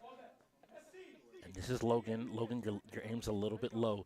So normally he knows that no one's now down there. They know that they have to be up top on Heaven. You hear some shots going on, and Vape lands his kill. Yeah, Vape, who we previously talked about as being a player who's just kind of sit still and look pretty for the moment. Not going to happen. He's actually going to go out and get some kills. You can see he was with a classic as well. Finished off that kill. So very nice to see Vape going out and getting himself a kill as well. Already picking up in this game. Now, only 1 round remaining until we'll be on a game point. And I got to give Herb his roses for that last round. Finding 3 kills, really opening the site up for his team. He's the owner of this team, but at the same time playing and looking to be and moving back towards form. And he's going to need to do it right now. You have a young tier 1. You have a young team. You have to find those wins. But with KIC peek in the corner and taking out his opponent, in Wk3, he puts his team up to an early lead. Notice the difference. They got that kill. They're not just committing immediately. They're looking to make another play if at all possible. And Curious which way they're going to rotate here because it does look like they're moving up mid for the moment. They're going to try to swing around. I just don't know if it's going to be onto A. It looks like it is. They're holding tight to this wall. They're going to hold. They better check their corners. There could absolutely be one on the right, and they are checking that corner. Beautiful. They're getting themselves set up to take both sides of A now. There is a gunfight. KIC puts down some damage. They end up getting both of those kills, only trading out one, but it is KIC that's dangerous. Dropping a smoke on Heaven, but 2 go down. It's 2v1. In Tree. It's a 2v1. It will peeks only in. be Genghis. It's Ash and his Karakazik. This is going to be the big thing. He has to figure out where they're coming from. He's trying to cover both angles, but he just swings Karakazik. Waited until he waited that time. He was patient and found that moment to swing, knowing that he on both sides. The Shoguns need 2 more rounds. They've tied this up. This is going to overtime. Yeah, this one might go the distance. I don't see a clear winner. That's the issue. Is like when they're clicking, this double duelist comp is doing the damage it needs to and getting in position. We even hear that from the comms from where we're sitting of like, go, go, go, plant. We have it. We have control. Now we have to see if they can continue to do that because it's clear that you might not be able to play. So those shots, just shooting through the wall with the Ares, that did actually, I think, Ares or Odin. Ares got buffed this recent patch. Yeah, that may have been with as much. I don't know if, honestly, I don't know if the Shogun had so much disposable income anymore. So that may have been the Ares, not the Odin. But both are pretty dangerous through a wall. Ultimately, if you're crouch spraying, if they had walked any further in towards that site, they might have lost a player, honestly. Yeah, they took a lot of damage. They started fast walking, so the entirety of the Shogun knew their position. But the Ravens now playing around this mid. They want to play for kills, and they're going to hold a lot of angles to do it. Although I do see Logan right now not watching his back. It means that they can be rotated on from one angle. He's going to watch the mid, however. It seems like he's the player that they're going to leave behind to watch while the rest of the team engages. You can see Herb here. Herb wants to drop those smokes, and he does. We see the Neon there dropping that first kill. They're going to move in toward B now. So I'll rotate from mid toward A and then on to B, and this team is locked in. Herb is going to make his way to the objective, smoke off the stairs, and now he's going to go for the plant. It's a 4v3 at the moment. Vape goes down. Not going to have that Sage for the late game. Not going to be able to set this objective. Oh, 2 players getting killed. 3. A third goes down on the side of the Shogun, and that's a 4th round for the Ravens now. All right. I want the Ravens to close this out in this round. I think if we go to overtime, it is not to their benefit. They figured it out, but it's not so solid that I feel comfortable saying, like, yeah, let's just play another round. We have this every single time. It really is coming down to they're finding these picks, and those picks are enabling them to play it out. I almost want the Shogun to play similar to what they were playing on offense. Like, yes, you're going to be pushed, but still, just take your time. Play together. As long as y'all are decently well stacked, you should be all right. You have a sentinel for each site, so it should be okay here. But we will see here in a moment exactly how this game plays out. And they're taking it very slow to start off here. They're going to push toward this B side, but they do have one player over on the A side. Probably just a new way that they've discovered to look for an early frag. It has been working for them so many times. If they get that first frag, they often take a lead and start to pull away with the game. So we'll see if this strategy is going to work out like all the other ones did. Not as much focus on mid in the early game, but now they're going to make the rotate with a minute left in the round. Going to watch that corridor right there, pinging that for KIC to keep his eyes on KIC. Going to watch down mid, and he flicks one, the Reyna, down that mid archway. That is a big kill to start off with. Get your duelist opponent out of the way. Going to smoke off that mid, and now the entire team can rotate through. You have to think that means an A push for mid. We have to see KIC picking up another kill. That's 3. They're dropping an ultimate, and they are moving. They should be able to get this plant down. And we see Koza on the backside. They have control of the entire site, everywhere plus Heaven. We see that blind come from Heaven. They should know exactly where Arvider is, but it's going to take Arvider and Chris G to find the win here. Arvider finds a kill. They're backing off. It looks like they're just going to play and defend this site from a distance. They don't want to all lock themselves into a bot. Woo! KIC with a 4K on that round. Really taking it in his own hands to make sure they win that one. Wow. And kind of turning around the narrative that we believed in there, we kind of thought that the Shogun had set themselves up for victory by winning 2 attack rounds with a double Sentinel composition. In fact, it was the other way around. The Ravens chose that aggressive double duelist composition, ended up winning 2 rounds on defense, and their attack that they had set themselves for was stronger than the defense the Shogun were preparing for. So, and with an hour left, we have a 2-game difference going into Tekken, which was already put back by the Shogun. And so now if I'm the Shogun, I'm playing it. Yeah. Even if we can't win, they have to beat us. They have to make this game end as quickly as possible. It's a tall task. You've got Chris on the other side. This may not be his fighter in particular. He's got other that he's better at, sure. But we saw him die by the blade, a game that he hadn't yet played until he got into the league. And he even dominated on that. So you have to think Tekken, an ultra-popular fighting game, one of the big 3 fighters. This is 100% still going to be in his wheelhouse. It's just about whether or not Herb, who is a specialist in this game, this is his favorite of the fighters. We have to see if he's going to be able to stand up, because in Street Fighter, we saw him get perfected. I want to see, because Herb has been very vocal. Like, he doesn't have a character he loves in the game yet. But it's not to say he's bad at the game. This is something that, like, a lot of people don't get. That's where a lot of the fighting game players, I think the line is wrong. There's a lot of fighting game players that don't like a fighting game but can play it. And this is the real issue with the Ravens, though. If it was just Herb, I might be giving it to you, right? Yeah. But I'm going to give it a step further for you. There is KIC, and then before that, there is Stars. Stars can take games off of Herb.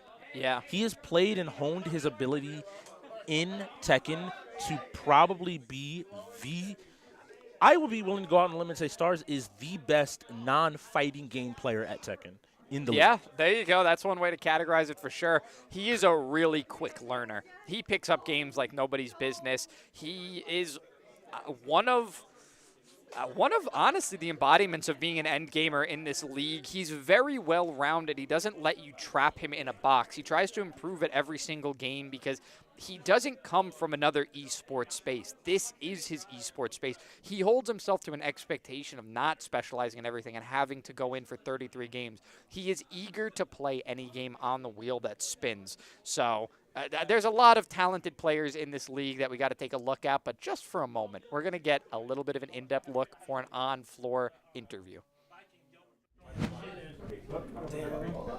And we are here live, guys, with the one, the only KIC. That was a victory.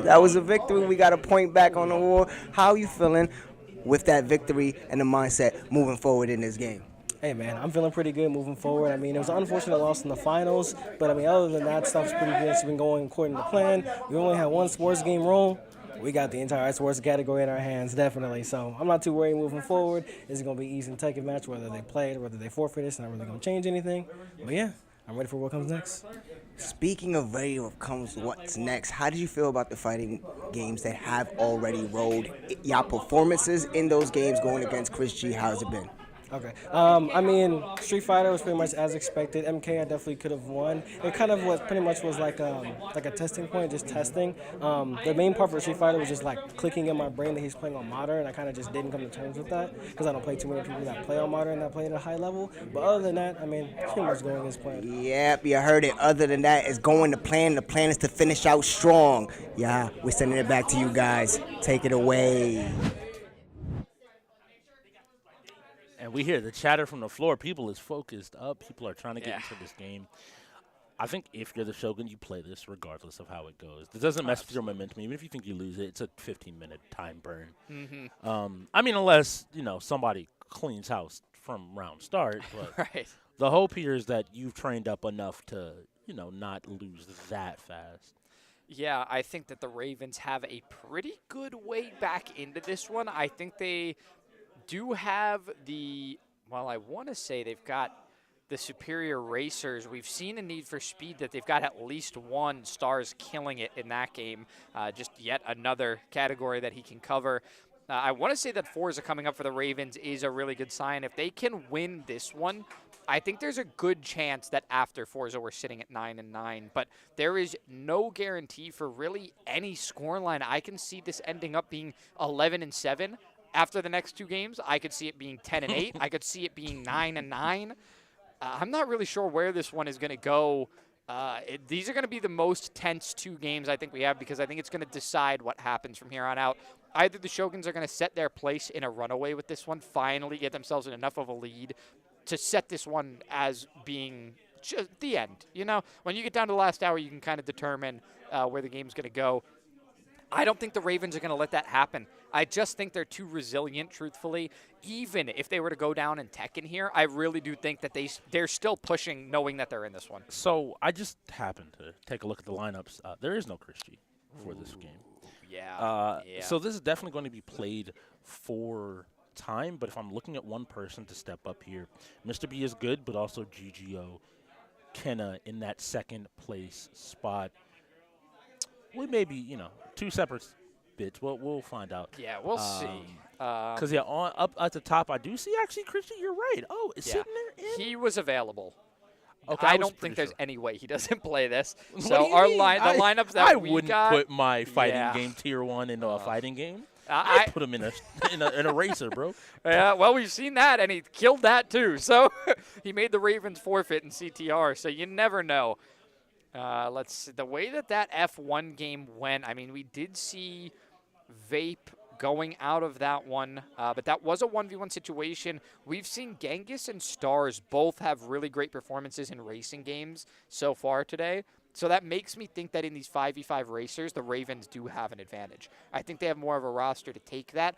I would love to be proven wrong by the Shoguns and find out who on that team wants to be their premier racer. That would be really nice information to find out. So I would be more than happy to see them show up in this next one. But first, we got to get into I got to this give fight. it to Mr. B so far. Yeah. His performances now in both CTR as well as F1 have started to put me in a position where, and this is the funniest thing, he used to be on the Ravens. Yeah. So they could have absolutely been looking to help him in things like CTR. You talked about Wonku and her being on that team, being 2 premier players. And maybe he got some of that information. He didn't get everything because he's now moved teams, but he kept it up. He showed them, like, hey, what you taught me, I didn't just stop there. Yeah. Maybe you should have held on to me a little bit longer. So now this game is going to be Azu Senna versus Law Stars, Will a.k.a. be on Flying that Kittens. Azu Senna. Flying Kittens will be on the Law. I don't, Oh. without even knowing The who's player. playing where. Yeah, I can say that for a fact. I know this only because I know who Flying Kittens plays. This is one of those wildly crazy things that I know for. Huh. All right, Here well, we go.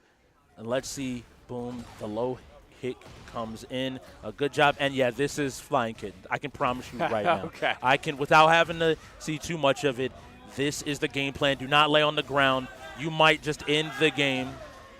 Woo! I need you to understand he is a threat. This is going to take everything on.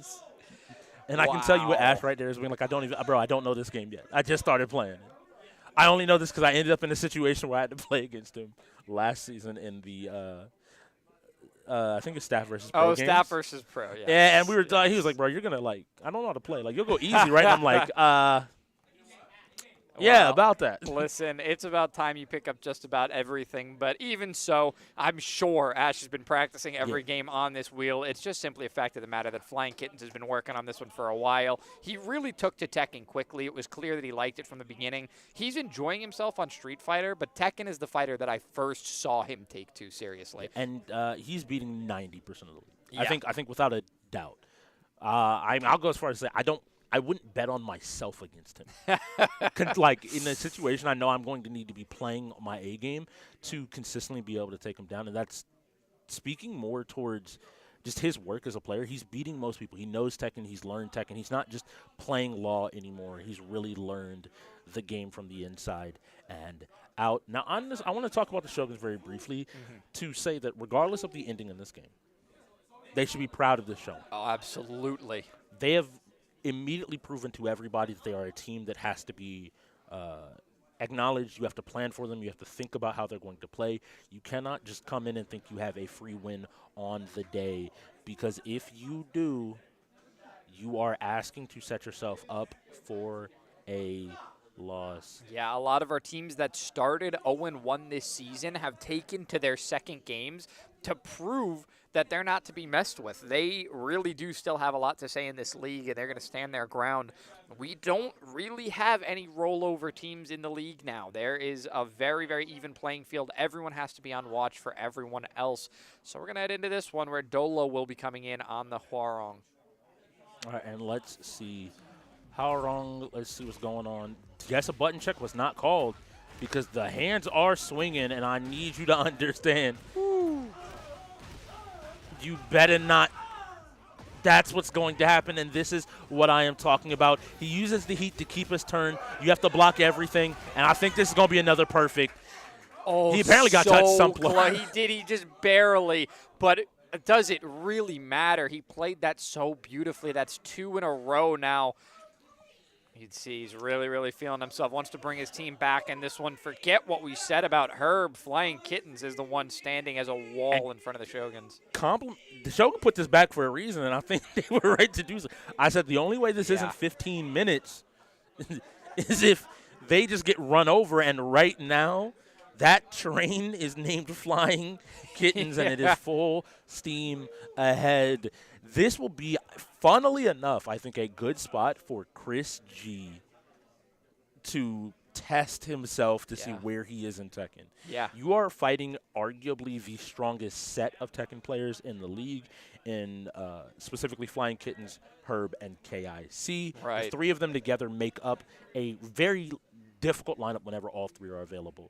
Let alone, like, individually, they can probably kill most teams on their own. The Alyssa play coming out of Arbiter, an interesting choice. This is a very fun option. I know Mr. B also plays this character. I want to see how well this man popped heat on round start. He is ready to fight. Oh, bro, man. I if there's ever a moment to say, put your hands up. Yeah, no it was like kidding. game on. We'll have to see if that's what he's going to stick with. Maybe only for the button check. And it seems like it was only for the button check. So a button check was called. I need you to understand. That's why I can tell you Flying Kitten's locked in. He was like, I didn't hear it, bro. I'm swinging on round start. I'm swinging on round start. We're good. If I don't hear you say it, if the game master don't say button, I'm swinging. Yeah. We learned this time and time again. You better make sure your mama back home knows that you call button check, because if not, you might just lose.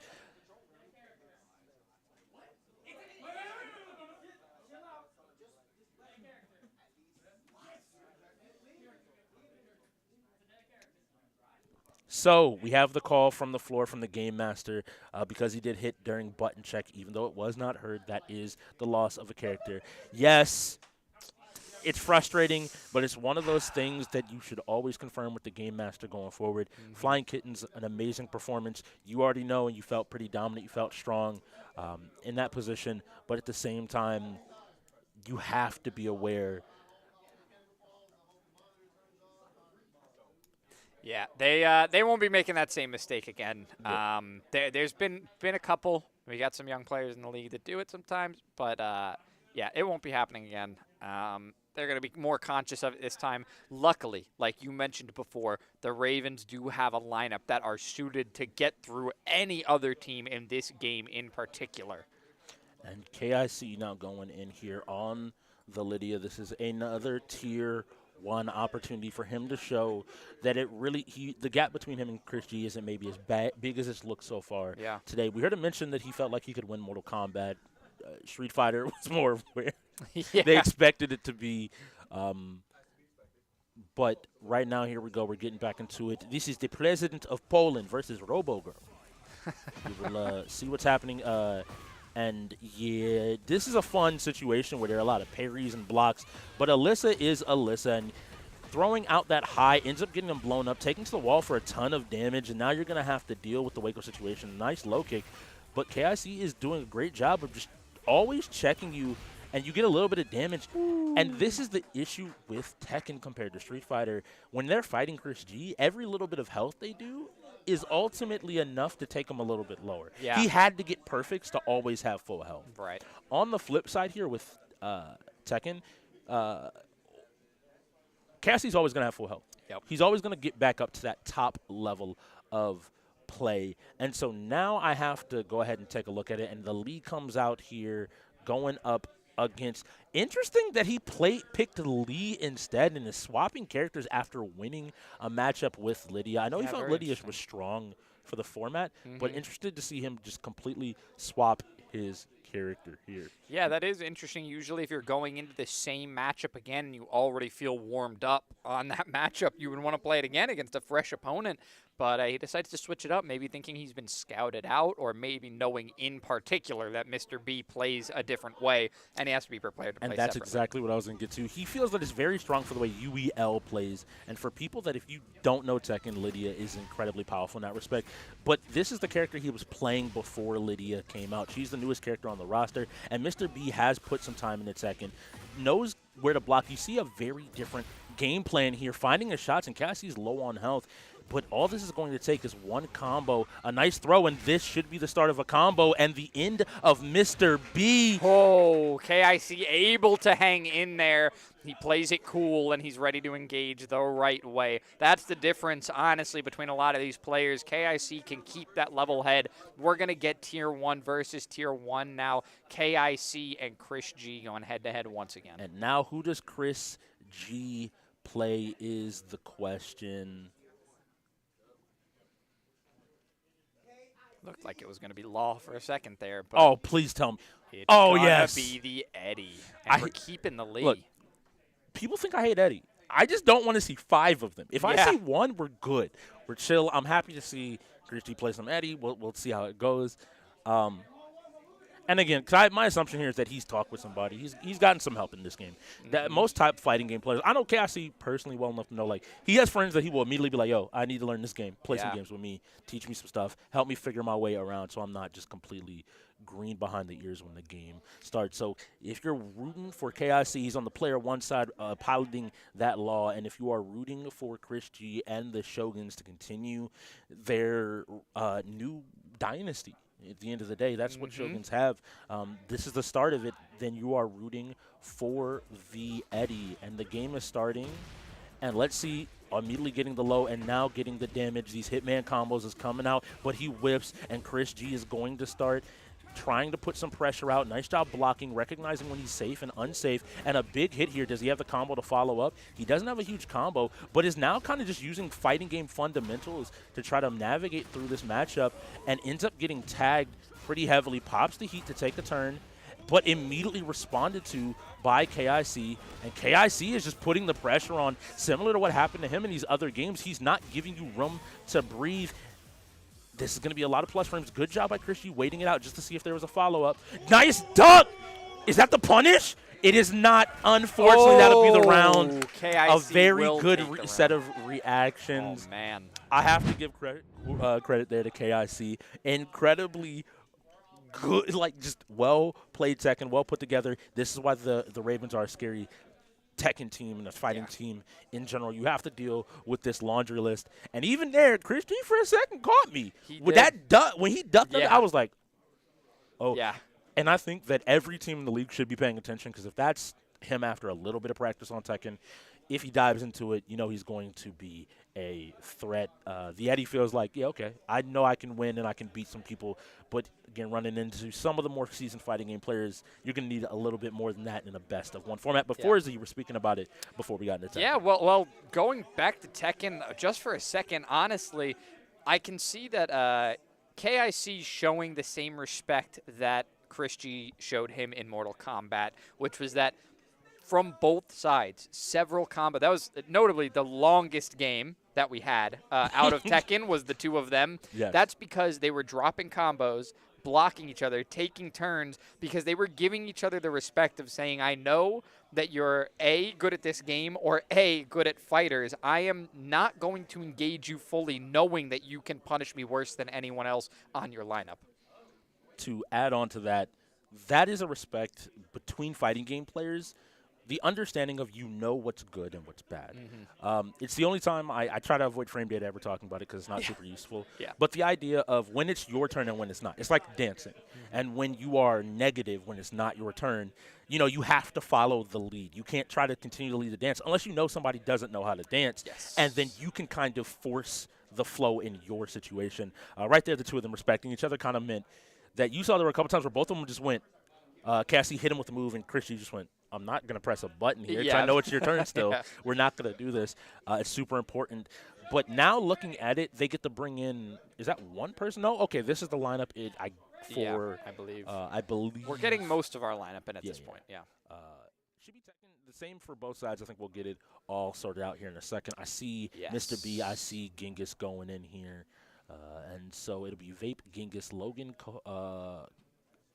Koza, and Flying Kittens going up against Kenna, Karakazik, Ash, Mr. B, and Arvitor. Yeah, Ash showed us also, we've been talking about his shooting game prowess today, but when he was playing that Need for Speed, we did see that he has some talent as a driver as well in these racing games. I'm not sure whether the slipperier controls or the tighter controls are more in his favor and what he prefers. There's definitely a difference between the games. But we're going to find out. And on the side of the Ravens, some really good racers on that side as well. We do have Midnight Ghost Hunt coming up next. And we are going to start by watching Genghis. And for good reason, because although he is starting off a little bit behind, we are going to see him catch up fairly quickly. Everybody just drifting into the dirt. Did he just follow the line of the other players and end up in the dirt? Unfortunately, I think he thought everybody else was going the right way. Whoa. All right, an interesting start, and it looks like a little bit of rough control from Genghis right now. Flying Kittens, the one without the license, is the one leading the pack. He's number 3 up here. That does mean it looks like one of the Shoguns is actually at the very front of the race, but with a 4-second time penalty, you're going to have to get a little bit more than 6 seconds ahead for this to matter. And there seems to be another player pulling up on the side. It's PC5. That's one of the Shoguns. You're trying to bump them out of the way, but they maintain their line and manage to get up there ahead. Now PC2's in the lead, followed immediately by him. All right, here we go. We're sweeping around this corner. Let's see what we got. Yeah, nice drift. Okay, both players did a good job. PC5 manages not to have any problems, loses a little bit of their gas there. We got to see where we're going to from here. Some damage already. Do not pit in this game mode. That's the one. No. One takes far too much time. We've seen some situations where maybe you won't lose as much time if you pit, if your car is completely just undrivable. But at the moment, it's only a single axle.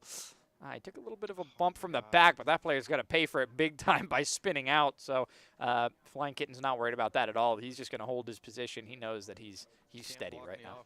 I have to ask a question. Was that I think that was one of his teammates that he actually ended up spinning out there.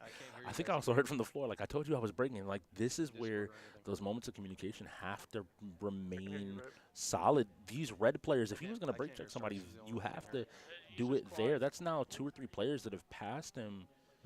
And this player with a 4-second penalty now has a 14-second lead on Flying Kittens. And so that penalty is showing that it matters a lot less. Slowing down a bunch, trying to come around the outside now. Is this a teammate or an opponent? They're right behind him as they come around. I like this map. It has a lot of sharper angles and sharper turns. This is Mr. B. It looks like right behind Flying Kittens. And just taking his time. He's not trying to do anything crazy. He realizes that he can just hold this position right here and keep the pressure on more than having to force his way past in this moment until he just has a very easy inside lane. Yeah, gonna wait for his moment to take, kind of similar to F1, how you would play that game. But right now, holding from behind him, he is finally going to pass. He found a real nice opening there on the side. He knows that Flying Kittens has to take those turns slow. It's how he's been doing it the entire time to keep control. And now we see a lot of speed getting picked up for Mr. B. He's going to take this turn hot, catching up to the player in front of him as well. We'll have to see if he is able to make up all that ground. And it looks like he will be able to. That player's only getting closer and closer. Mr. B able to take these turns a lot quicker. But there's what you mentioned, those tighter turns. It's just one after the other. You have to continue to slow down. And it looks like with the speed that he's gaining on that player ahead of him, it just seemed like it for a moment because that player had to take the slow turns before he did. But that also means that player will hit the straightaways before him, and wow, look at the speed that they're picking up now. Clearly getting out in front. Now, here's the big thing that I'm looking at is I want to know how many players, because we heard comms very briefly there. Someone may be stuck on the track or in the pit. If you DNF, the big thing you have to be counting on is I lost on the last turn, boys.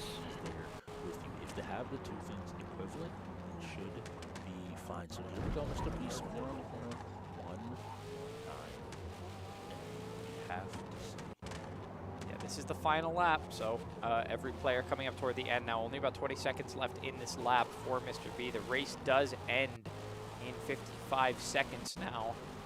The player out in front has a 15-second lead on the rest of the pack, so with that -4, that's about still 11 seconds of a lead that they're going to be holding over everybody else. You see on that straightaway, that finish finally comes through, and that's a second place. This race will end in 40 seconds. I expect most people to be able to finish unless your car is absolutely destroyed. It's short enough of a race that I'm not worried about you being caught too often. Here we go, Genghis coming across the finish line here. Yeah, and he finished in 5th place, so still able to hold a decent position. We saw him struggle a little bit early on with finding a spot to be in, but 5th it's decent time for your team. That's not terrible at all.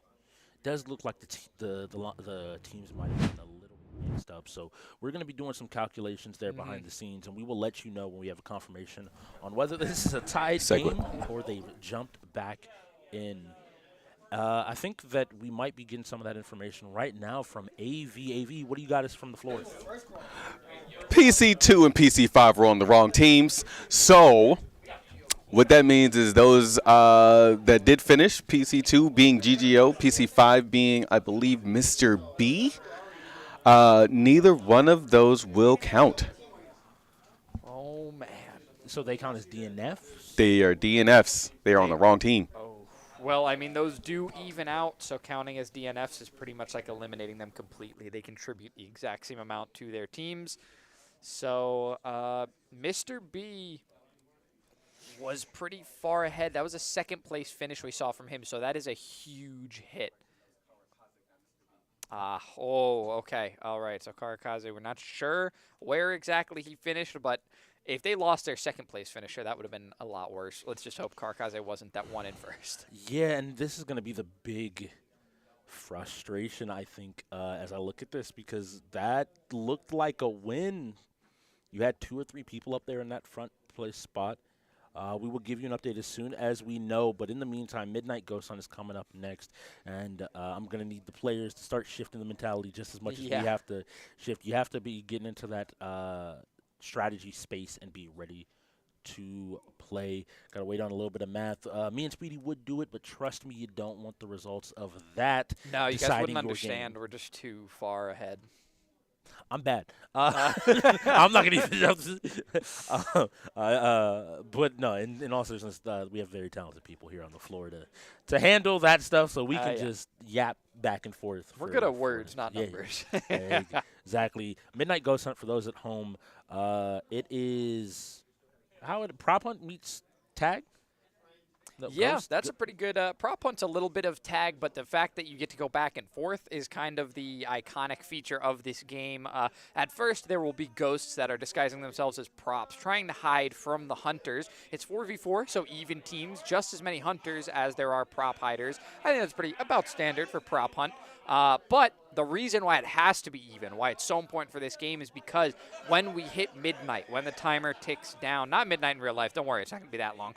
When the timer does tick down in-game and it hits midnight, the ghosts will be empowered to turn the tide and be able to do damage to the hunters. So the hunters will become the hunted, and those who were never found are especially powered up. They are the really dangerous ones you want to look out for. So as the hunter, if you can't get every player, you really want to try to get as many as you can. And the Shogun, funnily enough, killed 3 ghosts in their last game, but still ended up losing the game as the Hunters. I wonder if they take the same option or go ahead and flip on over to the Ghost. I think a lot of teams are perceiving the Ghost to be the easier option, but I think it's the same as always. One requires more coordination to be as strong as possible, whereas the other can rely on individual skill in individual moments. Ghosts just need to be able to chase and to avoid each of the Hunters, and as long as you have the ability to move around and understand your abilities and how the game works. Yeah. I think And you're pretty safe. well versed in the abilities as well. You know, when they come up on screen, you know pretty well what works and what doesn't at this point. I just try to tell people, as much as people can look at that, I'm like, go in game and like read for like an hour. Yeah. Just write stuff down, read. And you kind of start to get an idea. We see a lot of people using duplication. We see a lot of people maybe using the ability to throw items. I think it's telekinesis. A lot of these items to like distract players, but then Hunters are now being more used to using just the ectoplasm tracker to find out exactly if you're sitting still too long. Yeah. There's still some other tricks I think that exist in the game that I'm waiting to see if people start to pick up on. I won't give everything away. I do have to play a lot of y'all for the rest of the season, so I can't tell y'all, at least until I see some other team do it. Then I'm at least a little bit more No willing. giveaways, no freebies, nope. Not from the guy who made the very first highlight play in the game. Game is so fun. That's gonna be your legacy for the rest of time. As much as you love fighting games, playing a little teapot in Midnight Ghost Hunt is gonna be your legacy in the UEL. It's a legacy. At the end of the day, it's a legacy. You should make a teapot your new gamer picture for Steam and for just the iconic teapot. Like, yeah, I love frame data and numbers and fighting games and StarCraft. So what are you known for? Running away as a teapot. Yeah. I'm the teapot from Beauty and the Beast, the little kid. Exactly. Hi, how's it going? It's a talent. It's a talent. Yeah, no. It's a talent. You're an end gamer. It is a fun game. It's one of the featured games this season. So yeah, super excited to see players play, because the prop hunt side of things, I feel like we haven't seen somebody really get into the prop hunt side of things. Sounded to me like the Shogun won that one. I need you to understand, have two people DNF and you still win is crazy. It must have been a 1-for-1. Yeah, it was. That's yeah. So we heard. Remember, they were talking anyway about like one of them seems to be broken down or in the pit. So the idea there is, my best guess to your point, is two Ravens didn't finish, and then you still had those other players. We know Mr. B got like a second.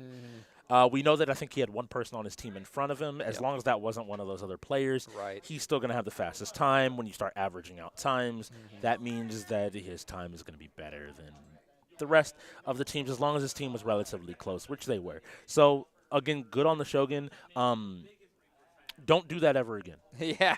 Well, this one still isn't over, not by a long shot. We still have 43 minutes left after all our timeouts and such, so we have quite a few games left to play, definitely more than 2. So the Ravens will have opportunities to close this one up. You said timeouts. The Shogun have none. They have to have perfect setups for the rest of the game, and that ends up, if that is the way that this game starts to unravel, I would be heartbroken. After such good play, you just need to be on top of it. You need to be in Midnight Ghost Hunt. Now, yes, this is a Raven setup, but you don't want to give any room for this to be put back on you. You need to be on point. 30 minutes is all I'm asking you for. Yeah. If you can keep a 2-point lead for 30 more minutes, you can win this game. It can go back and forth. That's the advantage that the Shoguns set themselves up for by being in this position, by winning so many of the games that could have gone either way, by making the Ravens forfeit CTR. There were so many situations where the Ravens could have taken wins with different style of preparation. They may have taken it too easy on the Shogun coming into this week. They may have just been practicing like normal, not done the scouting that they should have been doing, thinking that the Shogun couldn't really win much just based off of their last performance, and that's not the case. We'll definitely find out, I think, as we get towards the end of the game and then those post-game interviews. Make sure you stick around after the game ends. We do bring in players and GMs and people from the team to talk about the entire situation around the game, and it gives a lot of insight into these teams. And if you're looking to be a fan of somebody or some team, you get the opportunity to speak with them and really see where their brain, where their mind's at, and to understand these teams to a greater degree. But now with 1 minute and 25 seconds left, you have to get into this game. And I know it feels a little tricky, but it's not that bad. A lot of these rules are really well laid out. A lot of the setups are really well put together. You just got to take the time to, funnily enough, practice them. It's one of those weird things. Yeah, no kidding. I will give the Shoguns credit. They did better today. Yeah. Knock on Absolutely. wood. This is not a wood table. This is so not a wooden table. I'm sorry if I cursed y'all in the last 30 minutes. Yeah, that would was not be my unfortunate. intention. We'll just have to see. blame Honestly, Speedy. I don't think the Ravens even need you to curse them at this point. They could do it of their own, of their own powers, truthfully. It can be all up to them to win or lose this game. The Shogun are holding strong right now. They're pulling out wins left and right, keeping it even with the Ravens. But if you trade back and forth, like I had mentioned before, all you have to do is lose one, win one, lose one, win one. The game might be over by that point. Yeah, we heard Cassie, I think, call out. He wanted some of those sports games. If you're the Shoguns and the Shogun fans, 3 fighting games still remain on the wheel. If you add Lethal League Blaze, that might be for their DBZ, Skullgirls, and Blaze Blue CF. We have, I know you didn't think of, that's why you might have noticed me glance down for a split second. I was like. Just realized. Did we only play one? We have Blaze Blue coming up next, another fighter.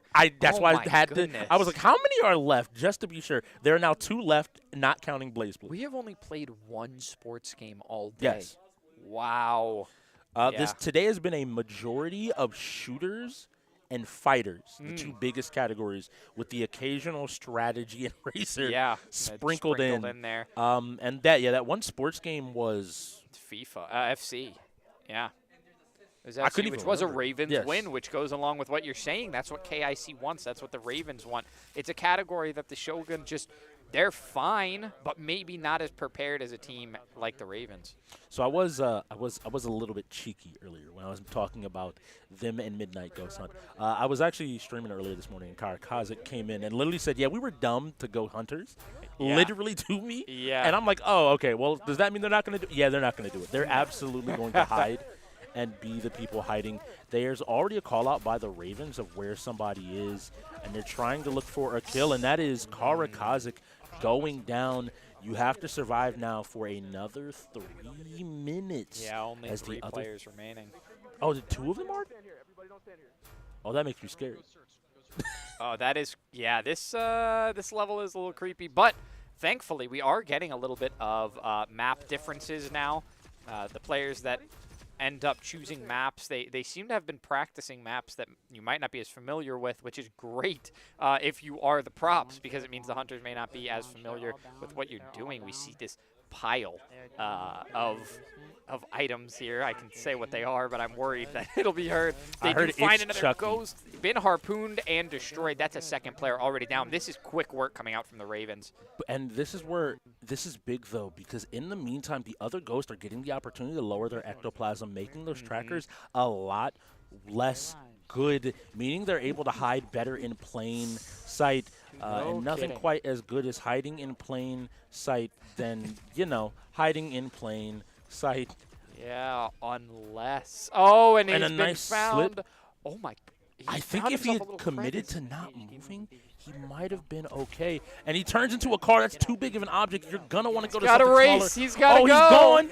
We're He's got to back in Need go. for Speed. He's drifting. He goes no, invisible. he's got He's a chair. invisible. He's He hiding. jumps into the doll. Oh, that might be a getaway. That might. Oh, no, they still see him. He's going up and over. On him for a moment. He drops what a down. Jump. I'm trying to tell you. Keep running. Keep running and jumping. He's moving. He's moving. Oh, if he slipped by in time. Oh, no. He's big again. He's big again. I think they've lost him. No, they haven't. They still see him. He's so slow. They're putting so much damage, and that's it. He does get destroyed. He was destroyed. There's one left with 1 minute and 40 seconds left. We have to find. Now the hunters are on the look. We see their tier 1, tier 2 around, looking for an opportunity. They're moving everything around, hoping to trap him in place. I'm looking to see what device we have here. And they're trying to find everything. They're over by the ghost. So this is really funny. I think when they had originally moved the thing, did they find the last person? We do have a call out. We see some shots going out, but they may have lost the pile. The harpoon goes out, doesn't get a grab, unfortunately, for the Ravens. They think they still know. They're still checking this area, but no, by this point, I think that ghost has gotten away as whatever prop they were. It may even be standing still at this point. No, there's a call out. And again, is it this car that they're no. I wonder if that's real or the telekinesis. It must be we see the pin, and that ends up being the game. And a quick one. Wow, a quick game of Midnight Ghost Hunt for the Ravens. We got full lineups? Oh, do we have full line? Oh, every time a fighter comes up, I have to just lean up really quickly, and I'm so happy every time I do. Yeah, it looks like we do have full lineups heading into Blaze Blue, so it's going to be pick of the litter from both teams. I think we know what's coming out from one side. I'm interested to see, do you have any insight as to what we might be seeing from the Ravens? I mean, my default here is always going to be they send in KIC, right? Okay. I know he's played the game. The big thing here is any of the fighting games, I can tell you, I know he's played. I know he's put time into. He's gone out of his way to learn literally all of them. On the flip side, my assumption is NY Chris G. He literally had a stream earlier this week. Okay. Practicing and learning the game. There you go. Learning, yeah. I always say learning because, like, when people are like, oh, learning, I'm like, no, like, you're like, oh, how do I do a combo? He's like, all right, what is the messed up stuff in this game that I can, like, terrorize people online with? It's a fun time. Oh, wow, it's crazy. I'm a psychic. I somehow predicted both Tier 1s going in. Speaking of which, if I can ask production, do we have the Tier 1 matchups? I just want to see how they developed over the course of this game. Just seeing, like, both of these. This game is so close now, I don't have a place where I could immediately put my hand on which one of the Tier 1s have gotten that edge, and after this game, it could be the difference. Imagine they're tied at this point. That would be a really scary situation for both teams. I think the nerves start to kick in. Right now for the Ravens, I don't think the nerves are kicking in. I think right now for the Ravens, they have the adrenaline pumping. They know that they have to fight their way back into this one or they're dead in the water. When they get to a point where it's 10-10, nobody has an advantage and nobody should be more overconfident than the other.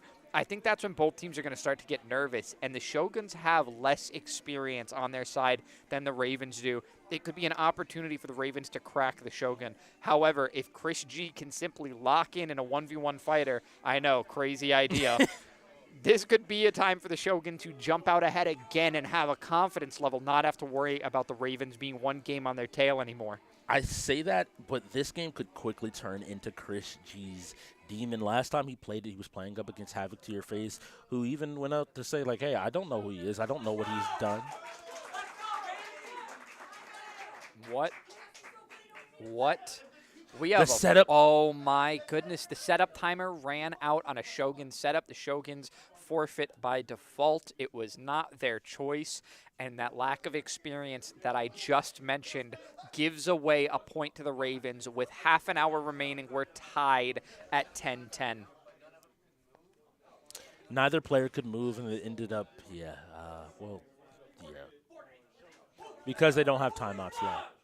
Is it going to be Fortnite? We are heading into Fortnite, so it's going to be a 3v3 third-person shooter now that we're heading into. I'm sorry, 5v5. Yeah, remember it's 5v5 this not season. Not 3v3. It was 3v3, yeah. Oh, my gosh. Most of these rosters are going in right now for Fortnite. Yeah, that's insane. Hey, just randomly, because I just like putting energy out there. Sure. If final game of the night could be Skullgirls, that'd be a little bit fun, you know. Skullgirls and what's left beyond Skullgirls? DBZ. Yeah, I'd love two more fighters to just happen to roll. I'm sure next. you would. It would cap off this game and make it very fun for me. Yeah. Now, if we could go back in time, I'd also make them play Overwatch just so you'd get a chance to. Forget Overwatch at this point. This is amazing. This game is like. Is it good enough? I have to give them credit because again, they told us that they skipped Overwatch for a reason. Yeah. Yep. And what was that reason? They're not comfortable with the situation they believe they were going to put themselves. And they win the rest of the wheel. They win the rest of the wheel. That is not the win the rest of the wheel. Yeah. They win the rest of the wheel. Say that 10 times fast. They win the rest of the wheel, which in this case is not at all true. It is not true that they don't win the rest of the wheel, and it's not true that they do. It is an even game, and you're starting to question all of your forfeits at this point because if you could have, think of how much time Overwatch takes up. If you could have run down that clock, even if you do lose, it changes the games that you play after halftime. It's a big difference. FFs are a very weird situation in the UEO. Retrospect is 2020 as well. So. Yeah. I think they're like, oh, we cool, we win. I don't think they thought they were going to lose Midnight Ghost Hunt. I think they – I can't believe they thought they were going to win Tekken if they put it back. I know. I mean, because we could make the argument right now. If they had played Tekken and Overwatch 2, this game would be in its, like, last 15 minutes. Because they ended up putting it back for a game of StarCraft 2 that they lost anyway. Yeah. They ended up coming back around. But I think we're finally ready to talk about those Tier 1 matchups. These two players went in. Unfortunately, we didn't get to see them clash. And I called it almost to the D when I said it was going to be even. Yeah. And it looks like that last game was the deciding factor between 5-5 and 6-4. And I'm pretty sure, once again, that's KIC running away with that Blaze Blue CF win. It is. Yeah, they were both 5-4 before that last game, and like you said, that one was the decider. That would be the 6-4, 5-5. So we see that the fighters have been on lock by Chris G. He did drop one, that being Tekken, but he's done more than enough as a Tier 1, going 3-1 in both fighters and shooters. And that Valorant game was exceptionally close. We saw him there, and then the only thing he really needs to work on more so now, I have to see more carry performances in the strategy games, but he's coming along exceptionally quickly. And now I'm looking at the end of the day for the Ravens players, trying to see what's all going on. I got to see you pick it up in the fighters. Yes, this might be your hardest competition in the league, but, you know, me and you both have talked enough to know that you're not playing second fiddle to anybody, and so if you're a Tier 1, your expectation coming into the day was to – literally, he gave me 3 games they have a chance to that would be pretty rough. One being Street Fighter, Skullgirls, and Dragon Ball Fighters. Those were the 3 that he was scared of. 2 of them haven't even rolled yet, and we see that fighter record. And so I have to say, like, hey, I know you felt confident. Yeah, when it comes to those fighters in particular, I actually think that although that's a category that KIC is really strong in, I'm impressed with his showing in the other categories because we know he feels great about sports games as well, and he didn't even get to play any today, so we can only imagine what his record could be if we got there instead. For the moment, though, following that Tier 1 head-to-head and seeing how we're setting up this game, we do have AV coming in with a little bit of news from the floor. Not looking too good for the Shoguns right now, man. As you guys know, they no longer have any timeouts. It is, I believe, their setup. Oh, no, it is the Ravens setup, but they are not ready yet.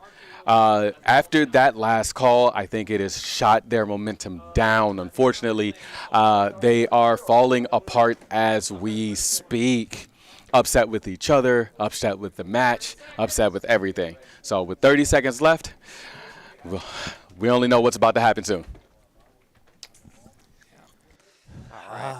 You unfortunately have to roll with the punches to the best of your ability. Things will go wrong. At the end of the day, things will go wrong. You might not agree with every call. You might not agree with everything that happens, but you just got to play through it and worry about it after the match. And ultimately, you know, there are avenues to argue your point, but during the game is not going to get you anywhere.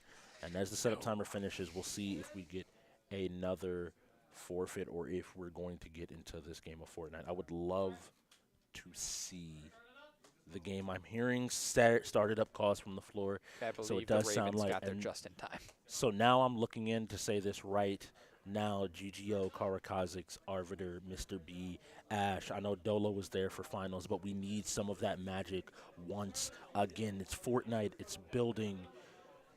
Honestly, Logan might be crazy. I'm going to be honest. Logan should be. He's in that age group. He looks like he's in the age group ready to play and to kill it here. So as long as they're able to handle it or have someone that can really build pretty well, or hope that you get all the demolition items humanly possible to never let them build. Just make it no build by virtue of blowing everything up. Yeah. But they have to figure it out. You are 10-10. Yes, you still have some more work you need to do on setups. I don't even realize where they lost their last 2 timeouts, which is going to end up, I think, really coming down to you have to really figure out where you're losing those timeouts. Like that F1 timeout is really going to kill you. You're just setting up the game. You got into the game, but you set it up wrong. Right. By adding too many laps. Double check, triple check. If someone's not playing, have them setting something up. Oh, All right. Well, we have NCAA, a 2v2 sports game What colors? coming up next after this.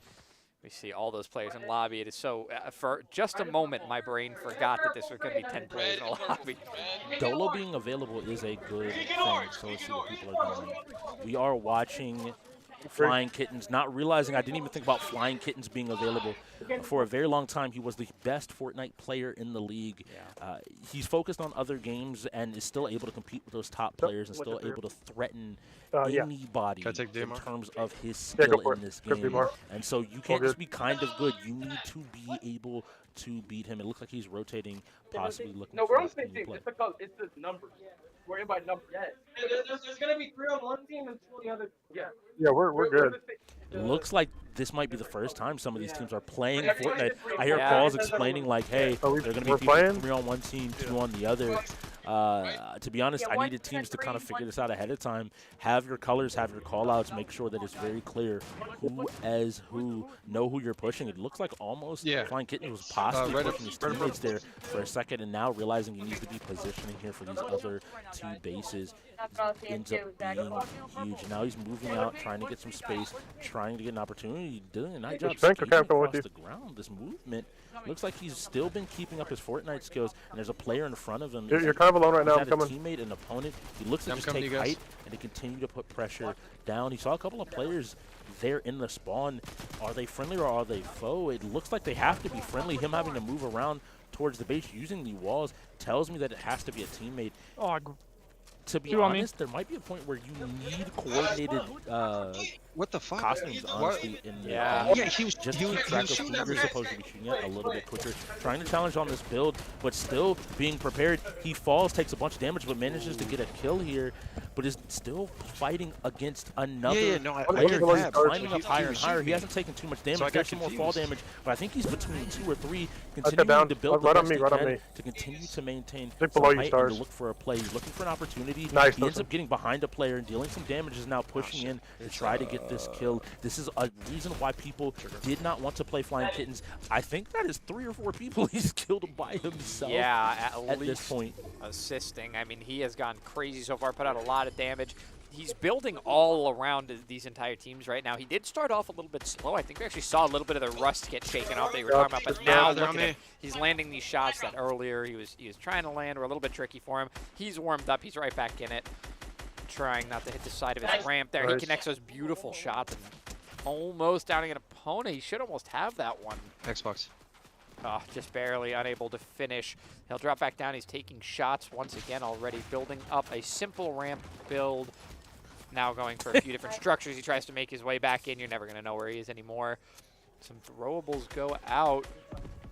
We see that meteor shower coming down now on top of that build. So there are no structures. He's going to drop down on top of this player, building all around him. We're just going to have to see where he ends up. He does have the build advantage here. All of this is his structure, so he can edit it as he pleases. This player trying to jump up to him. He builds a ramp on top of him. Does he fall back down to the ground?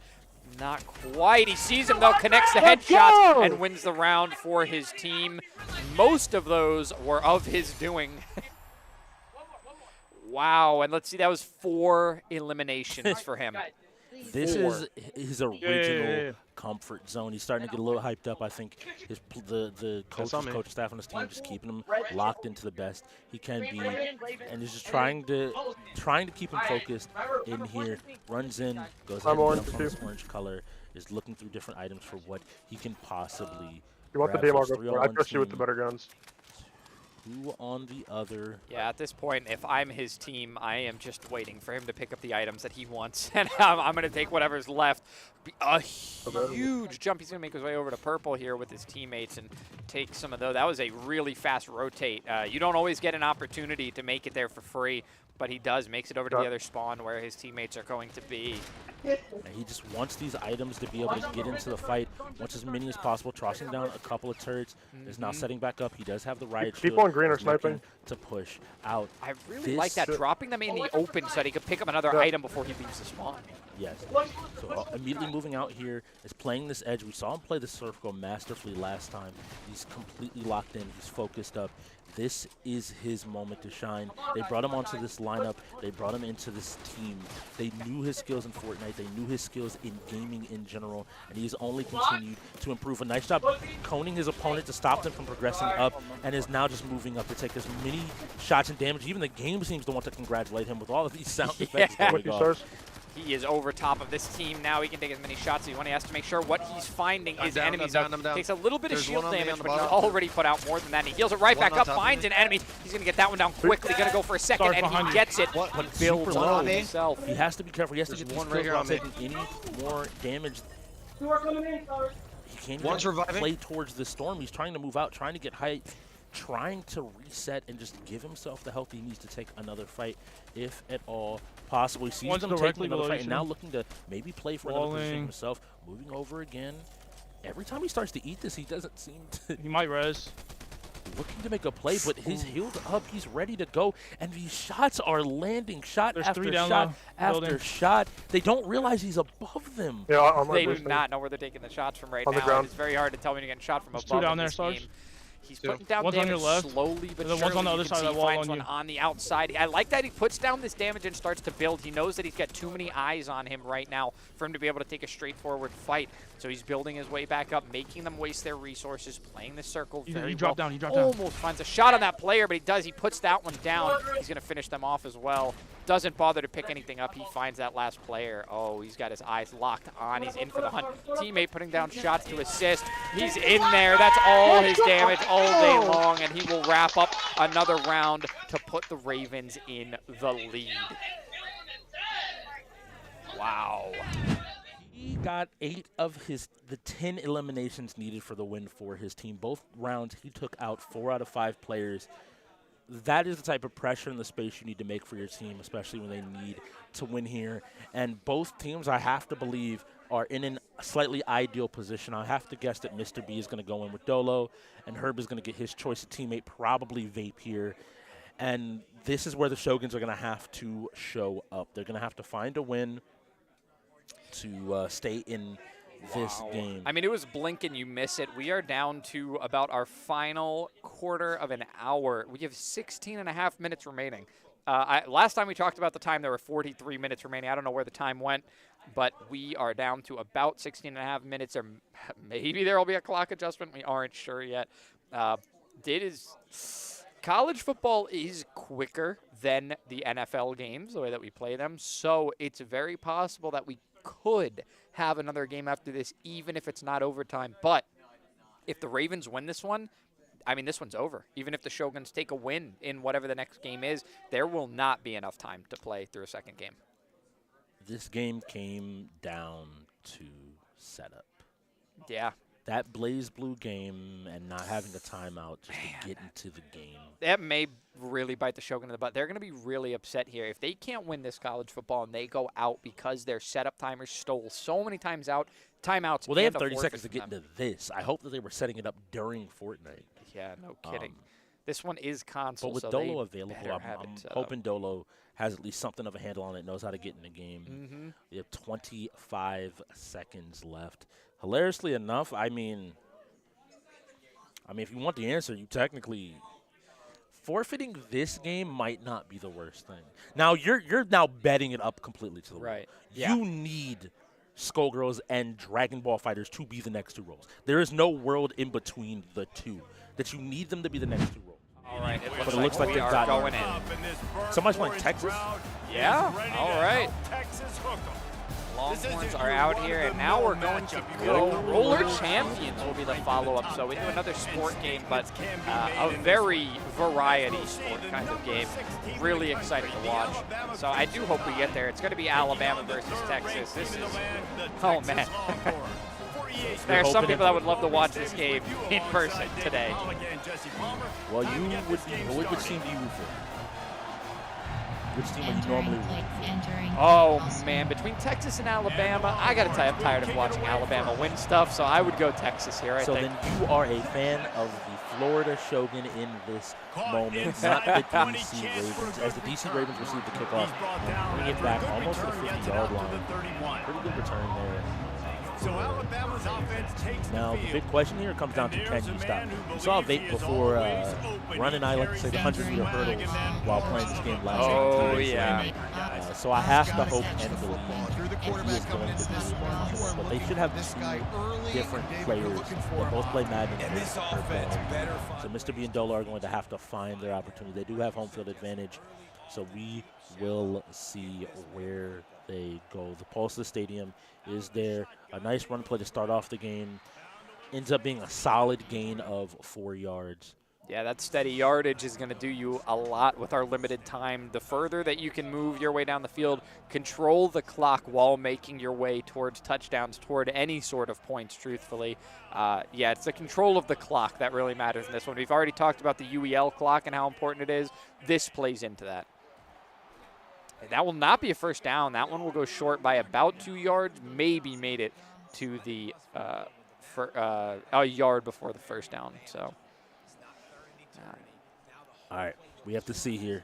I think this first, if the Ravens get a touchdown here, I think that's going to be too hard of a hit on the Shoguns' mental stack. If they're able to just get, and I say that as he gets a breakaway run. That's like 20 yards. If they can get a stop here, I think they can find the strength. You have to find these moments to be the moments where, you just can find a win faster than any other game. All right, well, does not find an opening that time, so that's the kind of stop that we're looking for at the moment. Once again, we have Ravens, Alabama. They are on the offense right now. Shoguns are Texas. They are playing the defense at the moment. Shogun finally picking up their defense. Ravens coming close to, if not in, field goal territory. Field goal, you don't have to worry about that as much if you're going to play with this much time, if they're going to give that ball back over to you. So if you can stop them on this set of downs, you may be safe to go for a touchdown and actually get a lead. But they have to hold here because any closer, and it comes into what Logan was calling the danger zone. And it looks like Vape even realizes what defense they rolled, what they're trying to do, showing Herb exactly where he needs to run, where he needs to be looking, and manages to almost get another first down there. I don't know if they're making a stop here. Yeah, a nice cut in, a cut out toward the outside. Lets him go right before the first down marker, and they're going to have only 1 yard to gain. And I got to be honest, we haven't seen this ball go up in the air yet, and we're still not going to. That's going to be a first down, a nice cut in. Secure yourself the first down. Make sure that this set of downs ends now and you move on to the next.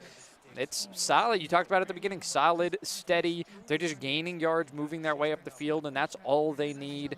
They're going to make this their way toward the end zone. If they can play a strong enough defense in the second quarter, it's very possible that they can get another shot as well. So we're just going to have to see if their defense is as strong as this slow and steady offense they're running. Speaking of running, I really wonder if they're going to go for it again or if they're going to try to put this one in the air. They could try to close this one now. They could, honestly, they're in range to go for something long. They haven't tried it all game. They don't switch it up. They keep it on the ground, and they continue to gain yards. If it ain't broke, right? It's second and third. That's a gain of 7 yards on that single run. They're just going to keep moving up.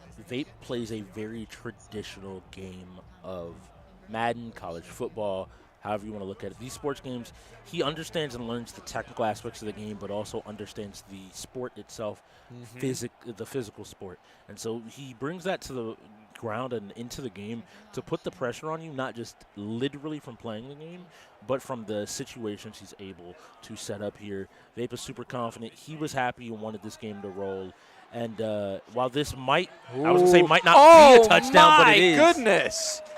Not at all expected to make it to the end zone, but he does before the end of the first quarter. And we're going to have to see. They do give the Shogun a lot of time to work with on their own offense, on their own drive. But the Ravens can really turn that around, so they might be helping themselves out depending on how strong their defense is. That'll be up by 7 now for the Ravens. They start with their first set of points, a full touchdown, an extra point on the board for them. Now they're going to go ahead and kick it off, and we have a minute left in the second quarter now. So the Shogun actually fighting against the clock. Looking to get towards this edge, and he had one tackle to my. break and was not able to get there before he was gone. It looks like there's a little bit of communication there. The Ravens even just started like, whoa, whoa, whoa, whoa, whoa. Yeah. That was a little bit scary. We got to figure it out. Yeah, this one is tense. The Ravens know that this is the make or break game. If they can win this one, they don't have to worry about what's next, which we have already had our spin, and we know it's going to be Roller Champions. They won't have to worry about it if they can just lock in the win on this one right here. 100% of the channel points have gone to the Shoguns. You at home want to see us go the distance in this game, and I have to say I feel the same way, but they have to get their foot under them, and they have to find a win here. Yep. I need the loudness. I need the energy. I need the focus. And unfortunately, I have to ask the question here. This is a moment where in their last game, they got a win on the back of this game from DZ. And do you have to go for it? Do you have to just go for it here, or are you willing to punt it away? It looks like they're saying we need to make a play now. Oh, it's third. Okay, excuse me. Third and 23. And they decide to keep it on the ground, but that puts them in a really rough spot to go for a 4th and 16 or punt away. And it looks like they're just committing to the punt. And I think that's smart because they are receiving in only 12 more seconds of game time. They will be receiving the ball again. A little bit of a squib. They got to make sure they make the tackle, and they do. So he does get out of bounds, though, so that will set up a guaranteed play here. Yeah, they do have clock stoppage. They have 6 seconds remaining. We'll have to see.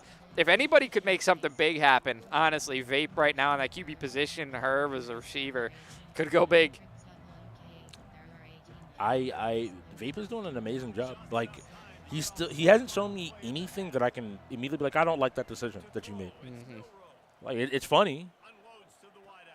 And even waits and lets the route develop enough so he's able to get a pass out for a huge game and is looking to make sure he's able to get a second touchdown. Were they able to call the timeout before the half? It looks like maybe. No, they were not. So Vape, you could see Vape was pretty frustrated there. I think he wanted to break that tackle a little bit quicker, make his way toward the end zone. He was unable. Herb's not holding it against him. Herb's feeling good. He's having a good time. I think he feels confident in this one. Honestly, this game's not even over yet. They're only at the half, up by a single touchdown, about to give possession to the Shogun, and Herb's still in good spirits. It may not even be that he thinks they've already won it. It may simply be the fact that he knows how to keep the energy high when it's, time to lock in. The Shogun still have to figure out what they're doing with the lineup, whether that's trades, whether that's DZ, whether that's keep moving pieces around. I like this new look. I think you found something a little bit different. I think you've found some success ultimately, but I need you to put a little bit more time into it. We saw a very quick gap. Was running forward, ended up getting forced back a little bit further, then tried to go to the edge where there was already a wall. Yeah, looks like going to be on the 25-yard line to kick us off. And I'm going to need a score here. This is do or die. You do not want to give the ball back to Vape. He seems dead set on scoring every possession. Nice job getting a little bit of space, taking a 2nd and 4. It looks like they're running a no-huddle offense, trying to keep this game moving as quick as possible, trying to get a little bit further. Gets no gain there. It's still 3rd and 4 now. He has to make this first down. I don't want you having to go for a 4th. The slow and steady is a little bit slower coming out right now from the Shogun. They're bringing it to 3rd and 4th down each time. We do see the quarterback get out of the pocket here. Where's he going to put it? And it's going to be intercepted. That one is going to make it back past the 40-yard line. The Ravens are in control once again. I believe that was Vape on that route that made the interception as well. He didn't set his feet. He felt so much pressure there because, honestly, he was at a point where he could have started running versus throwing that pass without setting your feet. And Vape's not even giving the opportunity for the ball to go into the air right now. But by setting his feet, he might have been able to lead that pass enough to get it in there. By not, the ball drifts behind it. Vape immediately recognizes the ball but leaves the quarterback's hands, swaps over, gets that pick, and puts his team in a position to basically close out the game. There's 20 seconds left in this 3rd quarter. If they get another touchdown, This will be a first down for certain, and he's going to make it right into the corner of the end zone there for a second touchdown for Alabama for the Ravens. Vape coming into the league wanted to bring a different level of sports game play to the league, and a lot of people wondered after last season about what he really meant by that. They didn't get to always see him play the sports games, and in these moments now he's getting the opportunity to fully show everybody exactly what he meant. And I'm looking at our in-game timer now again for the UEL. Sometimes that's not the most accurate thing. Yeah. So we could have more time, but as it drifts below 4 minutes, we might just be done with. And Mr. B to the outside edge, he's not going to be able to get fully out, but they did get a huge gain here. Yeah, kept themselves in this one with that single play right there. They might just be able to work the time if they can have a quick offense and an insane defense.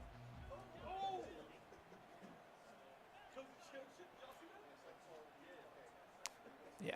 All right, we see Mr. B getting set. Now he is dropping his way back all on the left side, and that is not intercepted. In fact, it's a complete pass down on the 20-yard line. In just 2 plays, Mr. B has set his team up. Now they're going to have to go for an onside kick after this to have an opportunity. Absolutely. Yeah. And that's where you're playing the 50-50 game, because I'm being honest with you, if Vape touches the ball again, I think this game might just be done. Yeah, it could be dangerous. I mean, he knows how to play the game intelligently as well. He's not going to go for anything crazy if the timer is almost ticked all the way down. He will absolutely take that ball and kneel it. Yeah. And just be like, all right, cool, the game is over. We're not playing this game. Yeah, maybe if they were up 3-11 at this point, maybe. But no, that is not the case. All right, you see a short pass to the outside. Beautiful. And he gets through. That was a 2-pass drive. That was it. That was only 2 plays. It was the reception, 2 plays, and that's a touchdown for the Shoguns. So now we have to see what the time is, though, on that clock, because the time is going to, I feel like, tell the tale. How are you feeling about the game? How? It would have to be an insane level of play from this point. They have to receive the onside kick and or find an interception and a fumble, interception or fumble. So it's all going to come down to this defense. And truthfully, they just kind of let their AI play the defense right now. The Shogun do not play a proactive or active defense. They're sending this one as far back as they can. It is received. Oh, and we may see a breakaway up the left side. We see number 8 catching up, but no, it's going to be Vape taking it away, finding the 3rd touchdown for his team. That is going to be a closer. I very rarely could say we have the opportunity to see the literal dagger in the UEL, but that is a dagger if I could ever ask for it. Mr. B put on a beautiful play. And yet here we are. He needs to match it immediately, but gets dragged down. So we got to ask you to do it again, Mr. B. Man, and the in-game timer almost matches our UEL timer. It looks like this one is going to be just by the skin of the teeth. We'll see. Even if the Shoguns are able to call a timeout, they'll only be able to play a single game. So I don't believe there will be. Oh, they do not have any timeouts, so this will be the end. The Shogun will not be able to call a timeout because they don't have one. Yeah, so this would, like you said, be the dagger. Just like yesterday, it is on the team down by 1 to win their final game, and they are unable to do so. The Ravens, our team up by 1, are going to be able to close this one out as long as nothing absolutely insane happens here. And that is a reception, but down in the middle of the field. We've got 1:30 still left on the clock. It's actually not often that we see the game clock go this slow. Usually it just speeds by. Yeah, that first quarter I didn't even realize it ended. Yeah. By the time I was like, oh, there's 45 seconds to half. Okay, that's amazing. But we once again see and have now really pinned up on his tendencies to roll out to that right side. Getting a great hit, squaring up on the player. Hard fought by the Shogun. They put on a show that none of us expected. I'm excited to see this team for the rest of the season. Yeah, it's just salt in the wound at this point. As they continue to shut them down. That's 3rd and 19. 15. This clock has moved so much faster. I know. It completely slowed down. Another sack. That is 4th and 19. Are they even trying at this point? I'm really not certain.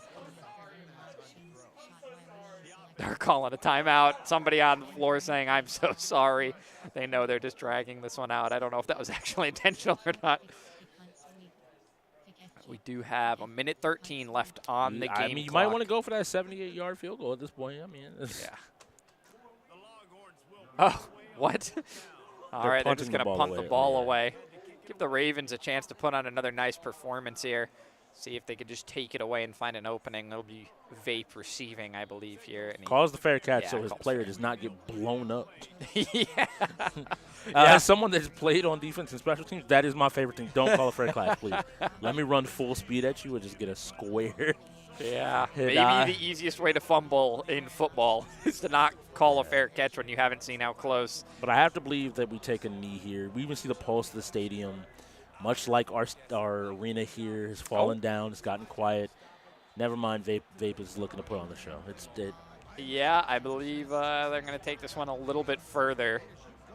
He has to make sure all the timeouts are gone right before he does anything else. He can't literally let the game end. If he gets one more first down, I think it will go ahead and close out. Yeah, he's also, I believe, going to let that clock tick all the way down. You can see there's still 20 seconds left on the play clock. He's making sure the game clock is run out. He's making sure everything is going to go down. This is going to be the end of this game. Shout out to both teams for playing hard. Didn't even bother to move. Didn't want to try to do anything else. Was just waiting. Just made sure he hiked the ball.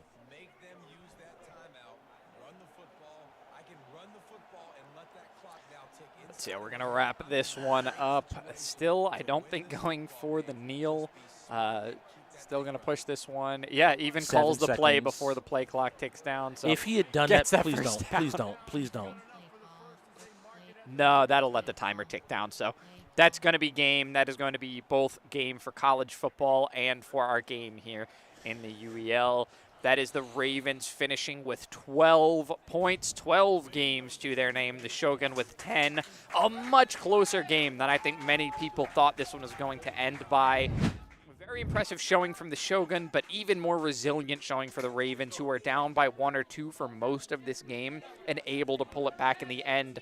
When it came down to it, only one team could be right about winning the wheel, winning the majority of games, and it was the Ravens. They were correct. They do have the wheel in their favor. They are the more well-rounded team, but the Shogun are getting there and fast. Teams have to be on high alert because this is a team that might change week to week. They are quickly developing players. The early part of a player's career is the fastest moving. You got to keep your eyes on these guys, otherwise they're going to get away from you fast. Yeah, I'm impressed by what I saw today. I think this looks like a completely different team after 2 weeks of practice. I'm super impressed by everything that is happening. And if you are impressed at home, please join us again next week. You will absolutely be seeing us. But this is the UEL where gamers go pro. We're going to be jumping into some post-game interviews. Thank you for joining us, and see you on the other side.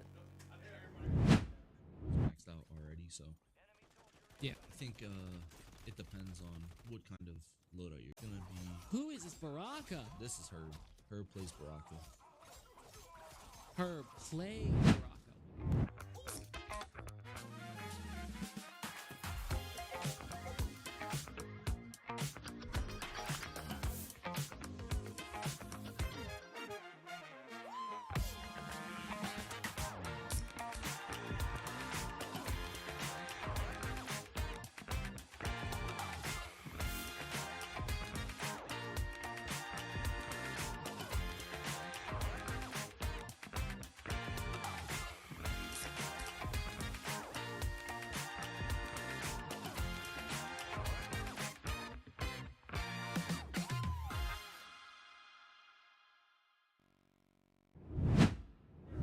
All right, welcome back. We are joined by the Tier 1 and Tier 2 of the Shogun. I'm happy to have you guys here. I'll just start off kind of with an easy first question.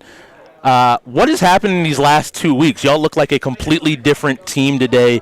What happened in the team, the chemistry overall? I guess I'll start it. A big issue that we had at first was communication. Also, the first time we were here, like, we just had setup issues a lot, and like half the time we couldn't hear each other and whatnot. And then like at some point when we could, we just stopped talking. We already were discouraged. You know, it was a big snowball, and we realized afterwards that we got to step it up. You know, in terms of gameplay, in terms of communication, and yeah, it showed a lot. You know, from last time to now. I can definitely believe it and definitely agree. Both of y'all showed out today. I think you both got some games. Y'all both got to show why y'all were brought into the organization. The Shoguns are looking great. You mentioned setups, so I got to ask the question. I know towards the end there, the heartbreak. What happened in that moment, or what was going on? And I know it's a high-energy situation. So I didn't even know that we forfeited Overwatch, right? A game that we could have done good in. I didn't even know they did that. Then we stuck with Tekken, but none of us knew how to play Tekken, which didn't make any sense. And then I found out after the fact that we wasted both timeouts on Tekken. I don't even know how. And then so when Blaze Blue happened, right, which is a game that could have literally changed the entire course, we didn't have any timeouts. But at the same time, the game wasn't working at all. So it had nothing to do with whether or not that we could set up the game. Both my controller and the other guy's controller wasn't working. So, but yet they gave it to the other guy. And I think like at that point, because there was only 1 or 2 more games afterwards, it kind of just went out of control. Yeah, I absolutely feel and understand way more than you can know. GGO, you're looking comfortable. Love the hat. Love the vibe. How are you doing? How is today? I know you got to play a few games. I know you're a little bit more familiar now. I think you're 3 games into the UEL. Yeah. How has this team changed for you from last season when you were in? So last season, I kind of didn't really play anything but my shooters. So I locked down shooters. But then over the off season, I started picking up fighters again because I used to compete in fighters back in the day. But I went back to it, started falling in love with it. I took Guilty Gear off the wheel. That's what I grinded to Celestial. Whatever. Started really falling in love with all these other games, like the racing games, Dead by Daylight, because I'd never really took interest in them. And I was like, I have to practice them. And I'm like, damn, these are kind of gas. Like, I love these games. So, more UEL prepped, I guess. Definitely makes sense. Now, I'm going to ask the question, because there was some talk back here. How does it feel to lose on your birthday? I know they having a little fun out there. Dude, I mean, I did all that I can do. I can't carry everything, Me and Chris can't carry the world. If we're losing because, little setup issues, I'd rather lose slightly to, us. Yeah, getting outplayed or messing up not getting here and slammed there. or anything like that. But there's times where, most of those games, we didn't have audio with each other, or someone like Ash, he played Fortnite. Fresh account, default controller settings, it had no reticle on his screen. We're just kind of chalked at that point. It is what it is. Makes sense. Now, last thing, keep it simple. The normal question to the fans, organization, everybody at home, if you have any words, feel free. Well, for starters, I am salty, so I'm not even going to sugarcoat it. But the thing is that, I know what I signed up for. GGO knows what he signs up for. And you just got to keep trucking, Sometimes things just don't work out in your favor. This was one of those times. And, just keep doing. It's not going to stop me. I'm still going to keep practicing. I'm still going to keep doing my thing, And more importantly, I'm very excited to continue learning the rest of the games on the wheel. So I'm going to still do it. The salt will come and pass. I get home, practice, That's just how it goes. Yep. It makes sense. Thank y'all again. I'm going to go ahead and let y'all go, and have a great night. And thank you for a great game. For sure. Have a good night, guys. Baraka, wow. Yeah, he definitely knows his combos. The frames are crazy. He's got... Let him get up. Oh, my God. Plant. So now we're watching Mr. OG on the flank. Herb's down. Ooh, him's down, too. So that is... You can get to level 30... and have both of your guns maxed. If he loses this now, I don't even know. All right, calm down, TOG. You just lost to him. Calm down. Stay focused, bro. Stay focused. Going great on his trail. Right now, hunting down from the Bandits. Oh, and there. And that one goes in there, taking this one away. It's 5-2. The first half is really starting to go their way. Yes, it is. Definitely is. This could be a runaway, like you're saying.